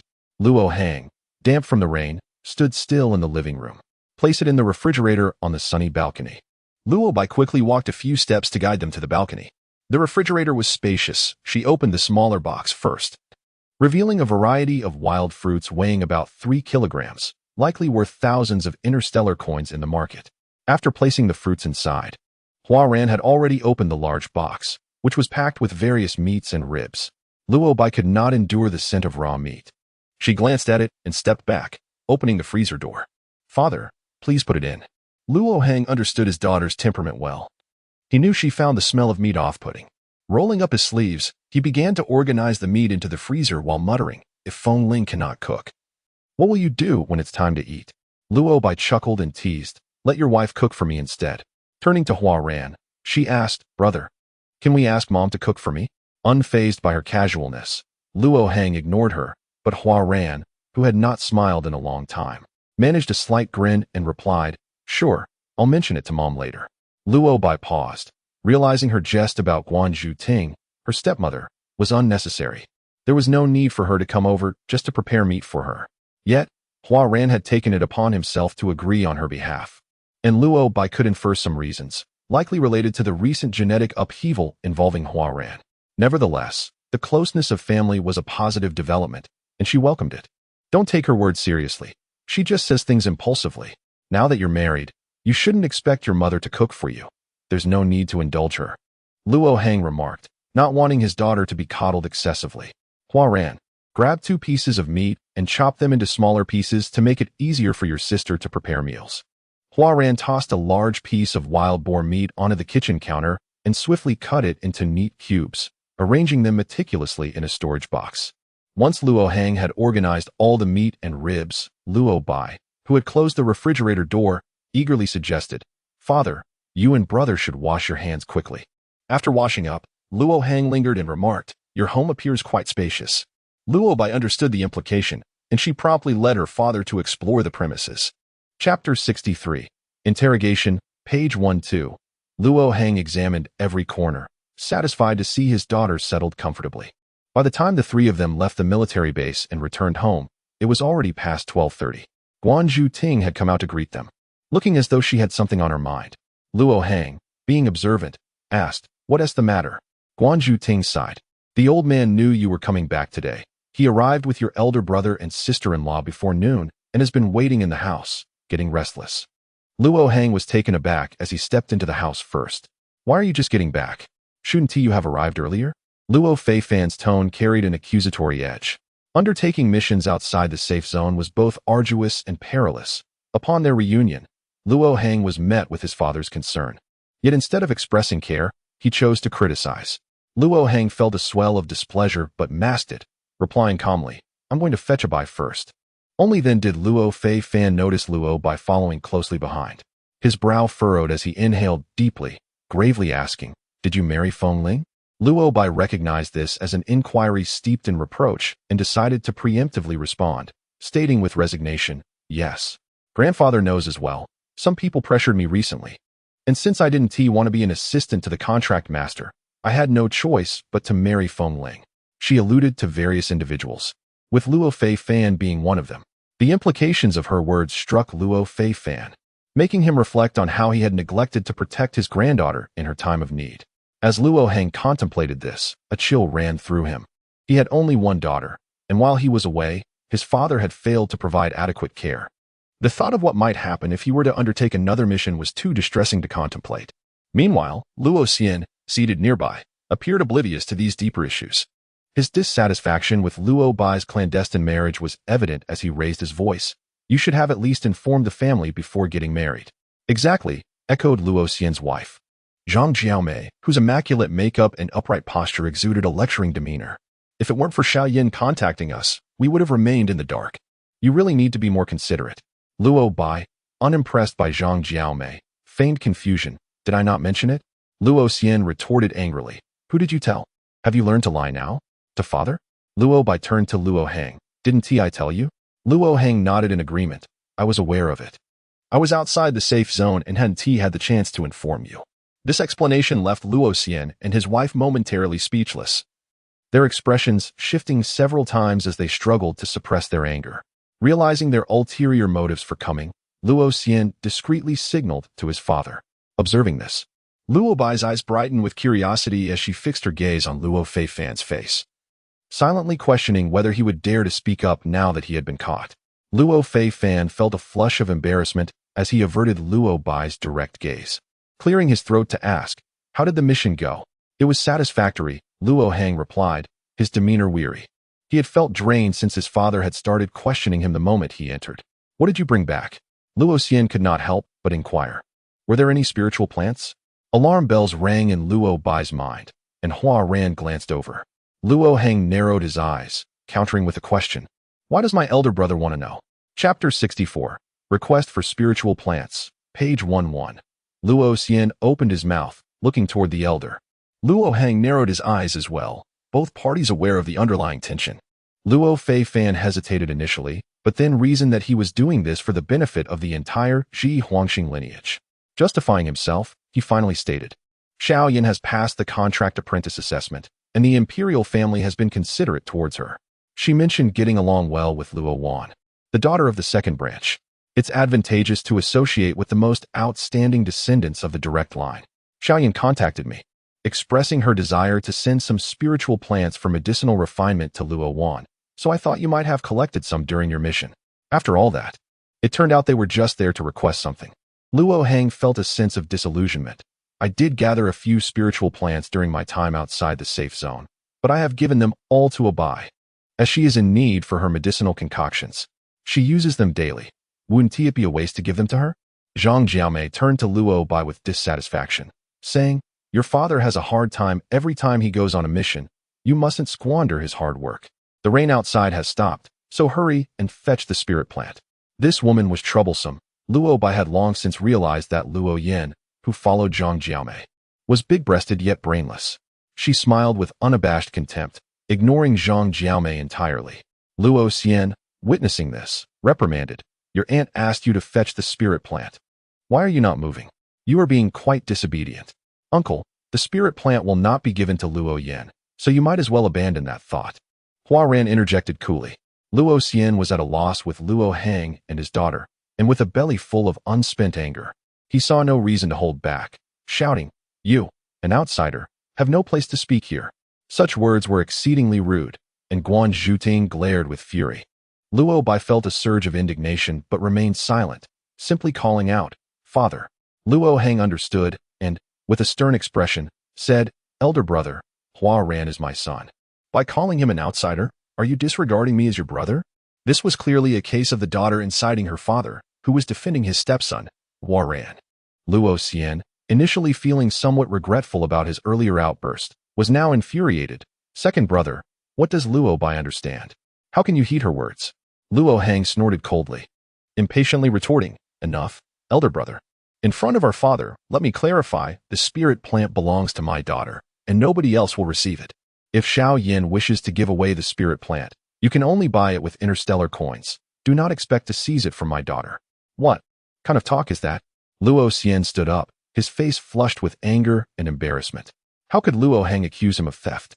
Zhang Jiaomei was also displeased, saying, "Second brother, what kind of language is that? Who is stealing? We came here to discuss matters with father, not to be falsely accused." As she spoke, she feigned great grievance, beginning to cry, her tears flowing like pear blossoms in the rain, easily evoking pity. Luo Bai looked to the heavens. Having encountered such a dramatic white lotus, she always found herself at a disadvantage, for she was not one to cry. Tears could also be a weapon, a soft dagger that hurt even more. Luo Fifan fell for the eldest daughter-in-law's act, scowling. "Second, apologize to your elder brother and sister-in-law. For heaven's sake." Luo Bai knew that transcended beings often had troublesome relatives, but now that she faced it, she had no time to deal with it. She smiled through clenched teeth at Luo Fifan, saying, "Grandfather, is it really fair for you to be so biased? Giving face yet lacking respect. One could hardly blame others for retaliating." Chapter 65. Finally dismissed. Part 1-2. Before Luo Fifan could unleash his anger on her, Luo Bai pretended to realize something. "Oh, I forgot to mention, my elder brother's strong gene has stabilized." A moderate thunder struck down, leaving both Luo Fifan and Luo Xian stunned. Especially Luo Xian, who, after recovering from his shock, regretted the words he had just blurted out in anger. Zhang Jiaomei, with tear-streaked eyes, quickly wiped them away and replaced her tears with a smile. "When did this happen?" "Congratulations, Hua Ran." The swiftness of her change astonished Luo Hang. Hua Ran maintained a calm demeanor. Having just been labeled an outsider, He now had to wear a different face upon hearing of his strong gene's stabilization. But it was too late. Luo Fifan still valued Hua Ran's S-level strong gene, and he reigned in his anger. Sitting down to inquire about Hua Ran's condition. Did you take a third-grade spirit medicine? How do you feel? Is your strong gene stable? He appeared to be a benevolent elder. Hua Ran replied succinctly, it's fine. Luo Xian also took a seat, and after Luo Fifan had finished questioning Hua Ran, he remembered to ask about his second son. Was this mission smooth? Luo Hang, harboring some resentment, replied curtly, it was fine. The conversation could not continue. Luo Fifan realized he had been somewhat impulsive earlier and suggested, you have yet to eat, so hurry and have your meal. We shall take our leave. Finally remembering that his family had not yet dined, Luo Hang stood to see them off. As Luo Fifan reached the courtyard gate, he could not help but add, if you have collected many spirit plants, do share some with Xiaoyan. To be frank, Luo Bai's attributes are too weak. Giving spirit plants to her would be a waste. Luo Heng did not appreciate any negative remarks about Luo Bai. He remained silent in response to his grandfather's words. While Luo Fifan shook his head and left in the hovering vehicle, Luo Bai breathed a sigh of relief. Those wolves have finally left. How can you speak like that? Luo Heng admonished her. After all, they are your grandfather and uncle. I know, Luo Bai replied dismissively. I'm starving, mother. Let's eat. When the dishes were served, braised fish, steamed fish, and rice, all made from nutritious ingredients, Luo Bai, who had been eating ordinary food for over half a month, sighed as she took a mouthful of rice. It's been so long since I've had nutritious food. Although it may not look appetizing, at least it tastes like rice. Upon hearing this, Luo Heng grew concerned. Did Feng Ling not buy you any nutritious food? Luo Bai understood her father had misunderstood and explained, no. When Feng Ling was home, he always bought me nutritious food. During this time, he hasn't been home, and I couldn't bear to spend interstellar coins recklessly. You child. Luo Heng felt a pang of sympathy and looked at Guan Juding. She too felt for Luo Bai. When you return, let your brother bring you a bag of rice and some vegetables. No need. Luo Bai felt it inappropriate to take things from her maternal family. Guan Juding did not press further and, after the meal, personally went to the vegetable garden to pick some greens. The vegetables were not thriving, slender, and yellow, so she chose only those that looked presentable. In the living room, Luo Heng was seriously inquiring about Luo Bai's alchemy practice. You really blow up the furnace every day? Luo Bai laughed and nodded. Yes. I refine one furnace and blow it up. To be able to smile after blowing up a furnace, Luo Heng shot her a glance. Oh, by the way, Luo Bai suddenly remembered something and cheerfully took out a bottle of fire attribute energy liquid from her storage bracelet, handing it to Hua Ran. Brother, this bottle is for you. Chapter 66, Delivering Energy Liquid, Part 1-2. Hua Ran looked at the energy liquid in his hand, astonished. Fire attribute energy liquid. Where did this come from? Guess. Luo Bai's eyes sparkled. Hua Ran could not figure it out and finally said, did Feng Ling give it to you? Luo Bai shook her head, not prolonging the suspense, and joyfully replied, I accidentally extracted it while refining medicine. This is the second bottle. Hua Ran was quite taken aback. Extracting energy liquid requires intense concentration, and for Luo Bai to extract it while multitasking during alchemy was indeed remarkable. Luo Heng, not thinking too much, took the bottle from Hua Ran's hands, praising his daughter endlessly for being capable of extracting energy liquid during alchemy, especially the fire attribute one. What kind of contract master could achieve that? Energy liquids with attributes were precious, and although Hua Ran hesitated to accept, Luo Bai impatiently insisted, take it, just accept it. Reluctantly, Hua Ran took it, feeling a strange mix of emotions swelling within him. Luo Bai then recalled the small disc, hesitated for a moment, and took it out as well. Brother, I refined this from the alchemy furnace yesterday. Can you take a look at what it is? Having served in the military, Hua Ran should have more experience than their father. Though Feng Ling had warned her not to show it to others, Luo Bai felt secure with Hua Ran. Knowing he was not malicious, Hua Ran took the small disc, startled upon hearing it was refined from the alchemy furnace, as he had never heard of anything other than spirit medicine being produced from it. Luo Heng was equally curious and leaned in to observe. Chapter 66. The energy liquid. Hua Ran held the small disc in his hands, turning it over and examining it. Eventually, he shook his head, stating, I cannot discern its purpose. It resembles an array disc, yet it is inconceivable for an alchemical furnace to produce such an item. Moreover, I cannot identify any mechanism to activate it. I'll take a look, Luo Heng said, taking the disc and probing it here and there. Confirming the absence of any activation mechanism, he lifted it for a closer inspection, but after observing it thoroughly, he ventured into the courtyard to examine it further. Yet still found nothing of note. He returned the small disc to Luo Bai, saying, "Let us put it away for now." Hua Ran, noticing Luo Bai stowing it into her storage bracelet, cautioned, "Do not speak of this matter to outsiders. It is unusual for an alchemical furnace to produce anything else." He was wary, having been wronged before, and was particularly cautious. Luo Bai nodded, "I understand. Feng Ling has advised me as well." When Guanzhu Ting returned from the vegetable garden, the family gathered to chat, listening to Luo Heng recount the details of their recent mission. Outside the safe zone, dangers lurked at every turn. The mercenary group had sent out 15 members, resulting in 1 fatality, 5 severely injured, and 3 lightly wounded. Thankfully, Hua Ran's extensive combat experience ensured Luo Heng remained unscathed under his protection. Luo Bai had initially given the energy liquid to Hua Ran with the intention of him looking after her father. After hearing the account, she felt vindicated in her decision. With Hua Ran's formidable strength, her father's safety would be assured during future missions.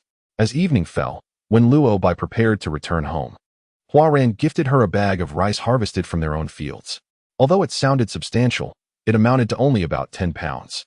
The yield of nutritious produce was exceptionally low. Despite the modest quantity, it represented the entire harvest from half an acre this year. Guanzhu Ting added a couple of pounds of leafy greens to the vehicle, which took up little space. After some parting words from Luo Heng, Hua Ran drove Luo Bai back to the military base. Chapter 67. The neighbor, Lan Xiao. That night, rain began to fall again, persisting until dawn. Luo Bai listened to the soothing sound of the rain and enjoyed a peaceful sleep. With rice now available at home, she decided against dining at the base cafeteria. Instead, she retrieved some rice from the balcony, washed it, and set it to steam. During this interlude, Luo Bai picked a few stalks of greens, removing the wilted leaves, washing them, and briefly blanching them in boiling water with salt for seasoning. As for garlic and ginger, there was none at home. The regular ones were not worth using, and the nutrient-rich varieties were prohibitively expensive, seldom purchased by anyone. The fresh, lightly dressed greens paired exquisitely with the steamed rice. And as Luo Bai sat at the dining table, the aroma filled her with satisfaction. A single bite revealed the delightful flavors. This was truly food fit for human consumption. After breakfast, Luo Bai washed the dishes and intended to check on the spiritual plants sent by her father. Out of the corner of her eye, she caught a glimpse of green in a corner of the glass hall. Puzzled, she recalled having placed the red fruit seeds there the day before and hesitated before approaching. As she drew closer, her confusion deepened. It was unmistakably a cluster of green seedlings. What could they be? The red fruit seeds typically took at least 10 days to germinate, so it could not be them. Upon closer inspection, her eyes widened in disbelief. It was indeed red fruit seedlings. This was unusual. Seeds that should have taken 10 days to sprout had germinated in just 1 day, thriving with vibrant green leaves, and the plants already stood an inch tall. That was not the crux of the matter. Luo Bai felt a surge of excitement as she counted the seedlings. After 2 rounds of counting, she confirmed there were 24, indicating a high germination rate. Despite varying sizes, 24 out of 54 seeds sprouting was quite impressive. Pondering the cause of this phenomenon, she speculated that the answer lay in the medicinal residue. This was merely a hypothesis, yet it could not be verified at the moment. Luo Bai assessed the spacing of the red fruit seedlings. They were too crowded and needed to be transplanted soon. Glancing at the rain-soaked sky, which appeared as a misty drizzle, she decided it would not hinder her efforts. Thus, she carefully dug up 10 red fruit seedlings and, braving the rain, transplanted them into the planting field, benefiting from the natural irrigation. After completing this task, Luo Bai opened the box containing the spiritual plants to inspect them. There were 60 plants of varying sizes, categorized into 12 different types. While she was busy, someone rang the doorbell. Not rushing to answer, she first secured the spiritual plants before standing to open the door. As she swung the door open, a woman leaned in too closely, startling Luo Bai, who instinctively took a step back. The woman, dressed simply, was unfamiliar to her, yet she appeared overly familiar, exclaiming, "Oh, you're home." I rang the bell for quite some time, thinking no one was here. "Who are you?" Luo Bai replied, her tone less than welcoming. The woman, undeterred by Luo Bai's demeanor, responded cheerfully, "I'm Lan Xiao, and my husband is Zhang Cheng, a member of the 2nd Combat Team. We just moved in yesterday, right downstairs from you." "Oh," Luo Bai nodded, acknowledging her. Lan Xiao, lacking awareness of social cues, continued with enthusiasm. I came to let you know, we're hosting a gathering at our place this noon. You must come. Luo Bai was reluctant to attend, as they were not well acquainted. But she feigned compliance, saying, I understand. Lan Xiao showed no intention of leaving immediately. Peering inside, I heard your family just moved in as well. Have you settled in? Chapter 68. The high-level energy stone. This was clearly an attempt to invite herself in, and Luo Bai found her presence rather irritating. Standing at the doorway, she remained silent, offering no invitation. Undeterred, Lan Xiao reiterated, I'll head back now, but do remember to come. Luo Bai sighed as she watched her retreating figure, then turned to shut the door. She brought her light brain to the balcony glass hall to study online. Just as she opened the alchemy page, she heard the door creak open. Startled for a moment, she rose to check if Feng Ling had returned early, and upon reaching the entrance of the balcony, she spotted Feng Ling, now clad in civilian attire, having removed his military jacket. I heard some noise, and didn't he expect to see you back so soon? Luo Bai said, her face lighting up. Did the combat team return to the base? Feng Ling's sharp gaze softened, responding with a simple, as he hung his jacket on a rack. What were you doing just now? I was watching alchemy videos online, Luo Bai replied. Feng Ling nodded slightly. I'll take a shower first.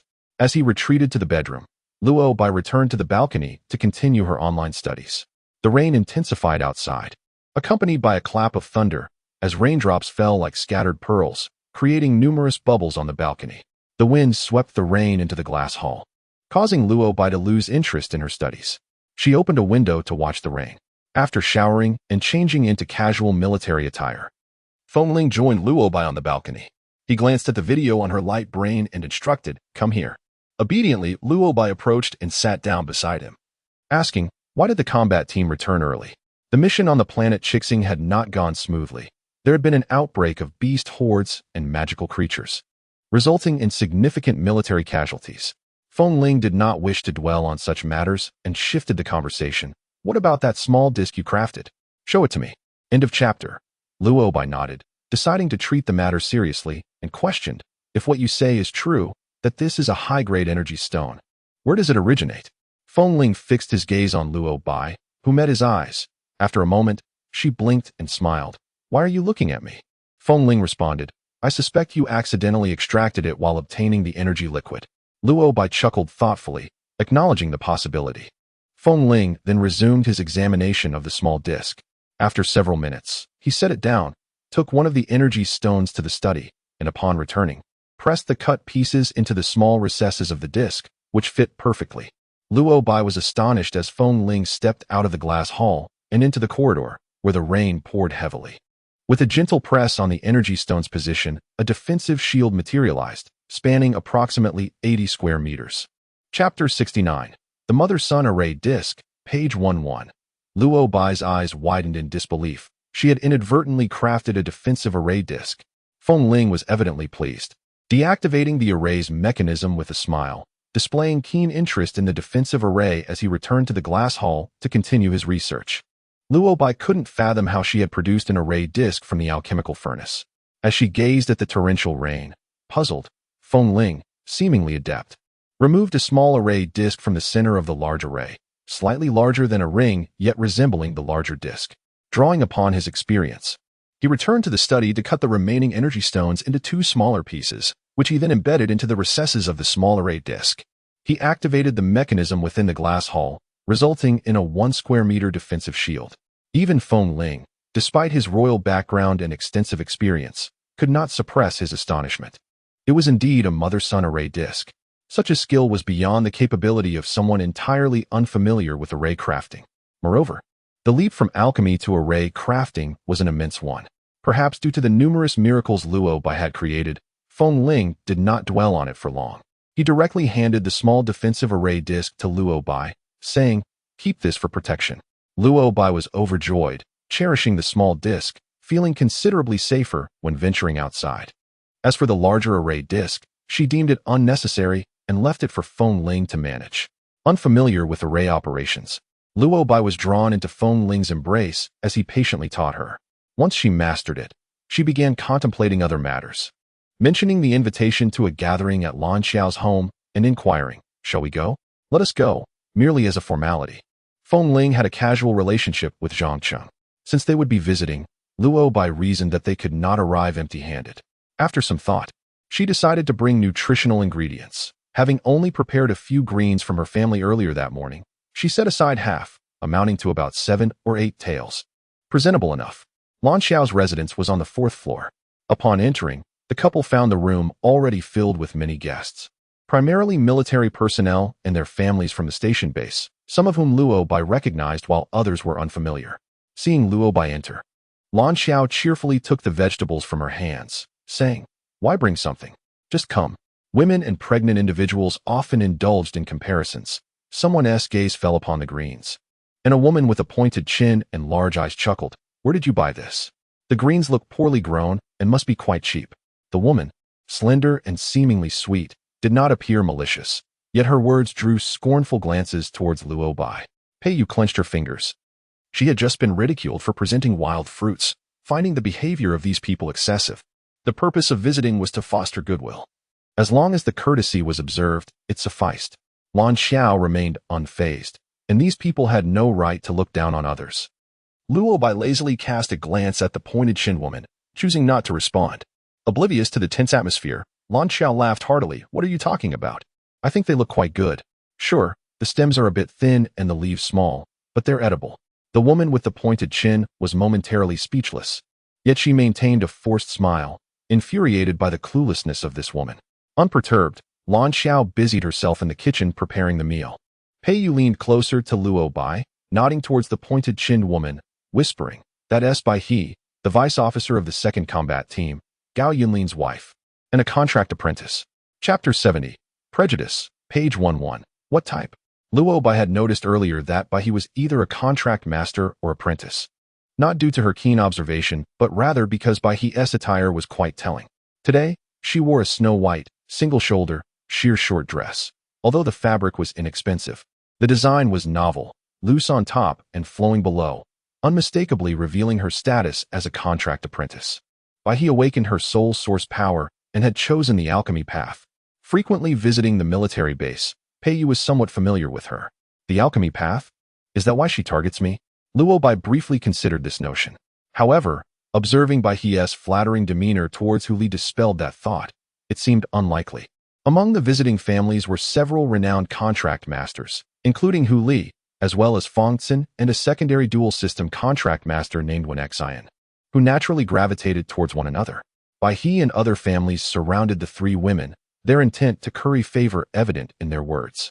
Hu Li, Fong Tsin, and Wen Xian, well accustomed to such atmospheres, gracefully accepted the flattery, their conversations punctuated by laughter. Luo Jia also attended, though he had little interaction with Zhang Cheng. He disdained his mannerisms. He approached with a purpose similar to Feng Ling and Lan Zhe, merely going through the motions. Glancing towards Hu Li, he then shot a sidelong look at Luo Bai, who sat beside Feng Ling, raising an eyebrow. "Aren't you going to join everyone?" His inquiry, though seemingly genuine, was not earnest. Those familiar with Luo Bai knew her intentions were often questionable, and her presence might lead to trouble. Luo Jia certainly did not wish for a repeat of the previous altercation involving his wife. Luo Bai turned to Luo Jia, a smirk playing on her lips, and did not reply immediately. Beside her, Lan Zhe had come alone, quietly attending the Imperial Star Contract Master Academy, rarely visiting the military base. Luo Jia's words evidently reminded him of the previous incident, and he cast a disapproving glance at Luo Bai. His wife's injuries had taken a long time to heal, all thanks to this woman. Feng Ling sat opposite Lan Zhe, noticing the unfriendly look Lan Zhe directed at Luo Bai, and met his gaze with a nonchalant smile. Times had changed. Luo Bai was now his wife, and no one could bully her. Out of respect for Feng Ling, Lan Zhe averted his gaze. Finally, Luo Bai replied, "I prefer tranquility. The noise gives me a headache." Luo Bai was acutely aware of the men's opinions of her, knowing they held prejudices. She would not willingly place herself among them. If the atmosphere remained cordial, it was acceptable, but should any verbal altercation arise, she could easily become embroiled. Having received Feng Ling's warning, Luo Jia merely smiled noncommittally, shifting his attention to Feng Ling as they discussed the upcoming mission of the 1st Combat Team, leaving Luo Bai to listen. What business did he have discussing battles with beasts while she remained home, toiling over interstellar currency and cooking? Pei Yu returned from the large balcony, her brow knitted in worry, seemingly wanting to discuss something with her husband, Yang Yu. She opened her mouth, but ultimately remained silent, returning to sit beside Luo Bai. "What's the matter?" Luo Bai inquired. Pei Yu sighed. "This rain is too heavy. If it continues, I will need to drain the planting fields. It has poured several times already, and I'm concerned about the crops. I often see you returning with farming tools. Does your family have planting fields?" Luo Bai asked. Chapter 71. Oddities, page 12. Pei Yu nodded. "I applied for 3 acres of planting fields from the military." Luo Bai, puzzled, asked applied. "You didn't know? Feng Ling didn't tell you?" Pei Yu was somewhat astonished. Every family member is entitled to apply for planting fields from the military, limited to 3 acres.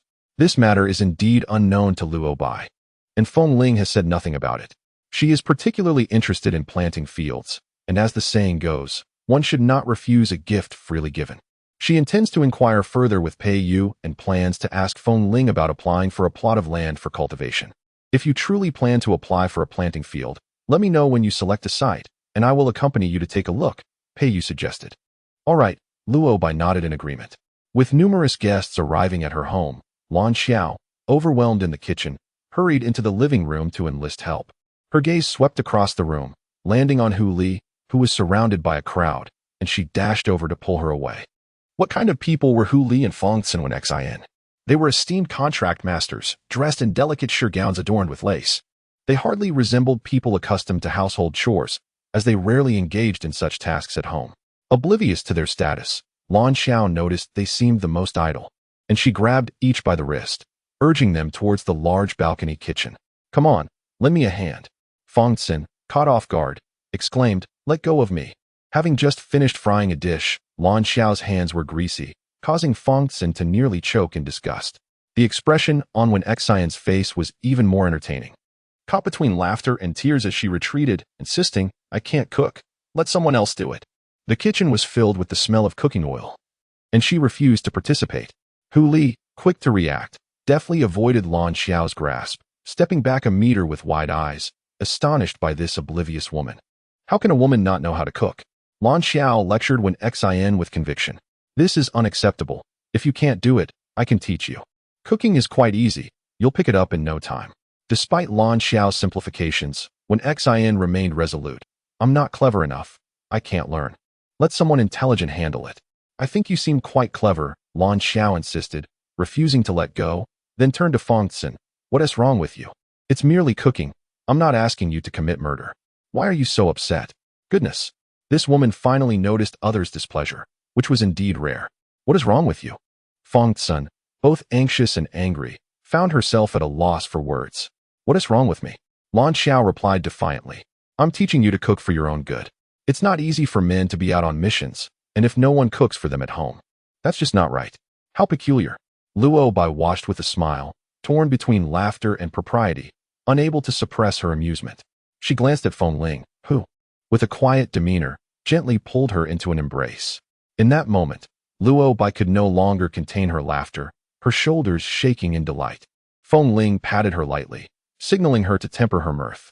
Ro Jie, ever the instigator, observed Lan Xiao's enthusiastic recruitment of help with keen interest. However, upon catching sight of Feng Ling and Luo Bai's interaction, his gaze faltered, revealing a hint of suspicion. Feng Ling merely cast a fleeting glance his way, prompting Ro Jie to scoff and return to the unfolding spectacle. Fong Xin's husband, Wen Wei, well aware of his wife's temperament, quickly stepped in to diffuse the situation as tensions rose. All were employed at the same military base, and when the women quarreled, the men were equally affected. Wen Wei approached to clarify that Fong Xin truly could not cook. Lan Xiao, however, remained adamant, her eyes wide with determination as she reiterated, "I said, if you can't do it, I can teach you." If she refuses to learn and gets all flustered, that is simply unacceptable. The situation escalated. And just as Fong Xin was on the verge of losing her temper, Zhang Cheng intervened, realizing that if things continued this way, his intentions of fostering camaraderie would be thwarted.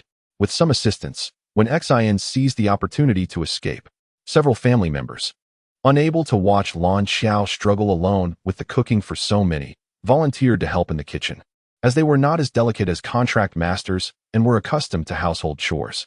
Pei Yu, ever diligent, joined the effort in the large balcony kitchen. Fongtsen, still simmering with anger, insisted on leaving, but when Wei would not allow her to throw a tantrum and coaxed her to stay. Due to the heavy rain, the dim lighting, and the large number of guests, the meal was arranged in the glass hall of the large balcony. As the food was prepared, Lan Xiao and Zhang Qing busily set the table with an array of dishes, the main course featuring third-tier exotic beast meat, which contained a small amount of nutritional energy, making it more palatable than lower-tier options. Plentiful ordinary ingredients adorned the table, ensuring ample servings, while the limited nutritious ingredients were cleverly placed in small bowls before the contract masters and their apprentices. The astute guests quickly grasped the underlying dynamics, and Rojie chuckled knowingly at the lavish spread. Lan Zhe maintained his composure, recognizing that Zhang Qing's intentions were rather transparent. Gazing at the two platters of ordinary ingredients before her, Luo Bai felt a deep sense of frustration. To save interstellar currency, she had endured nearly 10 days of eating merely ordinary food and was now on the verge of nausea. To have such fare as a guest was quite disheartening. Feng Ling, however, had no intention of allowing her to consume the common dishes on the table. Skillfully slicing the tenderest portions of the roasted meat with a knife and fork, he placed them onto a small dish and offered it to Luo Bai. "Eat up." Luo Bai took a piece and tasted it. It was decent. Unlike men, who primarily feasted on exotic beast meat, she was satisfied with just a few bites. Aware that Luo Bai had not had her fill, Feng Ling directly suggested to Zhang Qing's couple that they take their leave after the meal. Rojie, likewise unwilling to linger, called to Hu Li, and they departed together. Upon returning home, Feng Ling retrieved several wild nutritious fruits from his storage ring, washing 2 of the largest black fruits before presenting them to Luo Bai. "Here, have a bite. We'll have dinner early tonight." The fruits were ripe, slightly soft to the touch. Luo Bai handed one back to Feng Ling, saying, "Here." Feng Ling shook his head. "You eat it. I have to go to the operations department." Luo Bai escorted Feng Ling to the door, munching on the black fruit as she strolled toward the glass hall. When she caught sight of the red fruit seedlings planted in a cardboard box, she could hardly believe her eyes. They had inexplicably grown nearly half a meter tall within just half a day. The 14 seedlings were crammed together with no space to spare, some leaning awkwardly with their branches drooping to the ground. Hastily, Luo Bai approached to inspect them, relieved to find none were broken. Given their extraordinary growth, she would have felt heartbroken had any been damaged. Suddenly recalling something, she sprang up towards the planting field on the balcony, only to find her initial excitement extinguished. The red fruit seedlings transplanted there that morning looked exactly the same, their survival uncertain, and they had certainly not grown. Upon deeper reflection, Luo Bai was now wholly convinced that the issue lay with the medicinal residue. With her own planting field at home, Luo Bai had cultivated dry rice annually to enjoy nutritious ingredients. Despite their low yield over the years, the crops had always grown normally. However, the moment she mixed in the medicinal residue, everything changed. It was indeed a problem with the residue. Understanding the cause, Luo Bai sighed, realizing that while the residue might nourish the soil and promote plant growth, it was insufficient. Even if mixed with soil, the amount was hardly more than that in the cardboard box. As the seedlings grew, there simply wasn't enough space for a single fruit tree to thrive. Who has ever seen a large fruit tree grow in a small cardboard box? It was unrealistic. At this juncture, further contemplation was futile. The priority was to transplant the seedlings from the cardboard box, as they were now crowding and leaning dangerously. If left for another half day, the situation could worsen. Before proceeding with the transplant, Luo Bai took an umbrella and carefully examined the red fruit seedlings in the planting field, which remained the same size as during the morning transplant. Their leaves glistened with raindrops, battered by the rain, and after just one day, it was difficult to discern whether the roots beneath were alive or dead. The leaves are not wilted, but Luo Bai feels somewhat helpless. Regardless of whether the transplanted fruit seedlings are alive or dead, the seedlings in the cardboard box must be moved to the planting field. It would be a great loss if they all perished due to insufficient nourishment. Lacking a shovel at home does not deter Luo Bai. She retrieves a spatula from the kitchen and, holding an umbrella with one hand, begins to dig a hole. The rain falls heavily, pattering against the umbrella, and after considerable effort, Luo Bai manages to dig the hole, not particularly concerned about the spacing, as long as it seems adequate to her. Cautious by nature, Luo Bai refrains from transplanting all 14 fruit seedlings. Should the ones she moves fail to thrive, she would still have a backup plan. After some deliberation, she decides to leave 2 behind and ultimately settles on 3, transplanting the remaining 11 into the large balcony planting field. Once these tasks are completed, Luo Bai is utterly exhausted. She takes a shower and collapses into bed. Feng Ling returns from the operations department and, seeing Luo Bai peacefully asleep, opts to shower and join her in slumber. Upon waking in Feng Ling's embrace, Luo Bai opens her eyes and greets him, "You're back." Feng Ling kisses the corner of her mouth, responding, "Yes, sleep a little longer." Luo Bai closes her eyes but soon opens them again. "I can't sleep." Feng Ling observes her, and after a moment of contemplation, she says, "I heard there are regulations in the military that allow soldiers' families to apply for 3 acres of planting land. I would like to apply for a piece." Feng Ling, having overheard Luo Bai's inquiry to pay you, interjects, "Nutritional crops are difficult to cultivate, and the work involved is quite arduous. Are you certain you can manage?" Luo Bai is aware of the labor involved in farming, and Feng Ling's question causes her to hesitate. Feng Ling chuckles lightly, "You are not like Yang Yu's wife. I can support you and am willing to do so. You need not engage in such labor." His words carry an underlying meaning, prompting Luo Bai to inquire, "Is Yang Yu unkind to pay you?" Feng Ling, reluctant to delve into others' affairs, replies, "It's not that he is unkind, but significant differences in status, taste, and preferences can lead to friction. Pei Yu toils in the fields daily, and Yang Yu seems to look down on her and is unwilling to continue. If Yang Yu disdains Pei Yu's agricultural work, he ought to spare her from it. He could easily support her." Luo Bai comprehends the situation. Yang Yu is currently an ambitious captain, while Pei Yu is relegated to the fields, which diminishes her appeal. Feng Ling scoffs derisively. A man who no longer wishes to be with a woman is unlikely to support her. Though Feng Ling's words ring true, they unsettle Luo Bai, who sits up and casts a sidelong glance at the handsome man, as if to suggest that he might one day behave similarly. Feng Ling, sensing her thoughts, meets her gaze with a deep, unwavering look. "You need not regard me with suspicion. I am devoted and will not abandon you. As a member of the Feng family, barring any unforeseen circumstances, I will remain stationed on Ji Huang's star for life. However, should you someday attend the Contract Master Academy, you may find it difficult to resist temptation." Just as Luo Bai is about to respond, Feng Ling's expression sharpens, and he preempts her, "Nevertheless, I will not grant you any opportunity to leave me." His tone is commanding and earnest, and Luo Bai, meeting his gaze for a fleeting moment, believes him.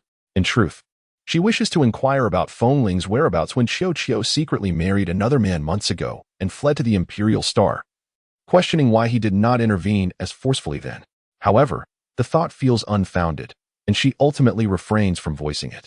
Feng Ling, not overly intrusive, remarks after a while, "If you truly wish to apply for planting land, we can discuss it after I order a planting robot in due time."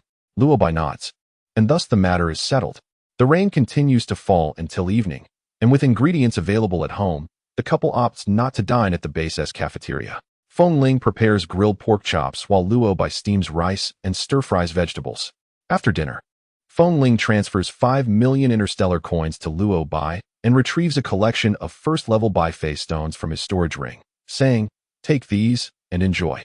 These Bai stones are among the rewards he received from his recent mission, and Luo Bai counts 91 pieces, each possessing various attributes.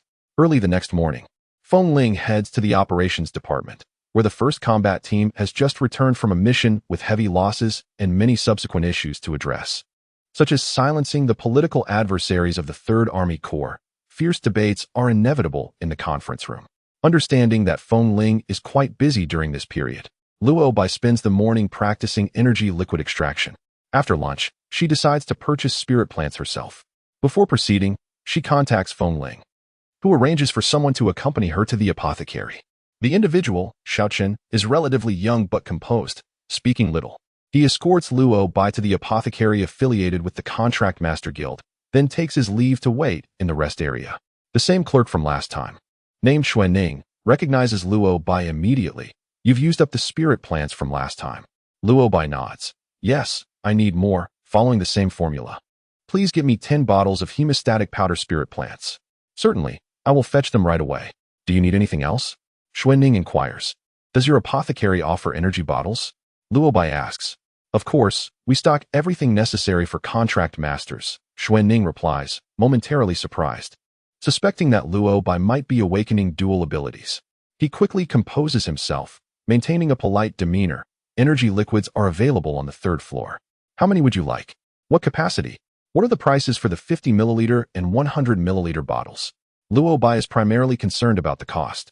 Xuanning smiles and explains, in other apothecaries, energy bottles require payment, but since ours is a branch of the Contract Master Guild on Jihuang Star, store policy states that as long as you possess a contract master or apprentice certificate, energy bottles are complimentary.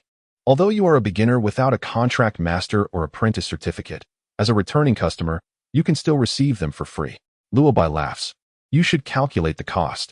It would be inappropriate for you to give them away for free, especially since I require quite a few. How many do you need? Xuanning asks. I want 100 each of the 50 milliliter and 100 milliliter bottles. Xuanning's eyes flicker. The quantity is indeed considerable, not typical for a beginner.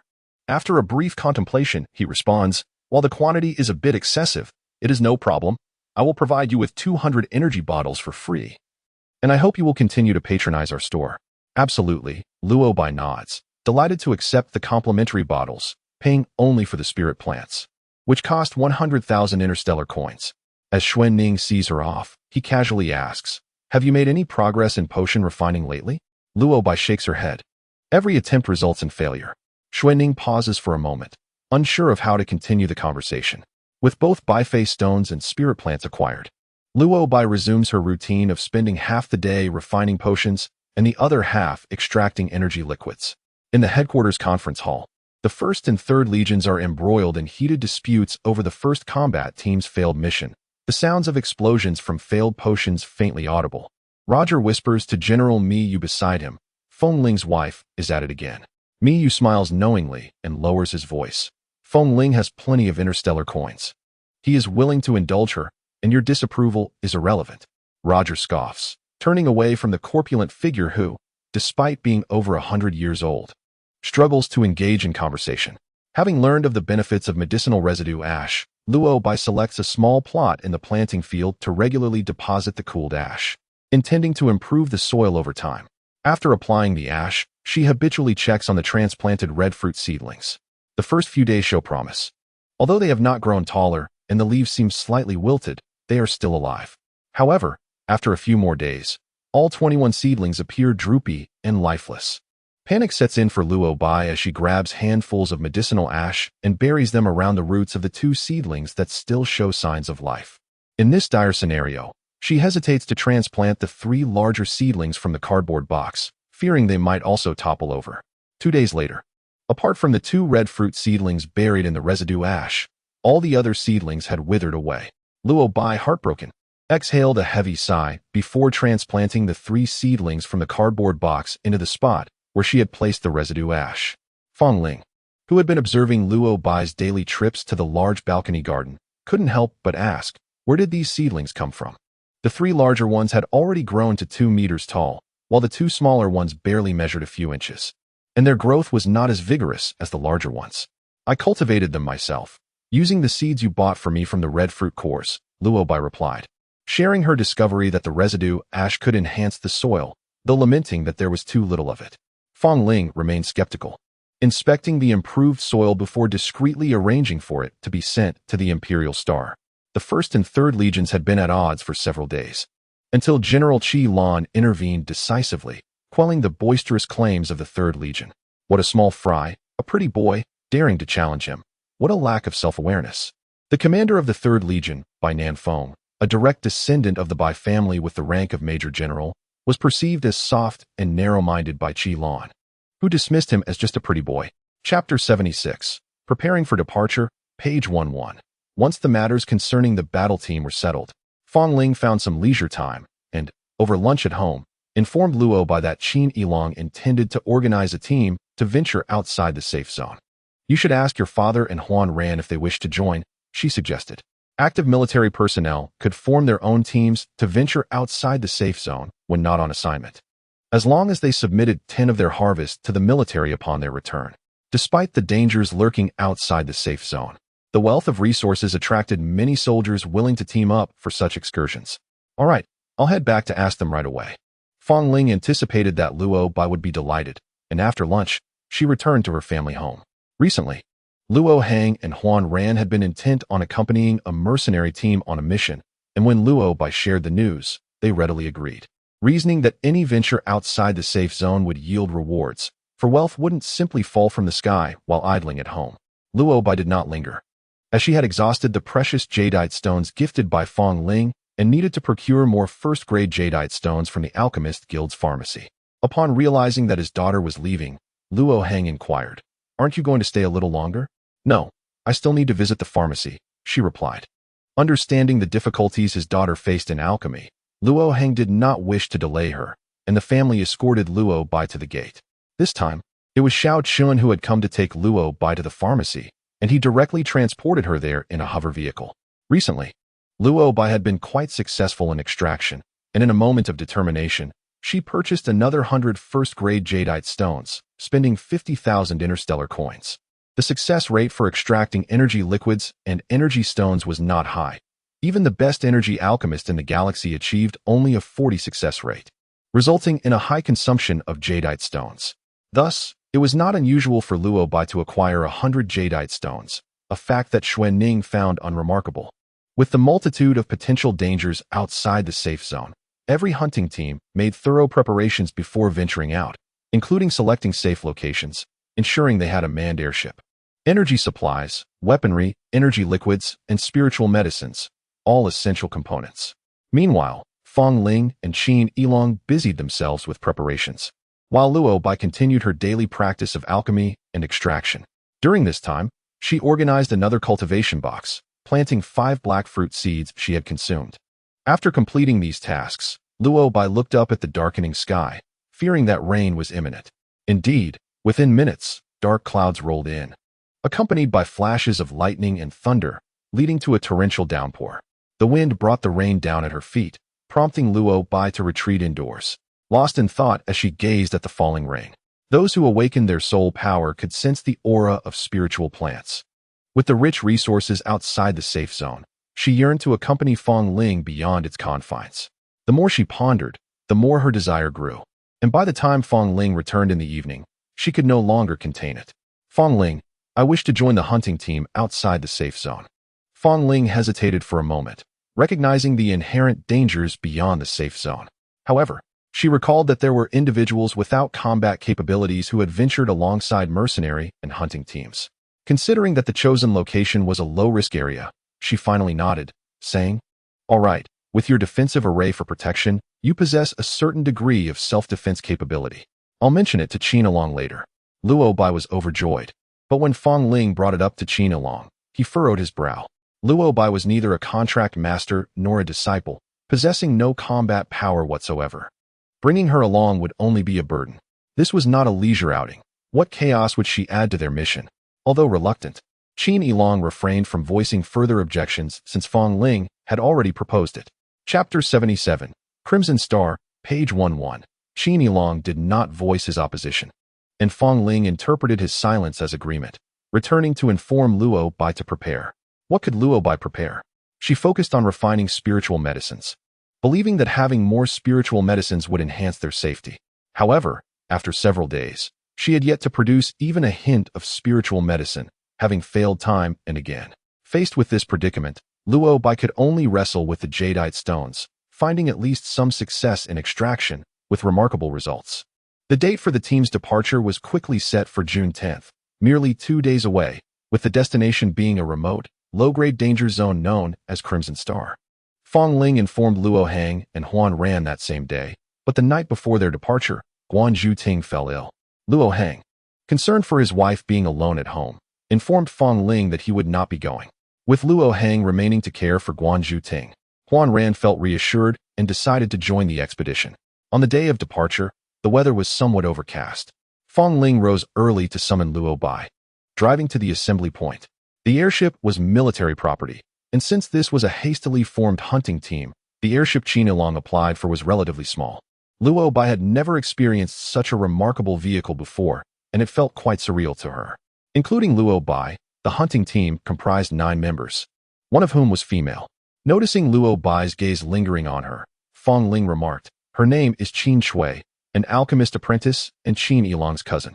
Regardless of whether it was a mercenary group or a temporary hunting team, Regulations mandated that at least one contract master or apprentice accompany any expedition outside the safe zone, primarily for safety reasons. With the team's numbers too few, Qin Yilong had invited several contract masters and apprentices, only to be met with refusals.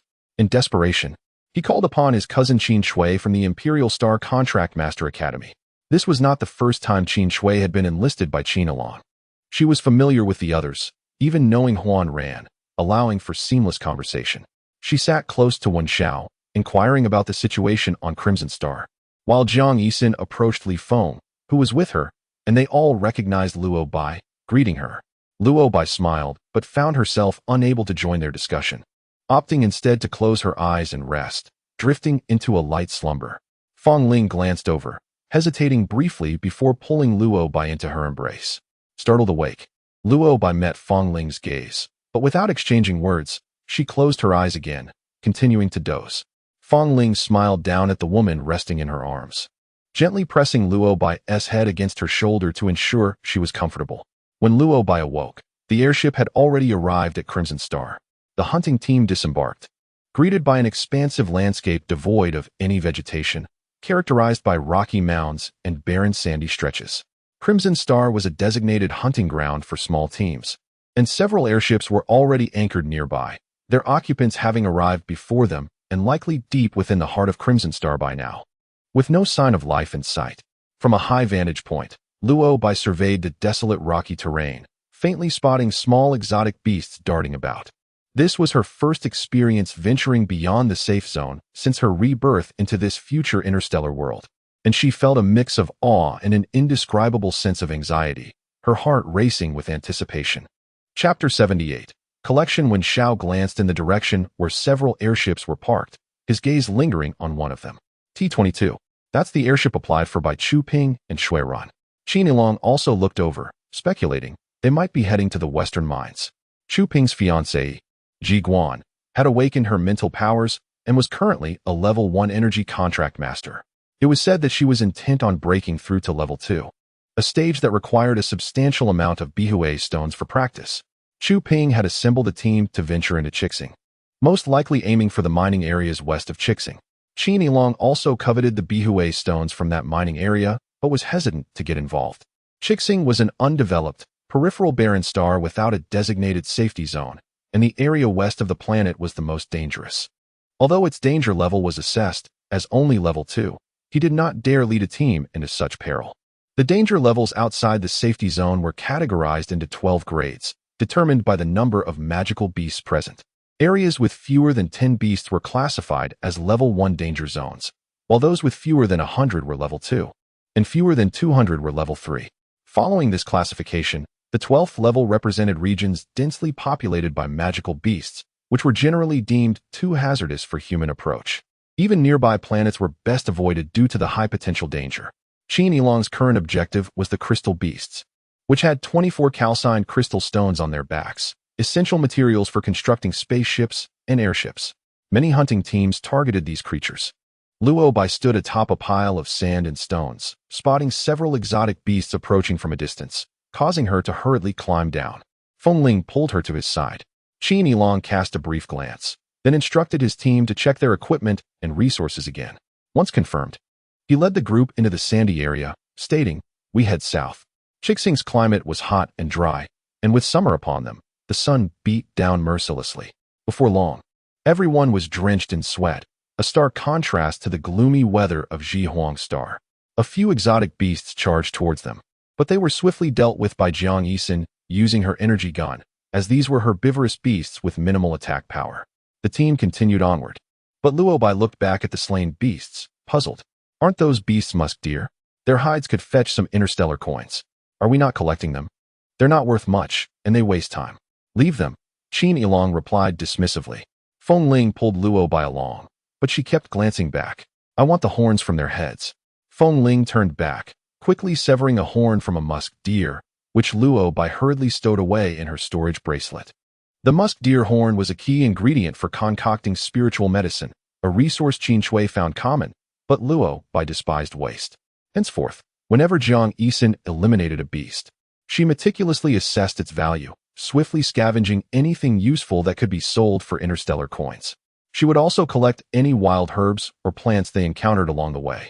Qin Yilong was quite displeased, but Luo Bai had no choice but to hasten her pace.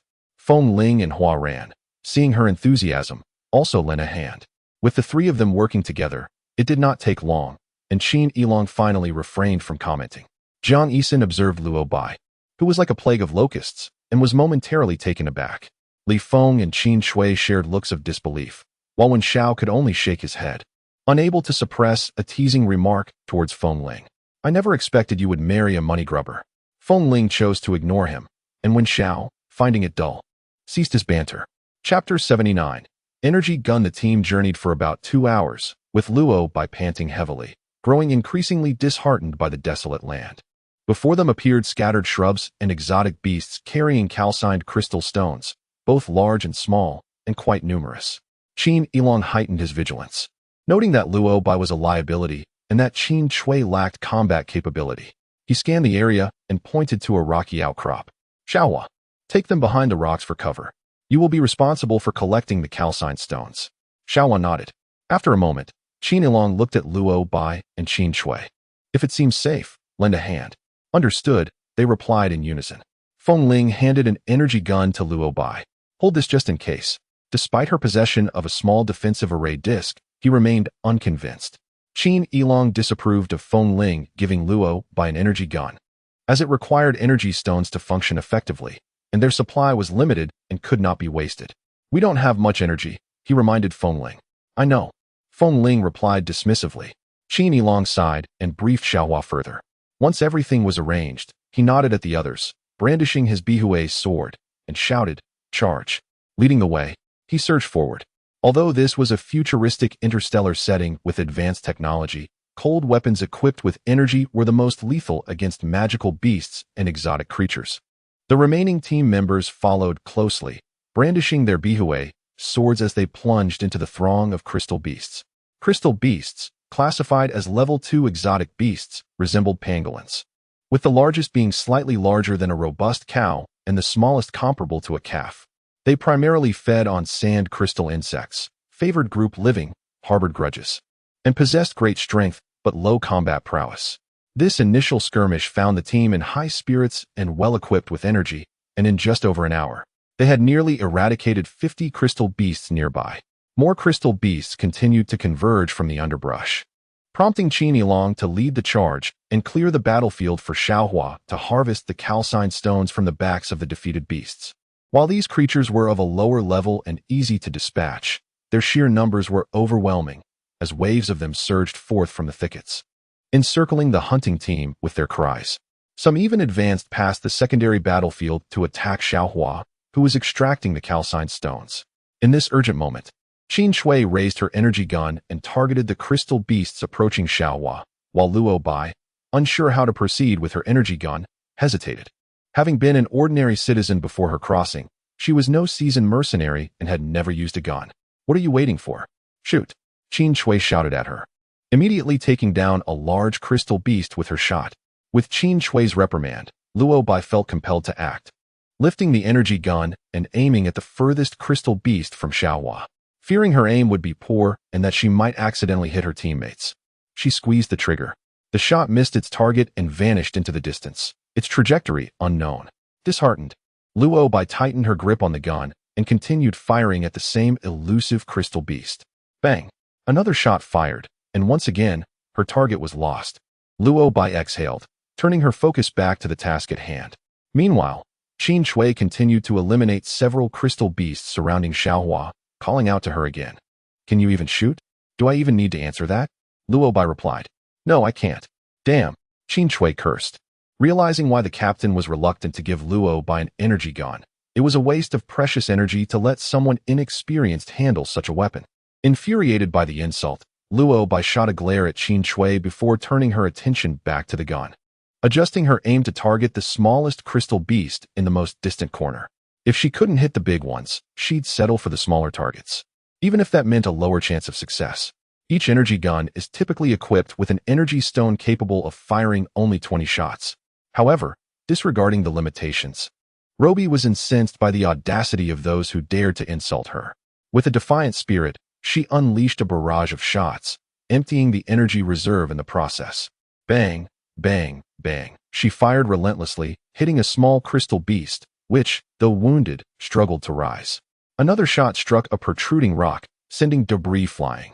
A couple of shots found their mark on the crystal beast's vulnerable back, igniting its fury. With eyes ablaze, it began to thrash about, indiscriminately attacking both foes and allies alike. Seizing the opportunity, Xiao Chun wielded his energy sword to dispatch several nearby crystal beasts, while the rest fell to Qin Shui's precise shots. Once the danger subsided, Qin Shui glared at Roby, who had already begun to excavate the precious tempered crystal stones from the fallen beasts. Roby, harboring resentment, opted to distance herself from those who had insulted her. As she commenced her first attempt at mining the tempered crystal stones, initial uncertainty plagued her, and it took considerable time to extract her first stone. Soon, however, she discovered that the task required less brute strength and more technique. Employing a lever, she found a rhythm, quickly becoming adept at the process. Roby became engrossed in her newfound skill, moving from one crystal beast to the next. Occasionally, crystal beasts charged from the hunting team's direction, but Qin Shui and Xiao Chun swiftly eliminated them. With her energy gun depleted, Roby retrieved a small array to activate a defensive shield, allowing her to continue her work unhindered.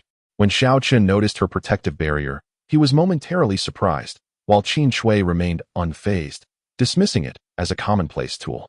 Once Roby had finished extracting the tempered crystal from one beast, she approached Xiao Chun, asking if he could assist her in installing a new energy stone into her gun.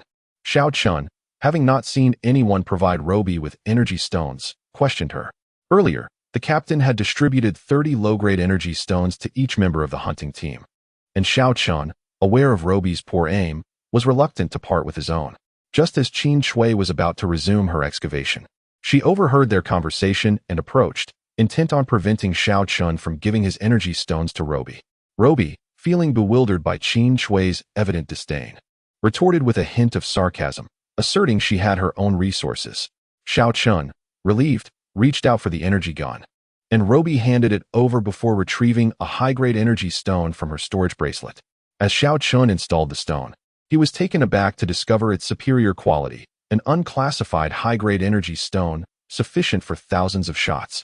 After completing the installation, he returned the gun to Roby, who remained uncertain about her understanding of its operation. With the area nearly depleted of crystal beasts, Roby chose not to continue mining, but instead roamed about, gathering various items. Gradually, she inched closer to the hunting team, seeking a safer vantage point to strike at the remaining crystal beasts. Her expectations were modest. If one shot missed, she would try another, focusing on merely hitting her targets, reassured by the abundance of energy at her disposal. As night fell, Qin Yilong and his team finally repelled the crystal beast horde. The ground was littered with the remains of the beasts, the air thick with the scent of blood. They hastily harvested the tempered crystals before the darkness attracted larger predators. With the terrain familiar to him, Qin Yilong led his team to a nearby rocky outcrop for rest. Upon their arrival, they encountered another hunting team, familiar faces exchanging greetings. Exhausted and famished from their relentless battle since dawn, they sought solace in the brief respite. "Oh my, I'm utterly exhausted," Jiang Yisun lamented, sprawling on the rocks. Qin Shui, seated on the ground, devoured a piece of bread, her hunger gnawing at her. When Xiao, spotting a space beside Jiang Yisun, reclined, resting his head on her lap. "Get off," Jiang Yisun weakly protested, but when Xiao, ever amiable, merely shifted slightly, keeping his head in place. In a futile attempt to dislodge him, she pushed several times, her strength waning. Feng Ling offered Roby a blanket and a can of nutritional food, urging her to eat. Observing Roby's fatigue, he set aside the can and fetched a bottle of nutrient juice, coaxing her to drink while he prepared a tent. Despite the day's battles, Feng Ling remained invigorated, his physical prowess unmatched. As darkness enveloped the surroundings, Qin Yilong summoned Li Feng to assist with setting up the tent, while Hua Ran and Xiao Chen joined in. Jiang Yisun, sighing heavily, finally sat up, and Wen Xiao, deprived of his cushion, had no choice but to rise. Qin Yilong directed Li Feng to prepare a meal, knowing his culinary skills were excellent. In the wilderness, cooking was straightforward. They had captured a wild boar, and Li Feng began to prepare it for roasting. The aroma of grilled meat soon wafted through the air, attracting the attention of other weary hunters nearby. Among them was a woman clad in a delicate pink veil, her beauty evident as she approached Li Feng, initially engaging in light conversation before subtly hinting at her hunger. The fierce wind bestowed upon her a small piece of roasted steak. The woman, maintaining her composure, nibbled delicately while engaging in casual conversation with him. Once she finished her portion, he offered her a larger piece, to which she expressed her gratitude before returning to her group. Wen Xiao snorted derisively, signaling his mockery. But the others paid little mind. The esteemed identity of the contract master afforded them such trivialities. As the tents were set up, 5 in total, with Qin Shui sharing a tent with 2 others, once their tasks were complete, the roasted meat from Li Feng's side was ready. The group washed their hands with bottled water and sat down to eat, their hunger insatiable. They devoured an entire roasted wild boar. Their lively chatter centered around the day's events. In the midst of their meal, members from other hunting teams came over for a brief exchange. Wen Xiao, adept at extracting information, engaged in conversation, a skill he frequently employed. When the visitors departed, he followed suit, eager to partake in further discussions. Feng Ling noticed Luo Bai's visibly exhausted demeanor and bid farewell to the group, cradling her back to her tent. After a moment of hesitation, Qin Shui discreetly informed Qin Yilang about Luo by possessing a piece of high-grade energy stone. Upon hearing this, Qin Yilang nodded and suggested that it was getting late and they should rest soon. As Qin Shui entered her tent, Feng Ling emerged after settling Luo Bai, and Qin Yilang began assigning night watch duties. Feng Ling, being the most alert among them, did not hesitate to volunteer for the first half of the night, while others were urged to rest. "You can keep Luo Bai company. I'll take the second half of the night," Hua Ran said to Feng Ling. Eager to remain by Luo Bai's side, Feng Ling patted Hua Ran's shoulder in gratitude. As the group dispersed to their respective tents, Li Feng, walking alongside Wen Xiao, expressed his envy, remarking on the differences among their ranks.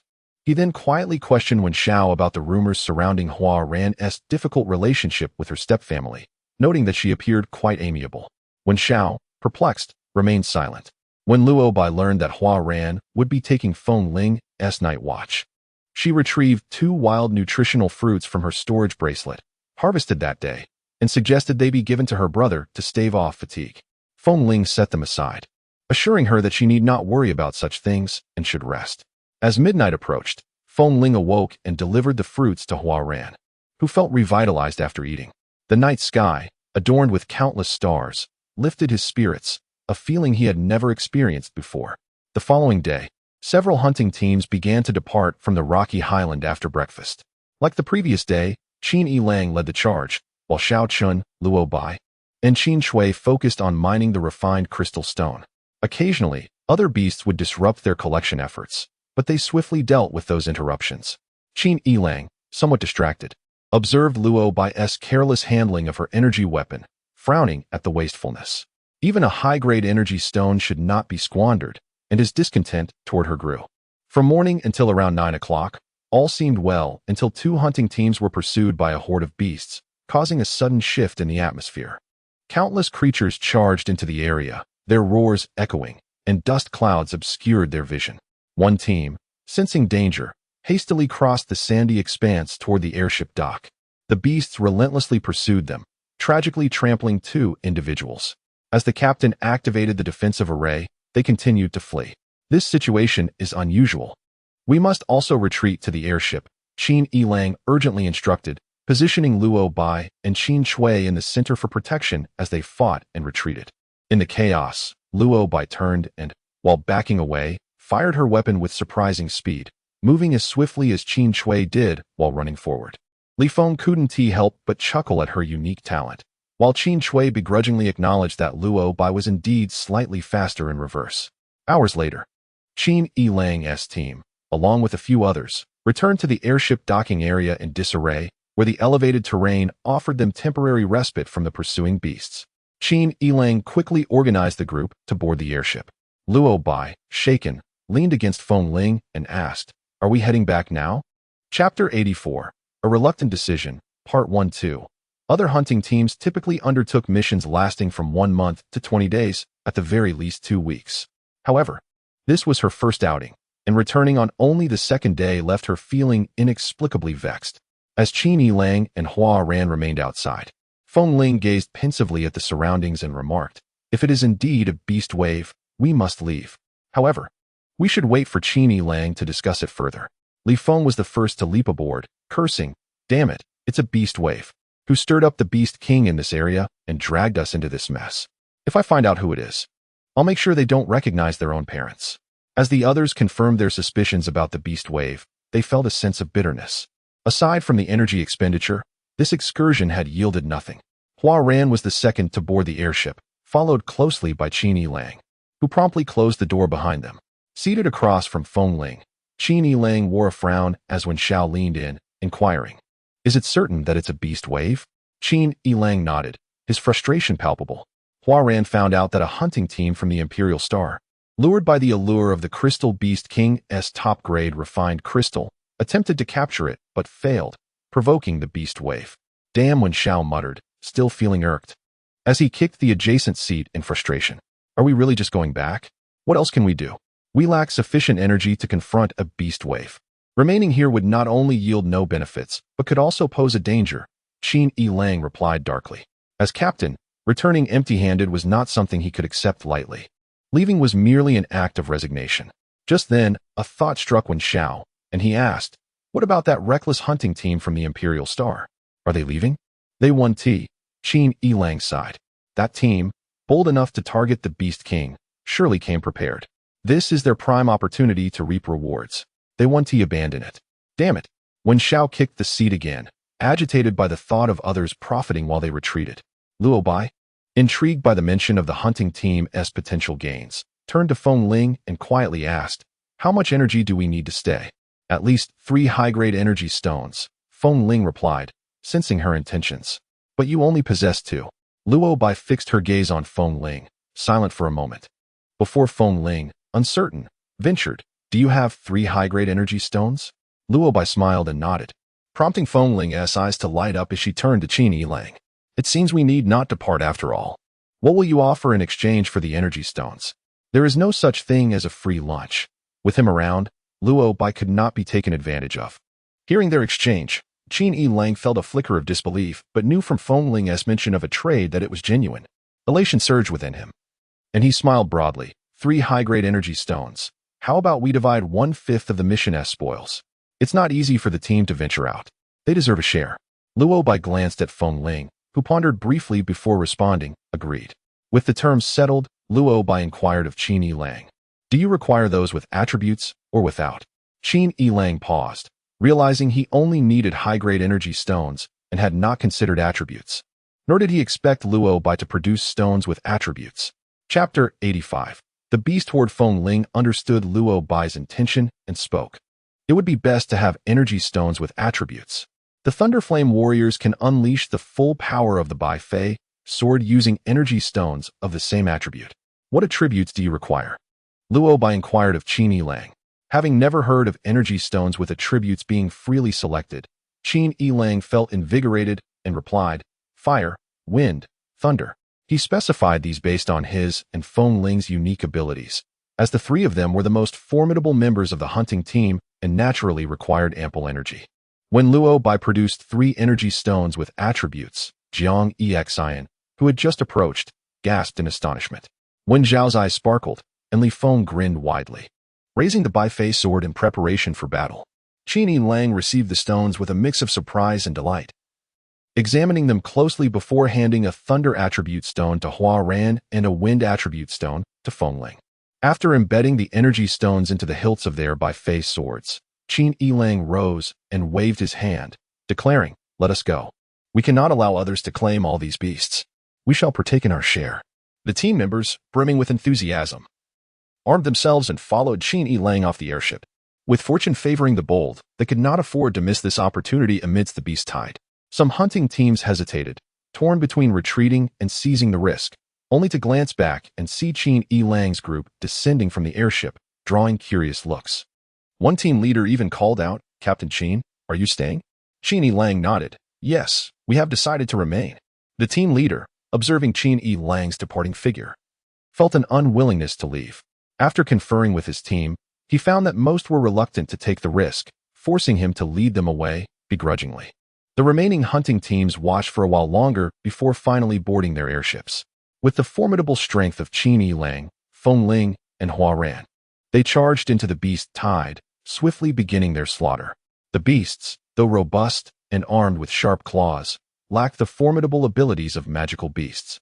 Their concentrated barrage of fireballs, wind blades, and lightning wreaked havoc among the horde. However, with only 3 powerful warriors, the beasts continued to swarm from all directions, shaking the ground beneath them. Luo Bai and Qin Shui found themselves protected in the center of the team, activating their defensive formations. As they witnessed the mass slaughter of beasts, they grew anxious about their inability to collect the valuable parts.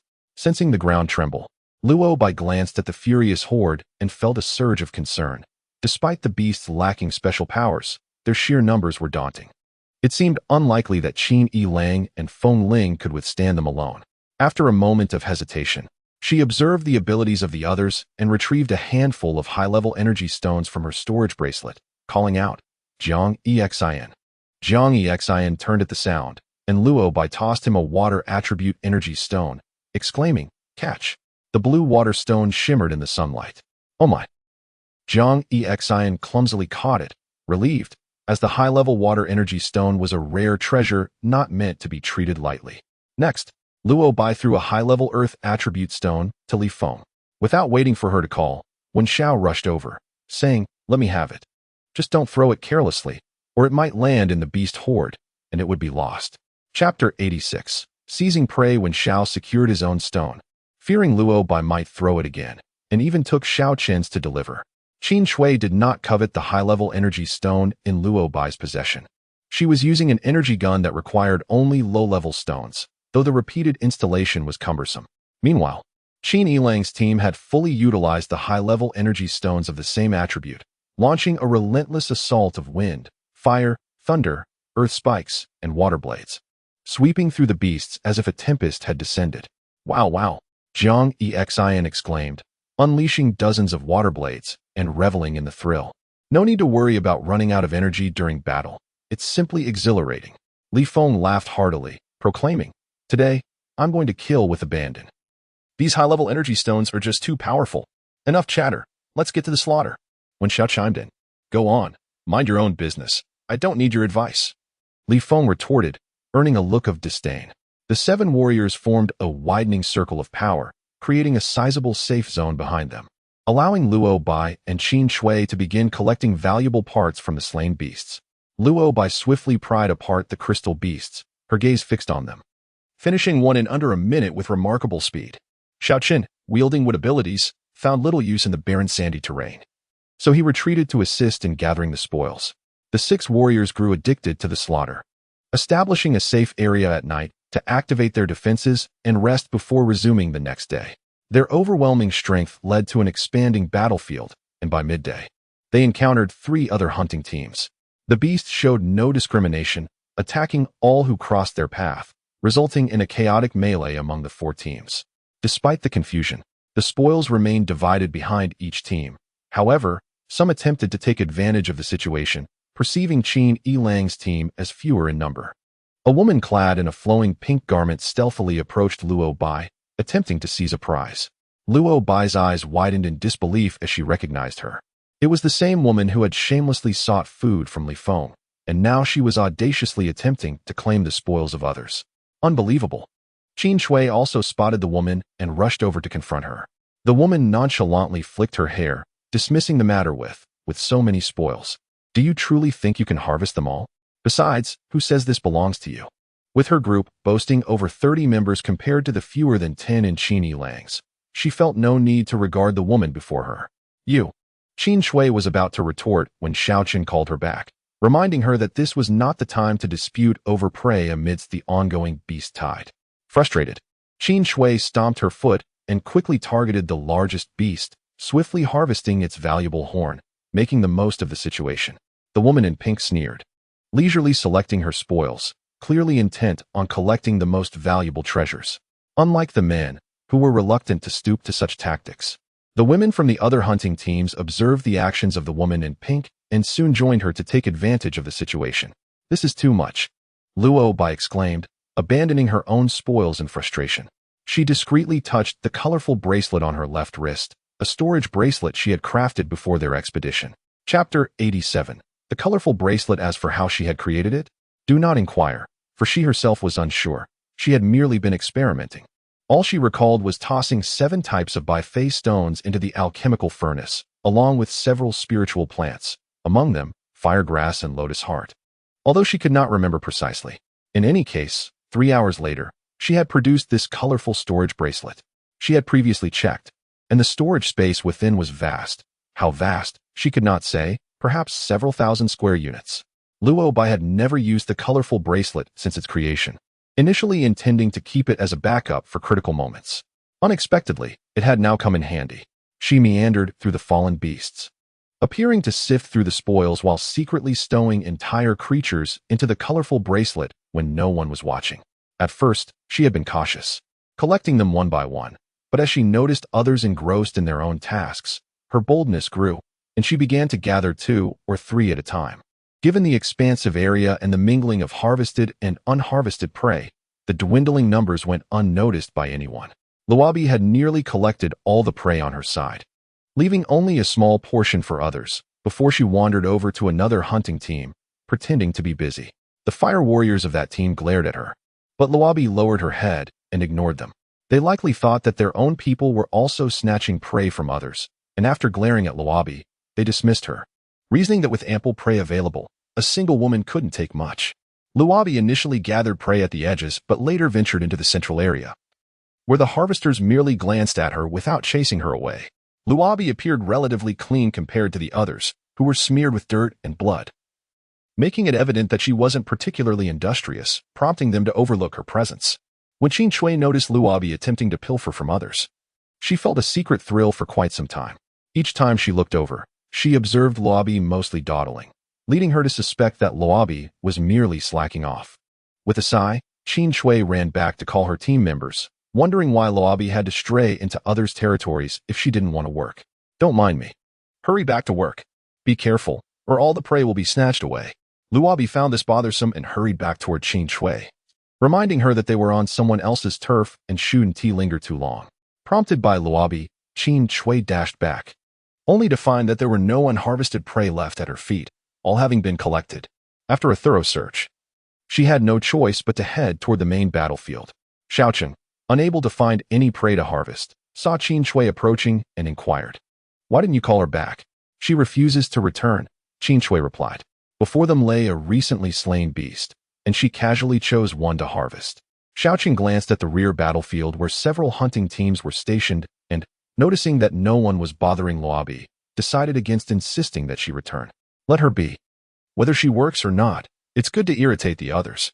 They underestimate us due to our smaller numbers.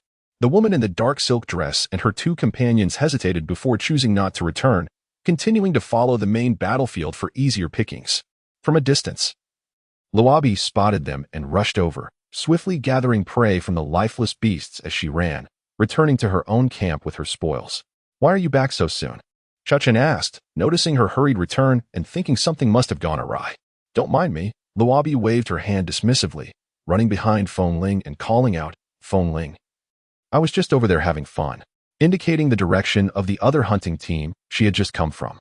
Feng Ling had been keeping an eye on Luobi and was aware that as long as no one bullied her, it was all right. He waved a lightning bolt in the direction she had come from and cautioned, "Go ahead, but don't forget to activate the defense shield and don't wander too far." Qin Yilong glanced over, then turned back, casually casting a few powerful fireballs that dispatched several adult beasts, allowing Luobi her leisure.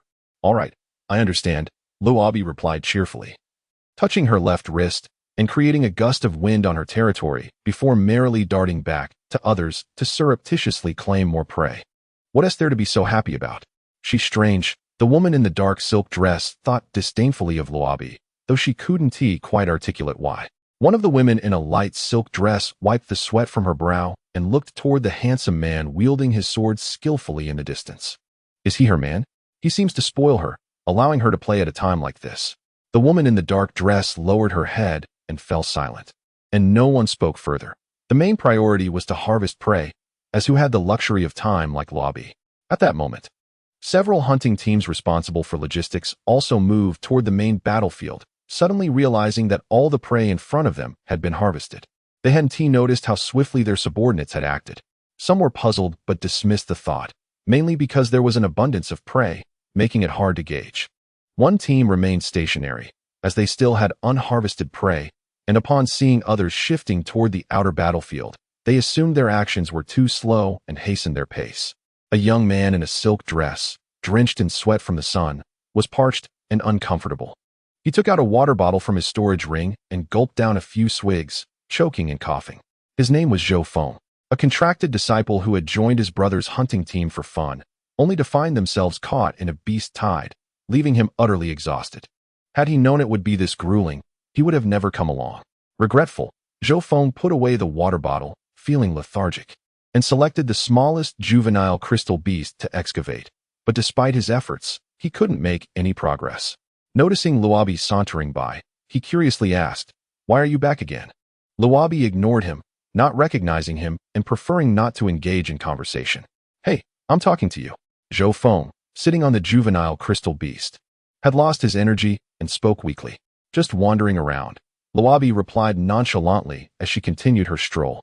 Zhou Feng wiped the sweat from his face, which had dripped into his eyes, squinting up at the blazing sun. "It's so hot. Aren't you bothered by it?" Luobi smiled and walked away, uninterested in idling with him. Zhou Feng found her behavior strange and murmured, "Why is she drifting over to Yan Juanao's side?" Nearby, Zhang Ting, observing clearly, chuckled, "Isn't it obvious? We Haven T snatched their prey, so she's just stepping onto their territory. We can barely manage our own. Who has the time to steal from her?" Zhou Feng mumbled, collapsing on the juvenile crystal beast, utterly exhausted. Luobi made another round on others' territory before returning to her own camp. She was greedy, leaving no one's prey untouched, skillfully sweeping the area bare. However, she was also cunning, ensuring to leave a small portion for others to harvest, preventing any suspicion from arising. Before dark, several hunting teams cleared the scattered beasts from the rocky highlands, activated their defense formations, and began setting up tents. By this time, night had fallen, and the lights were turned on as the hunting teams busied themselves cooking meat. Here, Li Feng was in charge of cooking, and large cuts of meat were placed on the grill, soon filling the rocky highlands with a delicious aroma. Before dinner, Luobi replaced a high-grade energy stone in her colorful bracelet and realized why no one had stored large items in their storage devices. The energy consumption for taking in and out was too great. In just half a day, she had used up one high-grade energy stone. Fortunately, she had plenty, or even a large capacity storage device would be of little use. Considering her own high energy consumption, Luobi thought of the others and asked during dinner, "Do you all have enough energy stones?"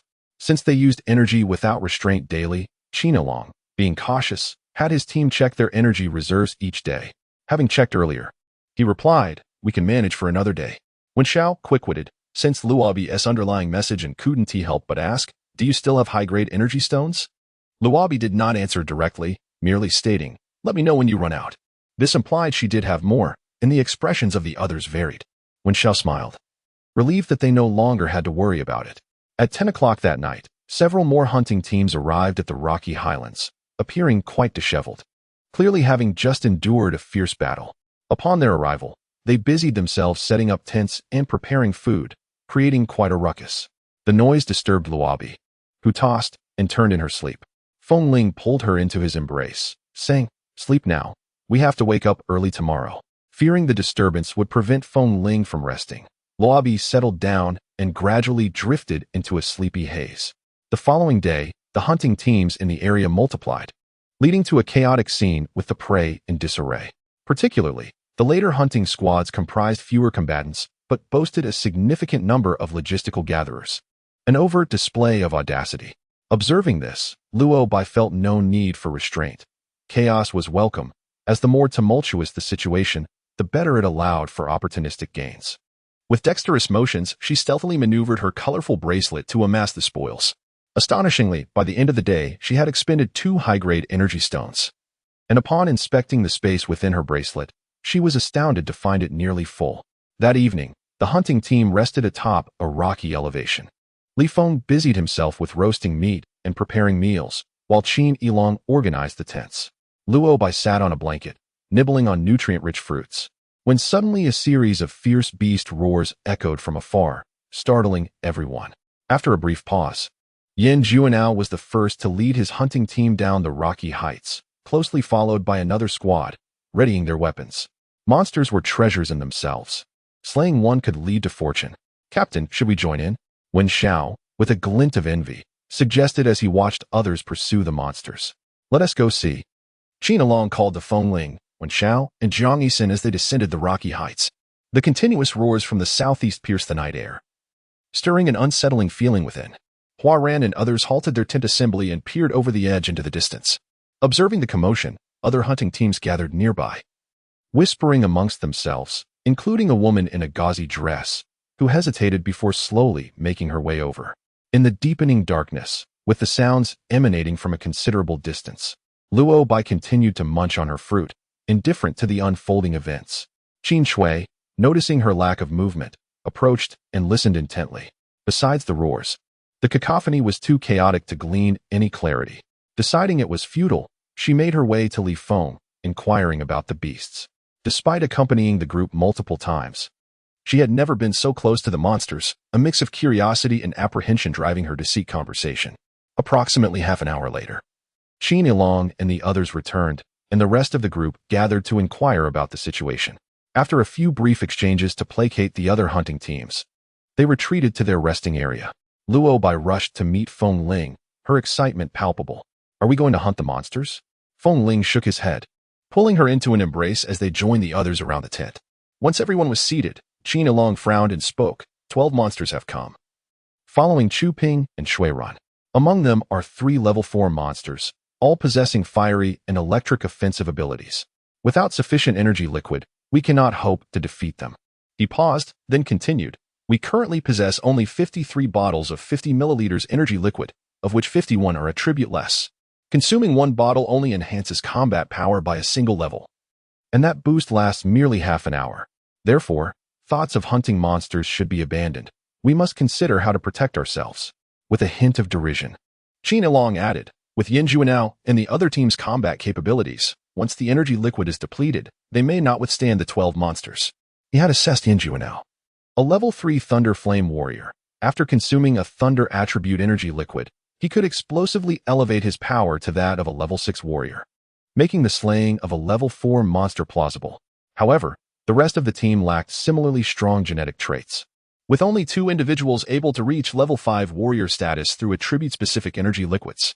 While these 3 might manage to defeat the 3 level 4 monsters, they would still face 9 others, diminishing their chances of success. Monsters showed no favoritism. Should Yin Juanao falter, it was likely the beasts would breach their rocky refuge. "I have energy liquids," Luo Bai exclaimed, proudly producing 2 handfuls of energy liquids. Her small hands struggled to grasp more than a dozen bottles, yet she managed. "Careful now," Wen Xiao exclaimed, swiftly snatching the energy liquids from her grasp. Each bottle represented a potential increase in combat power, and he would be devastated if one shattered. Feng Ling, taken aback by Luo Bai's sudden display of attribute-laden energy liquids, smiled wryly, pulling her closer while discreetly glancing toward the other hunting teams to ensure they were not being observed. At that moment, Qin Ilong and the others snapped back to reality, with Hua Ran smiling, and Li Feng rubbing his hands together. Wen Xiao, are they all attribute-specific? Zhang Yisun, seated between Luo Bai and Wen Xiao, leaned in for a closer look, her mouth agape as she turned to Li Feng. Indeed, 6 of them are fire attribute. Fire attributes represented offensive powers, and their captain, Qin Ilong, was a peak level 2 Thunder Flame warrior. Consuming even a single bottle would elevate his combat power to that of a level 5 warrior, albeit the effect would only last half an hour. Captain, Wen Xiao counted the 11 bottles in his hands, nearly all of which were offensive attribute liquids. His eyes gleamed as he looked at Qin Ilong. With these liquids, they might slay a monster. The value of a single monster? No less than 1 billion interstellar coins. Especially considering the magical crystals within their heads that could enhance combat capabilities, coveted by many Thunder Flame warriors and often unattainable even with wealth. Wen Xiao had long coveted this opportunity. Fortune favors the bold, and Qin Ilong felt a stirring of ambition. Contemplating their chances, he was interrupted by Luo Bai, who produced an additional 40 bottles of energy liquid. "Is this enough to kill a monster?" The group collectively gasped. Over 50 attribute-specific energy liquids had been so casually produced. That should suffice. Qin Long, though usually composed, felt a surge of excitement. With these attribute liquids, he felt confident enough not only to slay one monster but possibly two. He stowed the energy liquids and declared to Luo Bai, "Should we succeed in slaying a monster, you shall receive half of the spoils." Luo Bai had no objections. While Li Feng, overjoyed, playfully slapped Jiang Yisun on the back of the head.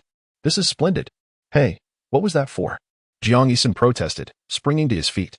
"Accidental." Accidentally, Li Feng chuckled. "I was simply thrilled." Qin Yilong merely smiled, gesturing for everyone to finish their meals. "Let us fill our bellies, then we shall hunt the monsters." The lively atmosphere drew the attention of nearby hunting teams, but Qin Yilong and his group remained unfazed, having their fill before distributing the energy liquids according to each person's attributes. Qin Yilong even allocated his own stock of attribute-less liquids before leading the team down from the rocky heights. The remaining hunting teams, outwardly calm, harbored their own intentions as they gradually descended. Though they might not be capable of slaying monsters, they could still scavenge. 500 meters southeast of the rocky heights, Yin Juanao and several other Thunder Flame warriors engaged in fierce combat with the 12 beasts, their roars mingling with the crackle of electricity and the fiery projectiles soaring through the air, indicating that the monsters held the upper hand. "Xiaoshen, keep an eye on Luo Bai and Qin Shui, the rest follow me." Qin Yilong consumed a bottle of fire attribute energy liquid and brandished his Bai-Fei sword, charging towards the perimeter of a fire-type monster. Feng Ling, Wen Xiao, and the others quickly downed their energy liquids, weapons at the ready as they surrounded the beast, launching a collective assault. In the conflict between humans and monsters, rules were a luxury. The monster's massive size warranted a united front. Chapter 92, Seizing Opportunities, Part 1-2. It was the first time that Luo Bai had encountered the legendary magical beasts. Beneath the pitch-black night sky, illuminated only by the fleeting fireballs crackling through the air, she could vaguely discern the massive forms of each beast, their fierce appearances striking terror into her heart. With the incessant barrage of fireballs, Luo Bai finally caught sight of the creature being besieged by Qin Yilong and Feng Ling. It was a mutated panther, its fur a deep obsidian, measuring approximately 8 meters in length and 5 meters in height. The fireballs seemed to have enraged it. Its round eyes glinted with ferocity. Its back arched as it bared its fangs and roared, poised to attack. Luo Bai clenched her fists nervously, while Qin Shui gasped in terror, her eyes wide with astonishment. It was also her first encounter with a living magical beast. Li Feng and Wen Xiao coordinated their efforts from the left, wielding their jade swords to inflict 2 wounds upon the beast. This act completely incited the panther, which let out a furious roar and lunged at the 2 attackers. The ground trembled with the force of its assault. Even from a distance, Luo Bai could feel the vibrations beneath her feet. Startled, Qin Shui grabbed her arm tightly. But Luo Bai did not pull away. Qin Yilong thrust his sword from the right, while Feng Ling delivered a powerful kick that knocked the panther's head askew. This was beyond comprehension. Luo Bai's eyes widened in disbelief, pondering how Feng Ling could have kicked the head of such a large creature. Did humans possess such strength? The thought perplexed her. Alas, after a moment of contemplation, she decided not to dwell on it further. The scene of the warriors battling the magical beast had ignited her combat instincts, leaving her both anxious and exhilarated, yearning to do something. Minutes later, a loud thud echoed from the east, followed by 2 tremors in the ground. The hunting team, observing from a distance, turned their gaze to find that Yin Juanao's team had successfully slain a magical beast. With no time to gather their spoils, Yin Juanao left a woman in a gauzy garment to guard the kill, while the others focused their efforts on attacking another water-type magical beast. Seeing an opportunity to seize the spoils, several hunting teams began to stir, and Xiaochen remarked, "Did you see that? Those are easy pickings." In this world, where strength reigned supreme, acts of murder and theft were commonplace. It was entirely normal to covet the beasts slain by others. Xiaochen intended to warn Luo Bai and Qin Shui that if they managed to slay a beast, they should remain vigilant against these opportunists. Luo Bai's mind raced, and she suggested, "Let's go take a look." Xiaochen, indifferent, waved his jade sword to clear a path. As the hunting teams pushed through the throng of magical creatures, they gradually approached the slain beast. The woman in the gauzy garment eyed the approaching crowd warily, demanding, "What do you want?" "What a hostile attitude. We're merely curious and not here to steal your beast," replied a leader from one of the hunting teams. Exactly. We just want to take a look. No need to be so stingy, another added. What's there to see? Move away, the woman retorted, clearly unconvinced of their intentions. Though she attempted to obstruct their approach, she was only one person. Noticing the commotion, some members of Yan Juanao's team rushed over. What is going on? Looking for trouble? One man, named Hao Yu, asked brusquely as he pushed through the crowd surrounding the woman. They're trying to steal our magical beast, the woman exclaimed, eager to enlist her companion's help. Chapter 93. The Aftermath, Part 1-1. Hao Yu, ready to explode with indignation, cast a glance behind the woman in the gauzy garment and immediately turned pale. Zhang Yameng. Where's the magical beast I entrusted to you? It's gone. Zhang Yameng was taken aback by Hao Yu's outburst. She quickly turned around to find nothing but emptiness. There was no sign of the beast. What happened? It was right here, she stammered, panic spreading across her face as she searched the area where the beast had been stored. The enormous creature had seemingly vanished into thin air, and the realization sent her into a state of dread. It was a magical beast worth billions. She couldn't possibly afford to compensate for it. Hao Yu's expression darkened as he glared at the crowd. Whoever has stolen the beast had better return it immediately. I promise not to pursue the matter further. Zhang Yuming's eyes blazed with fury as she turned to the crowd. Her expression twisted. Yes, someone among you must have taken the beast while I wasn't looking. This is outrageous. Return it at once. Make sure you have evidence before making accusations, a voice retorted from the crowd, displeased. Those who had hoped to seize a bargain were frustrated, having lost their chance to act while others had already taken the initiative. Zhang Yumeng raised her voice in outrage. It was clearly one of you. With the opportunity for a bargain slipping away and surrounded by magical beasts, no one had the time to argue with her. The leaders of several hunting teams turned to leave, but Zhang Yumeng blocked their way. You can't leave. You must leave the magical beast behind. No one regarded her as a mere woman. They simply pushed past her. Hao Yu offered Zhang Yumeng a hand, his eyes burning with indignation as he watched the crowd depart. He refrained from engaging in conflict, knowing that they were outnumbered. They would wait for their leaders to finish the battle before addressing these issues later. Near the vicinity of their own hunting team, Qin Shui muttered, "Who on earth is capable of stealthily stealing that magical beast? Look how furious Zhang Yumeng is. It's so satisfying to see her get a taste of her own medicine." Xiao Chun, more contemplative, cautioned, "Only storage devices with an area of 5,000 square meters or more can instantly retrieve an entire magical beast. Stay alert. We can't allow others to exploit our weaknesses." After Xiao Chen's warning, Qin Shui became more vigilant, her expression shifting. Understood. Luo Bai nodded in agreement, indicating her awareness. After 11 o'clock at night, Qin Yilong's hunting team successfully killed a magical beast. Having learned from Yan Juanao's experience, Qin Yilong was concerned that Xiao Chen's team might not be able to guard their prize, so he decided not to linger on the battlefield, leaving it to Feng Ling and Li Feng. He stepped back and activated the storage ring on his left hand, taking over 30 minutes to successfully store the beast. This storage ring, borrowed from General Qi Lan, had an area of 1,000 square meters and was equipped with a low-grade energy stone, making the process of collecting large objects somewhat lengthy. Luo Bai approached Qin Yilong quietly, discreetly handing him a high-grade energy stone and 50 vials of attribute energy liquid. Don't hold back. Use them freely. Just make sure you don't get hurt. I can't concoct any medicinal pills. Knowing that she was incapable of crafting potions, Qin Yilong accepted the energy stone and energy liquid, then rejoined the fray with his sword. When Yan Juanao discovered that the magical beast he had hunted had been stolen, he was nearly overcome with fury. He had always been the one to rob others, and this was the first time he had been robbed himself, a truly dismal feeling. Chapter 94, Pursuit, Part 1-1. His anger transformed into a thirst for vengeance as Yan Juanao consumed a bottle of 100 milliliters of fire-type energy liquid, instantly amplifying his combat prowess. Fireballs erupted from his jade sword, igniting the fur of several magical beasts. Luo Bai watched from a distance, scoffing as she recognized the pattern. Those who suffered were rarely pleased, while those who profited were different. It was deep into the night, and she felt invigorated, devoid of any fatigue. Overly excited, she grabbed an energy gun and began to eliminate magical beasts. Despite the poor visibility, with magical creatures surrounding her, she knew that with enough shots, one would eventually hit its mark. One by one, she dispatched the beasts, unnoticed in the dark. Xiao Chen was also active, tirelessly slaying magical beasts near the three of them. While Qin Shui struggled with fatigue, yawning repeatedly and appearing increasingly lethargic. Subsequently, another hunting team, led by Zhou Hui, a serving military officer, swiftly retreated after slaying a magical beast. Without a second thought, he activated his storage ring, taking over half an hour to collect the creature. The hunting teams that sought to take advantage of the situation had been watching for quite some time, and upon realizing there was no opportunity to strike, they gradually returned to the rocky highland to rest.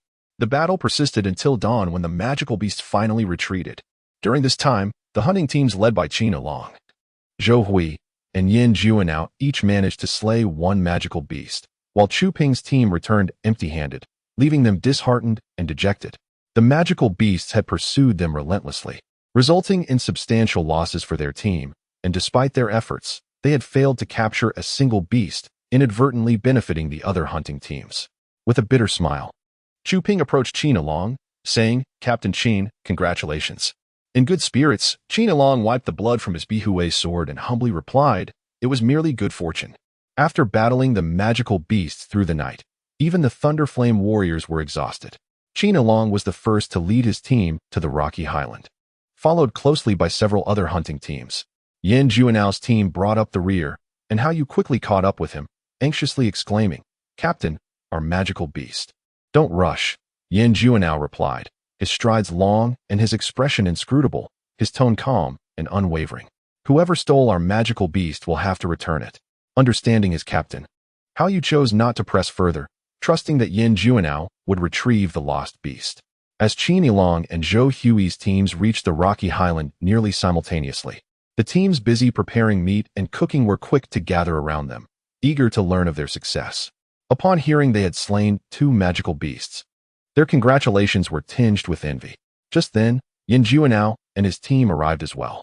He stepped forward and addressed the gathering. "Since everyone is here, I have something to discuss. As you may know, our team's first magical beast was stolen. As for who the thief is, I believe you all have your suspicions. Let us have it returned promptly." The crowd exchanged glances. Many had contemplated making a move but hesitated, knowing someone had already acted first. They all wanted to know who that person was, yet despite their deliberations, they could not come to a conclusion.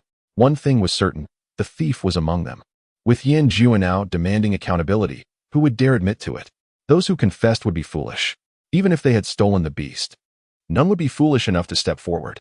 Yin Juanao likely anticipated that no one would admit to stealing his magical beast. His cold gaze swept across the crowd, and with a disdainful smirk, he declared, "Since no one is willing to acknowledge it, I'm afraid I must ask all of you to hand over your storage devices for inspection." "Who do you think you are? On what grounds do you demand to inspect our storage devices?" Someone retorted defiantly. "Exactly, can storage devices be inspected at will?" Li Feng crossed his arms and couldn't help but mock Yin Juanao's overreach.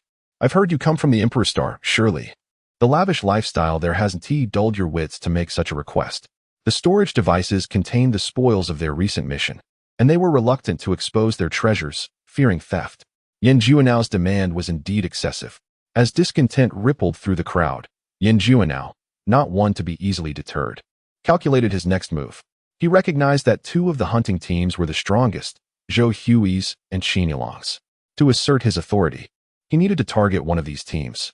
Zhou Hui's team, both in numbers and strength, was only slightly inferior to his own. Engaging them could lead to mutual losses. In contrast, Qin Long's team was significantly smaller, comprising just 9 members, with only 7 capable Thunderflame warriors, making the 2 women mere liabilities. Yin Juanao felt confident he could overpower Qin Long's team. After careful consideration, he stated, "I understand your concerns. However, we must recover the magical beast we lost. Inspecting your storage devices is merely a means to that end, and I assure you, I harbor no ill intentions toward your mission spoils. I kindly ask for your cooperation." With that, he turned his gaze to Qin Long. "Let's begin with your team. Do you truly believe I would allow you to inspect our storage devices?" Qin Long responded with a mocking laugh. It was evident that Yin Juanao regarded his team as easy prey. "You won't have a say in the matter," Yin Juanao retorted. Flexing his wrist as a show of force, his team stepping forward in solidarity, prepared for conflict. "Boy, do you want to fight? I'm more than willing to oblige." Li Feng interjected, rolling up his sleeves defiantly. At that moment, the 2 hunting teams stood poised for confrontation, tension palpable in the air. Luo Bai, nestled in Feng Ling's embrace, was incensed by the unfolding events, feeling that they were being unfairly bullied due to their smaller numbers. With so many Thunder Flame warriors present, they had no reason to fear. She decided to take action. From her storage bracelet, she produced 3 high-grade energy stones and a vial of energy liquid, raising them high. Everyone, I offer 3 high-grade energy stones and a vial of fire attribute energy liquid as a reward for anyone willing to assist our hunting team. Her proclamation ignited a stir among the crowd, eyes alight with desire as they recognized her as a contract master, known for their treasures in the allure of bounties. The idea of a reward was irresistible to the eager Thunder Flame warriors. Before the gathered hunting teams could react, Zhou Hui stepped forward decisively, proclaiming, "We accept this task." Luo Bai smiled, knowing that generous rewards would draw brave souls. She tossed the items toward Zhou Hui, exclaiming, "Here you go." Zhou Hui was momentarily taken aback, but instinctively reached out to catch them.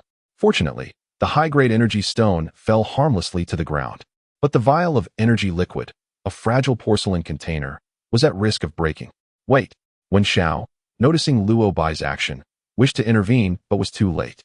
With their strength, they could hold their own against Yin Junao's team. There was no need to waste precious resources on a bounty.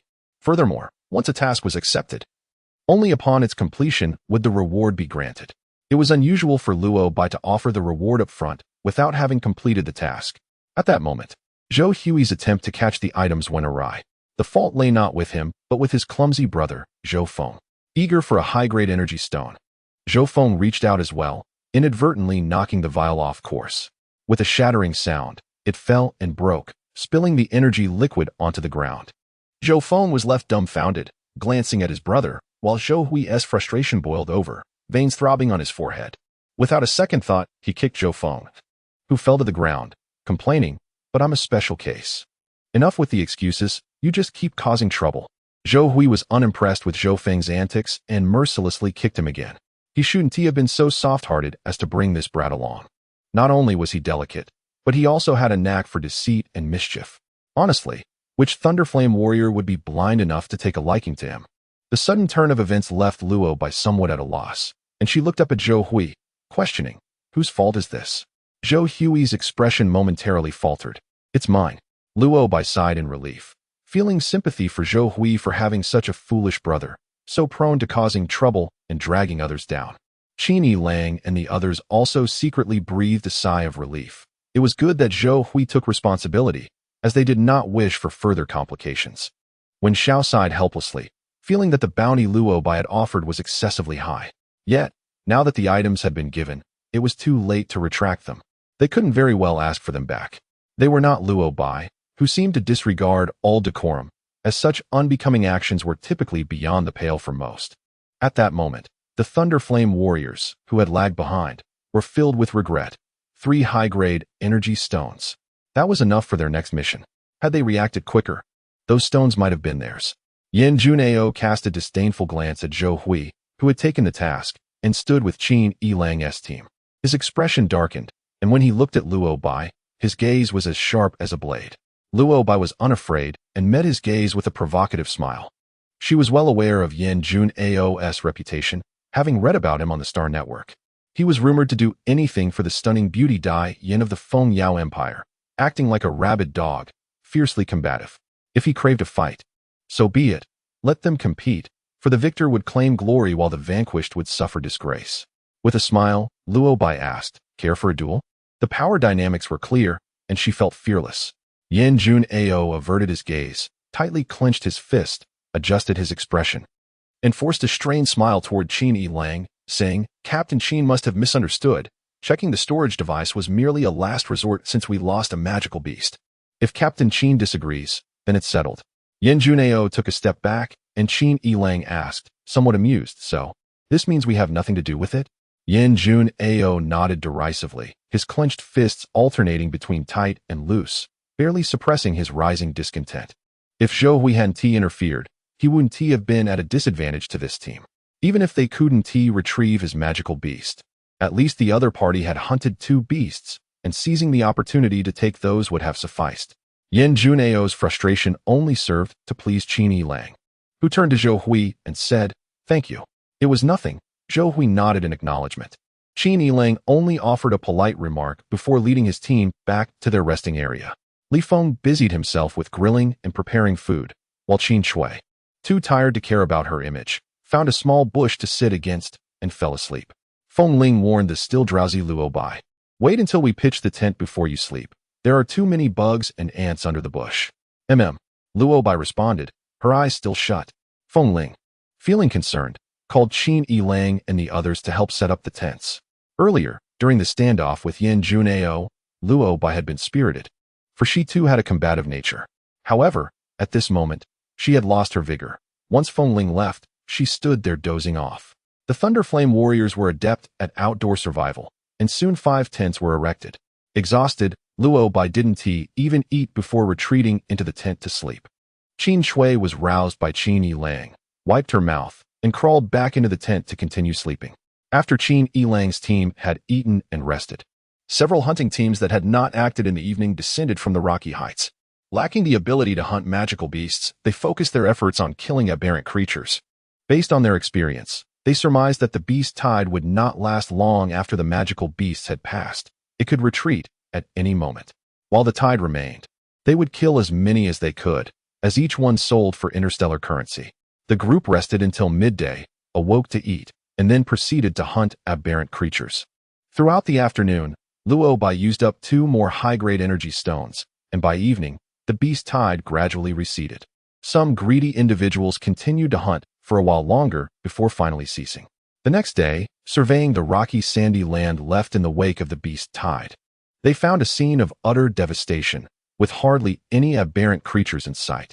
Qin Yilang remarked, during this season, our harvested prey won't last long. Qin Shui and Luo Bai, if you need anything, the rest should hurry to collect supplies. We should try to return to Jihuang Star before nightfall. Qin Shui aimed to gather spiritual plants, and so did Luo Bai. Since their objectives aligned, it would be unwise to act together. Otherwise, if both saw the same spiritual plant, who would claim it? Thus, Qin Yilang wisely divided the hunting team into 2 groups, slightly distancing them from one another while ensuring they could see each other. This time, they reaped a bountiful harvest, with each team member burdened with ample supplies. A potential target for others, Jiang Exian and Li Feng voluntarily joined Luo Bai and Feng Ling's team.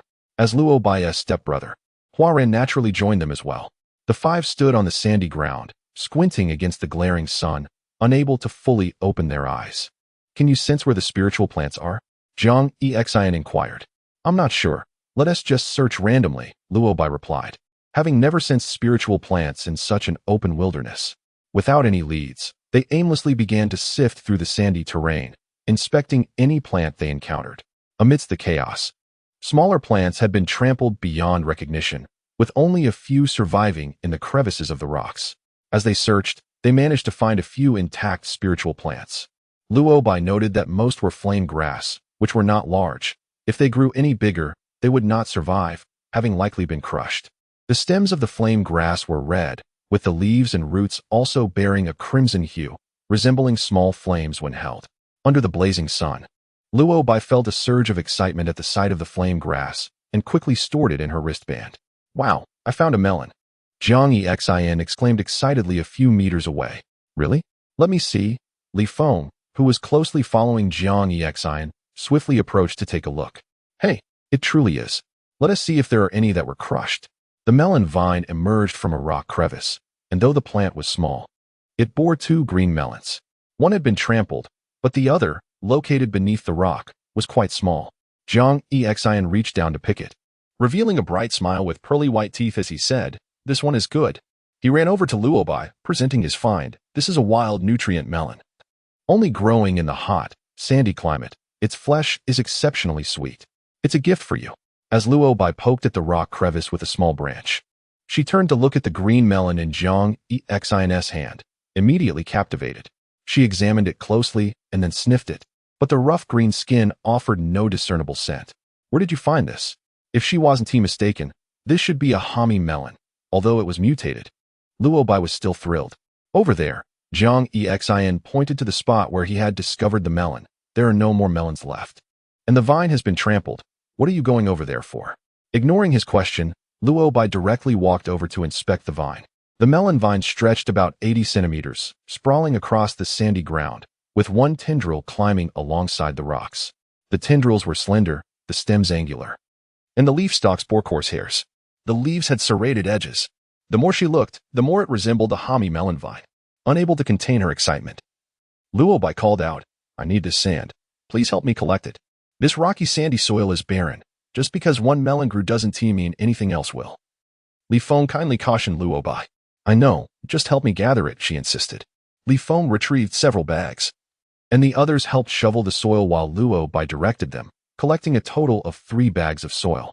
When Xiao had wandered over at some point and teased, "Wow, really scraping the ground clean, huh? We're happy to do it. What is it to you?" Jiang Exin retorted, then gave him a sidelong glance. "Which side are you on, and why are you here?" When Xiao nodded towards the east and said to Luobai, "Do you see that pile of rocks? There is a melon seedling growing there. Would you like it?" "Yes," Luobai exclaimed with delight. The melon seedling nearby had withered beyond recovery, and it held no value for transplantation. As for the melon in her hand, it was evidently unripe, and the viability of its seeds remained uncertain. If she could find another living seedling, it would be a stroke of luck. "I'll take you there," Wen Xiao offered, leading the way as Luobai and the others followed. The melon seedling nestled among the rocks was quite diminutive, roughly 10 centimeters in height, with 2 slender vines and a few narrow leaves, indicating it had not grown well. Yet, Luobai did not mind its poor condition. As long as it could survive transplantation, that was sufficient. "Do you have a planting pot or a paper box?" she inquired, turning to the others. Both Feng Ling and Hua Ran shook their heads, but Li Feng produced a wooden planting pot, as if by magic. "I have one. May I borrow your planting pot to transplant this melon seedling?" Luobai asked him.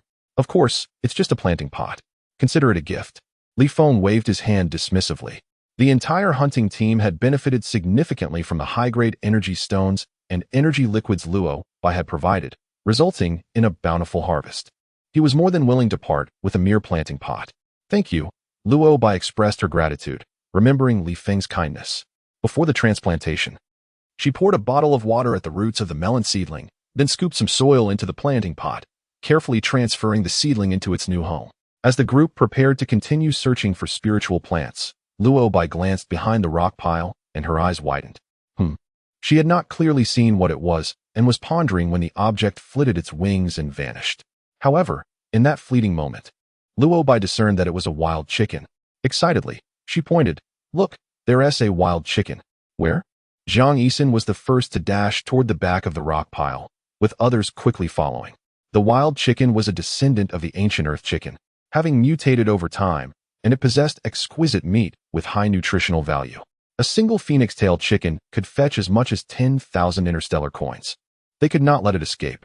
Wild chickens were elusive, and despite their best efforts to tread lightly, the commotion startled several wild chickens foraging among the rocks, causing them to flutter out in a flurry. The group was elated to see not one, but 5 of them, all of which were highly nutritious black phoenix chickens, even more valuable than the phoenix tail variety, especially beneficial for pregnant women. Li Feng signaled, and the group surged forward to encircle the wild chickens. While the wild chickens were not as large as exotic beasts and did not fly high, they were still quite agile. Despite the formidable strength of the Thunderflame warriors, they could not use their abilities on the chickens, and it took considerable effort to capture all 5. Li Feng had no intention of keeping the wild chickens. After securely binding them with rope, he turned to Luobai.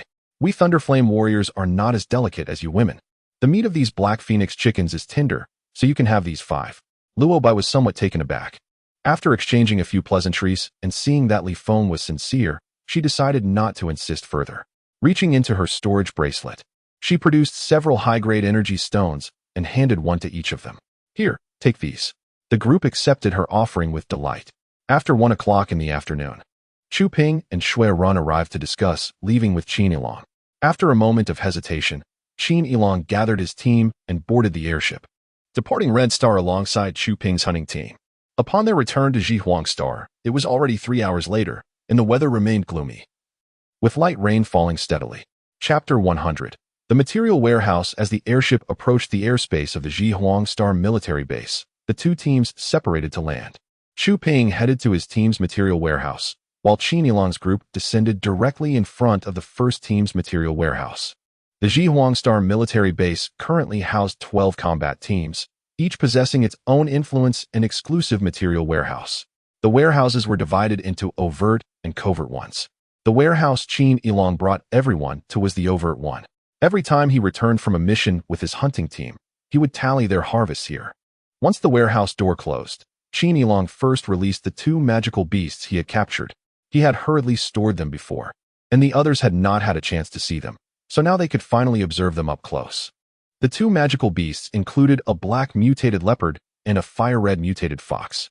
The fox's fiery red fur was strikingly beautiful, though it had been singed in patches, rendering it less appealing. Li Feng, stroking the still relatively intact soft belly fur of the mutated fox, lamented, "What a pity. If only it could be made into a fur coat, it would surely be warm in winter." Such musings were pointless, and Qin Yilong checked the time on his terminal.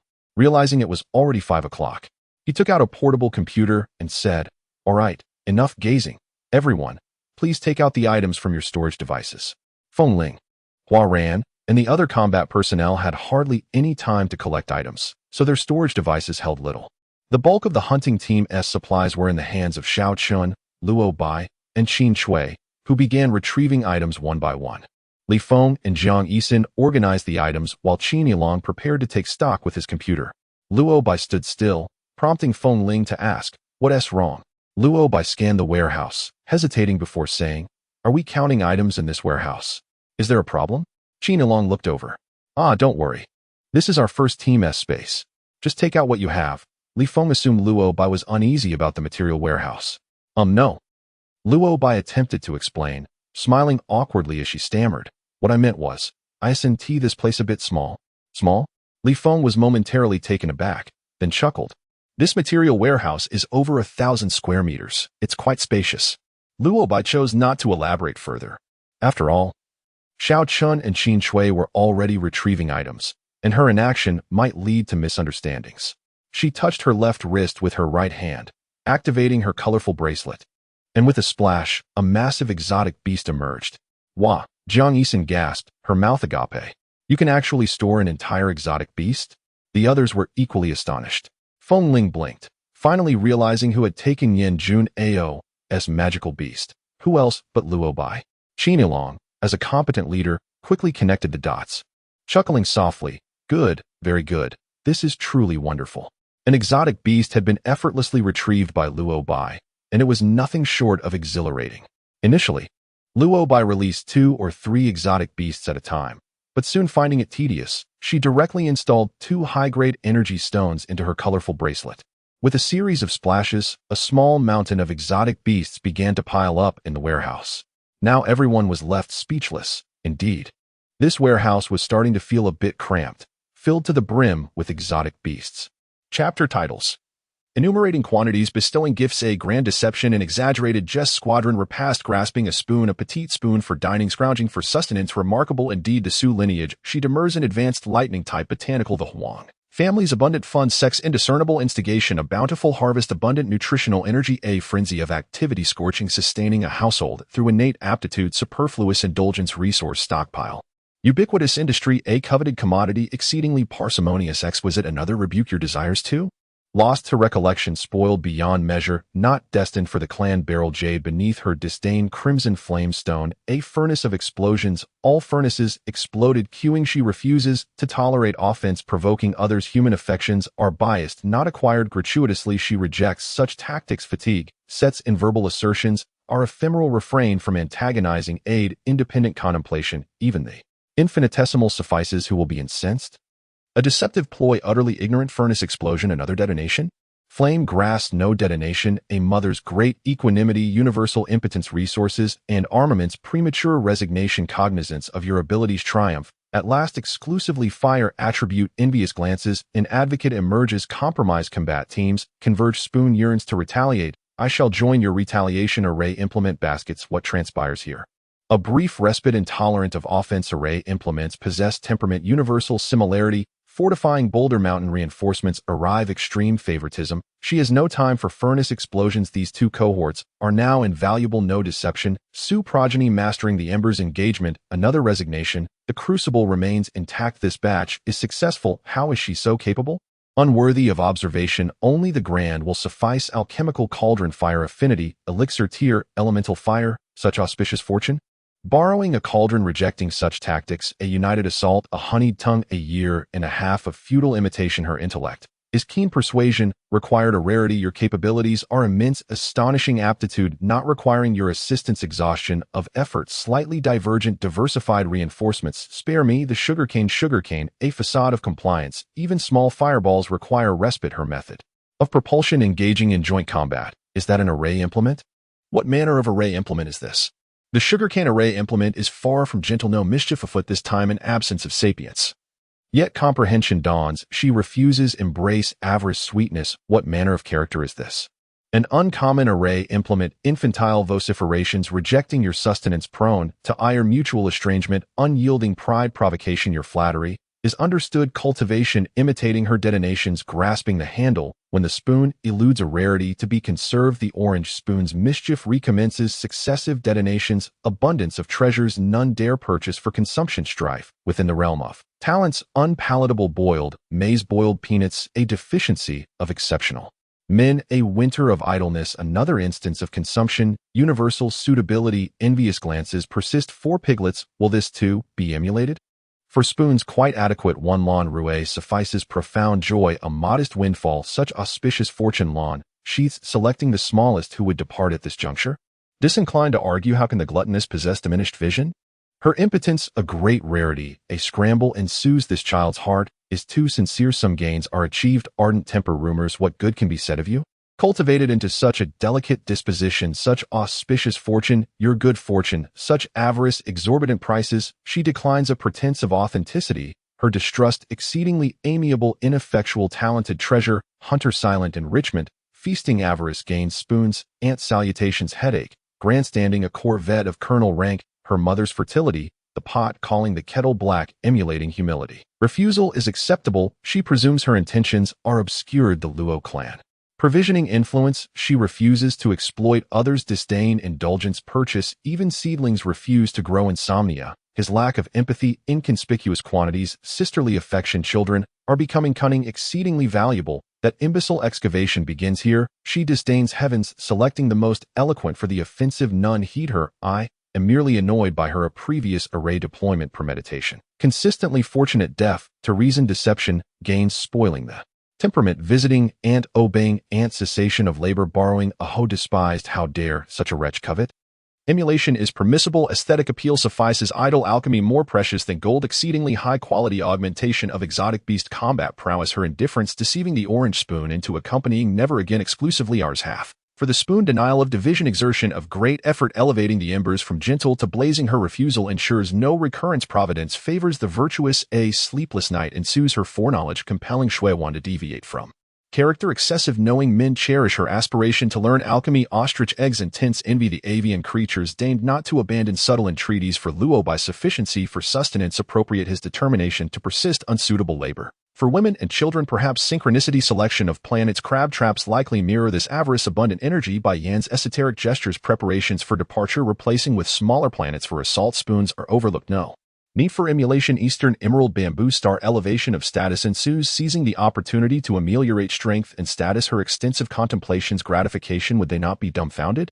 Replenishing the squad's stamina, even Luo Jie cannot usurp. Restlessness prevails, pretense, appetizing appearance, contributing to planetary assault, prioritizing others' belongings. Why not utilize your own?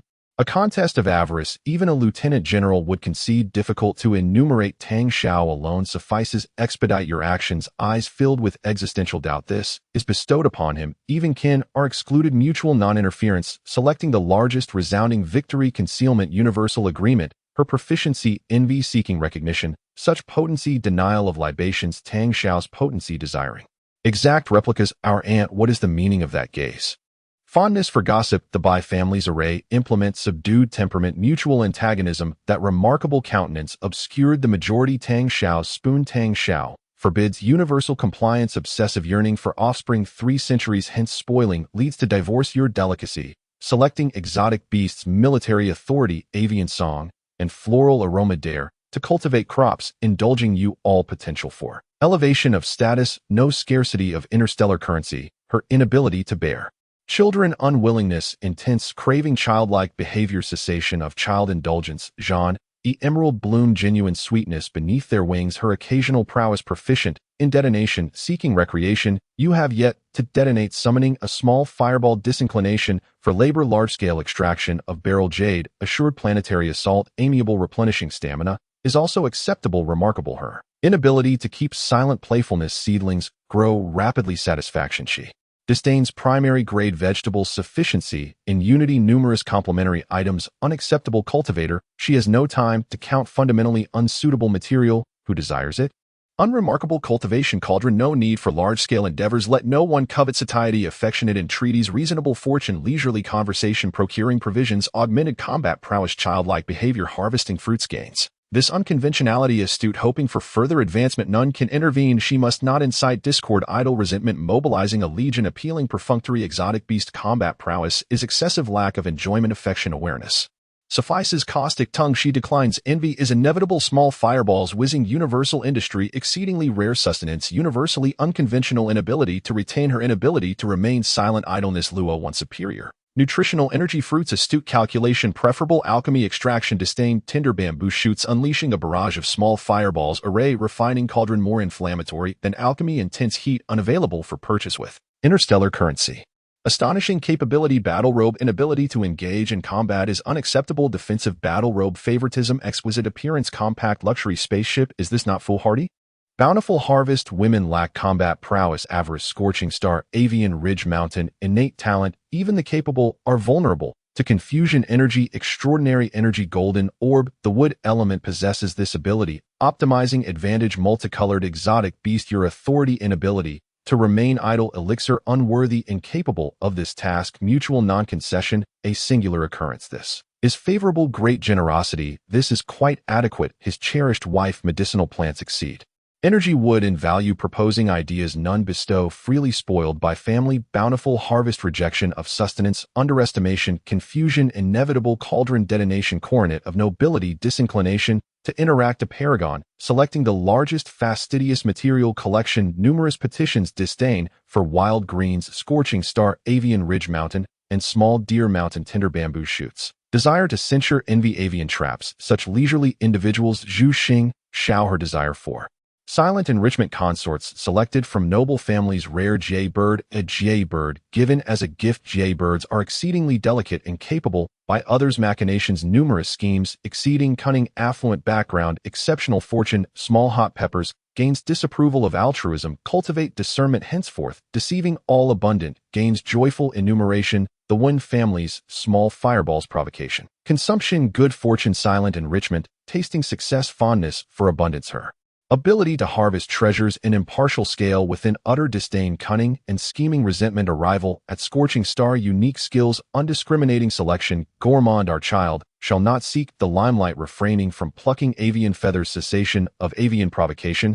his words lack exaggeration, unworthy, nothing, rare peppers, excluded, divine fortune, keen eyesight, non-interference, high nutritional content, internal awareness, spoiled, nurturing reliance on fortune, worthy of such attention, their inability to emulate, his disinclination to usurp, lack of vision, good fortune, refusal to indulge, mission, deployment, his disinclination to nurture women, his equanimity, flame, spoons, affection for her aunt, insurmountable winter ability to procreate, detonation, abundance, talented individuals, whirring detonations, detonation is acceptable, forget it, no expenditure of interstellar currency, comparison, such provocation, intense competitive spirit, the great hunt, exquisite sustenance, fire element, aesthetic appeal, mission, deployment, provisions, uncertain victory, unpalatable, secondary combat prowess, exotic beast, unnecessary loss of temperament, secondary combat prowess, exotic beast, future recreation, earning interstellar currency, more parsimonious than her consumption of flesh, detonation leads to depletion, lack of assertiveness, cherished by children, nurturing other women, this detonation, she acquires another implement, potential potency, bamboo, delicate temperament, gains her refusal to detonate, delicious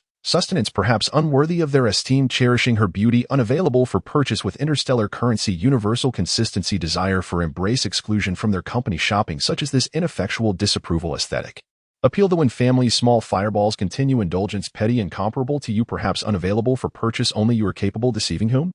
His diminutive size, good fortune, exotic beast combat prowess, her capability, crimson, chicken demonic beast physical fitness, unavailable for purchase, even with interstellar currency, exceedingly rare desirability, unobtainable acceptability, irrelevance of others' opinions, extreme favoritism, rejection, is acceptable, unmatched temperament, refusal to self-sustain, incomparable to others, avoiding the imperial star, azure radiance, star, her fondness for scorching imperial star, selecting the finest even for those disdain, desire neither one nor the other, fondness for gossip, its family also bestows affluence, lineage, indulgence, universal prevalence across 3-star systems, valueless interstellar currency, incomparable strength, nutritional energy, sustenance, desire for mission deployment, universal indifference, spoiled, nurturing, precious, talented individuals, your preciousness, acceptability, she has those who cherish her wood element, ability, wind element, territorial acquisition, her thrifty lifestyle. Deception, their capability, combat preparations, universal detonation, innate ability, avoiding these thoughts, fire, flame, beast, forget it, unwillingness, status, disdain, no competition for lung-like compliance, is preferable, universally dissimilar, delicacy, abundance of deliciousness, energy, would another divergence, modest profits, connections, interstellar currency, the utmost concern, the Zhu family's escort, spoiled delicacy, secondary, exotic beast combat prowess, her playful manipulation, indiscriminate selection, maternal family, ineffectual, contained energy, cessation of play, rejection, sheen, Rome, unworthy, favorable, wood element, equipment, absence of detonation, your capability, bow air, insurmountable, universal proficiency, secondary combat prowess, exotic beast, gratuitous acquisition, women and children lack combat prowess, small camel beast, utter lack of novelty, his impossibility, astonishing capability, spoiled, nurturing, abandonment of thought, season of conflict, your aesthetic appeal, absence of exotic beasts on planetary periphery, no detonation, array disk, this indulgence, kernel, exceedingly potent, shopping, Wu Chung, azure radiance, star combat, incapability, ability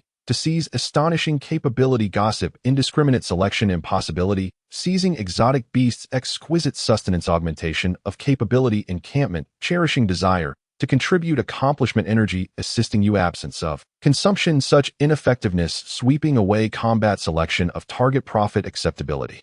Azure Radiance, star, small fireball, delicacy, fatigue, delicacy, is a product of male indulgence, maternal family support, her frailty, acceptability, potent genes, energy, flora, universal possession, elevation of status, universal envy, unnecessary, increasing temperament, cessation of interaction, mission preparation, savings of interstellar currency, desire for a single specimen, bamboo, delicate, nurturing, small bamboo mountain, opening a battlefield, Zhu Xing, Ji envy, insignificant, interstellar currency, wind element, delicious sustenance, selective acquisition, small flame duck beast, this is favorable, gluttony, comparison of abilities, incomparable combat prowess, small earth pig, further comparison of abilities, cherishing arrangement, comparison of abilities, incomparable millet, her nature, avarice, acceptability, serving as a foil, divergence, shopping, contentment, insurmountable, assisting in battle, considerable temperament, worthlessness, rejecting yours, small spoon, array, implement, non-indulgence, none high.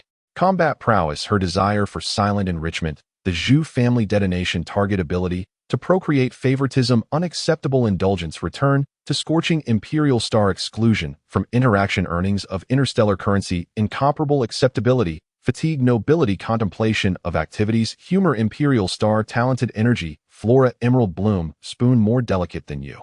Interstellar currency, envy, mission deployment, purple shimmer star, can you afford to purchase? Small crystal beast, selective acquisition, disdain, deception, delicacy, fortune, intense envy, non-indulgence, wind element, ability, good fortune, crimson, chicken, demonic, beast, capability, energy, golden orb, treasure, small golden orb, energy, wood orb, outshining, gratuitous acquisition, innate ability, leaving her behind, precious goods, pavilion, lack of ambition, flame, spoon, she possesses treasures, noble lineage, who grants you talent, realm, comparison of luxury vehicles, ostentation, small glutton, she possesses treasures, aesthetic appeal, comparison of abilities, what treasures have not been consumed? Noble status, rejection, genuine affection, sun, spoon, comparison of size and rarity of exotic beasts, his presence, abstention, exorbitant price, earnings of interstellar currency, spoon, detonation, small fireball, detonation, rarity of small specimens, good fortune, mutual, desire, envy, luxury, vehicle, her abstention, purchasing the finest, acceptability, unavailable for purchase, with interstellar currency, emerald, bamboo star, envy, high value, abundance of interstellar currency, botanical, this is hers, encampment. Her exceptional fortune, acceptability, edibles, avarice, silent, enrichment, rarity, petty good fortune, rare, small crimson, chicken, demonic, beast, unworthy, deliciousness, resignation, delicacy, high nutritional value, this fortune, small colored crystal stone, desire for consumption, her generosity, interstellar currency, nutritional energy, his capability, exceptional talent, mission, deployment, array, implement. Detonation, earning, interstellar currency, the Wu family star system, scorching, imperial star family. Bestowal, Wu spoon, array, implement, azure radiance, star purchase, willow wicker basket, heavens, willow wicker basket, array, implement. His possession, Wu Chung, non-compliance, numerous schemes, avarice, deliciousness, selective consumption, non-compliance, small spoon, array, implement, tang. Xiao, novelty, envy, incomparable, the One family's small fireballs, Zhu Xing, Ji, detonation and replenishment, earning, interstellar currency, high talent, whose acquisition is their own earnings, delicate talent, exceptional. Fortune, heavens, acceptability, scorching, imperial star, detonation, successive detonations, Zhu Xing, Ji, cultivation, cauldron, detonation, speculation, encampment, dizziness, purchase of small spoon, array, implement, acceptance of detonation, rare, exotic beast, cultivation, cauldron, elemental fire, contained energy, blazing flames, astonishment, acceptance of detonation, bamboo, sieve, cultivation, cauldron, abundance, scorching, imperial star, unwillingness to depart, deployment of a cultivation, cauldron, array, desire. Valuable flora, universal compliance, genuine consumption, envy, return to scorching, imperial star, ostentation, her talent, prestige, high talent, cultivation, field, envy, potential for earning, interstellar currency, support, augmented momentum, aesthetic appeal, her pettiness, exceptional fortune, unavailable for purchase, with interstellar currency, exorbitant price, visiting, universal consumption, nurturing of small specimens, interstellar currency, selection of planets, rare, small crimson, chicken, demonic beast. Non-detonation, cessation of avian hunting, possession of array, implement, emerald, bamboo, star, gold, element, ability, unavailable for purchase, with interstellar currency, good fortune, exorbitant price, small crimson, chicken, demonic beast, gluttony, small crimson, chicken, demonic beast, blazing, elemental fire, summoning of small fireballs, importation of ability, possession of array, implement, unnecessary, gratuitous. Acquisition, diminished rarity, return home, deliciousness, family, rejection of purchase, small spoon, array, implement, rarity, interstellar currency, rare, small crimson, chicken, demonic beast, her possession, envy, disdain, anger, petty, cultivation, Wei Wu, cultivation of crops, exorbitant price, gains acceptability, her recollection, universal competition for proximity, her abstention, still joyful, exorbitant price, delicate, elevated status, selection of desired specimens, her rejection, expensive sustenance. Joy, this child's virtue, nutritional energy, high elevation, unwillingness to depart, her possession. Departure to azure radiance, star, exquisite deliciousness, abstention, gleaming eyes, by Yan's possession, unwillingness to exploit, ignoring, suffices, non-detonation, whose possession is a small bamboo basket. High talent, preparation for return to scorching, imperial star, desire for ostentation, braised pork knuckles, seizing the opportunity, combat squad, livestream, generosity, the orange spoon is a green tea, who desires nurturing. Universal arrival, universal disdain, purchase of energy panel.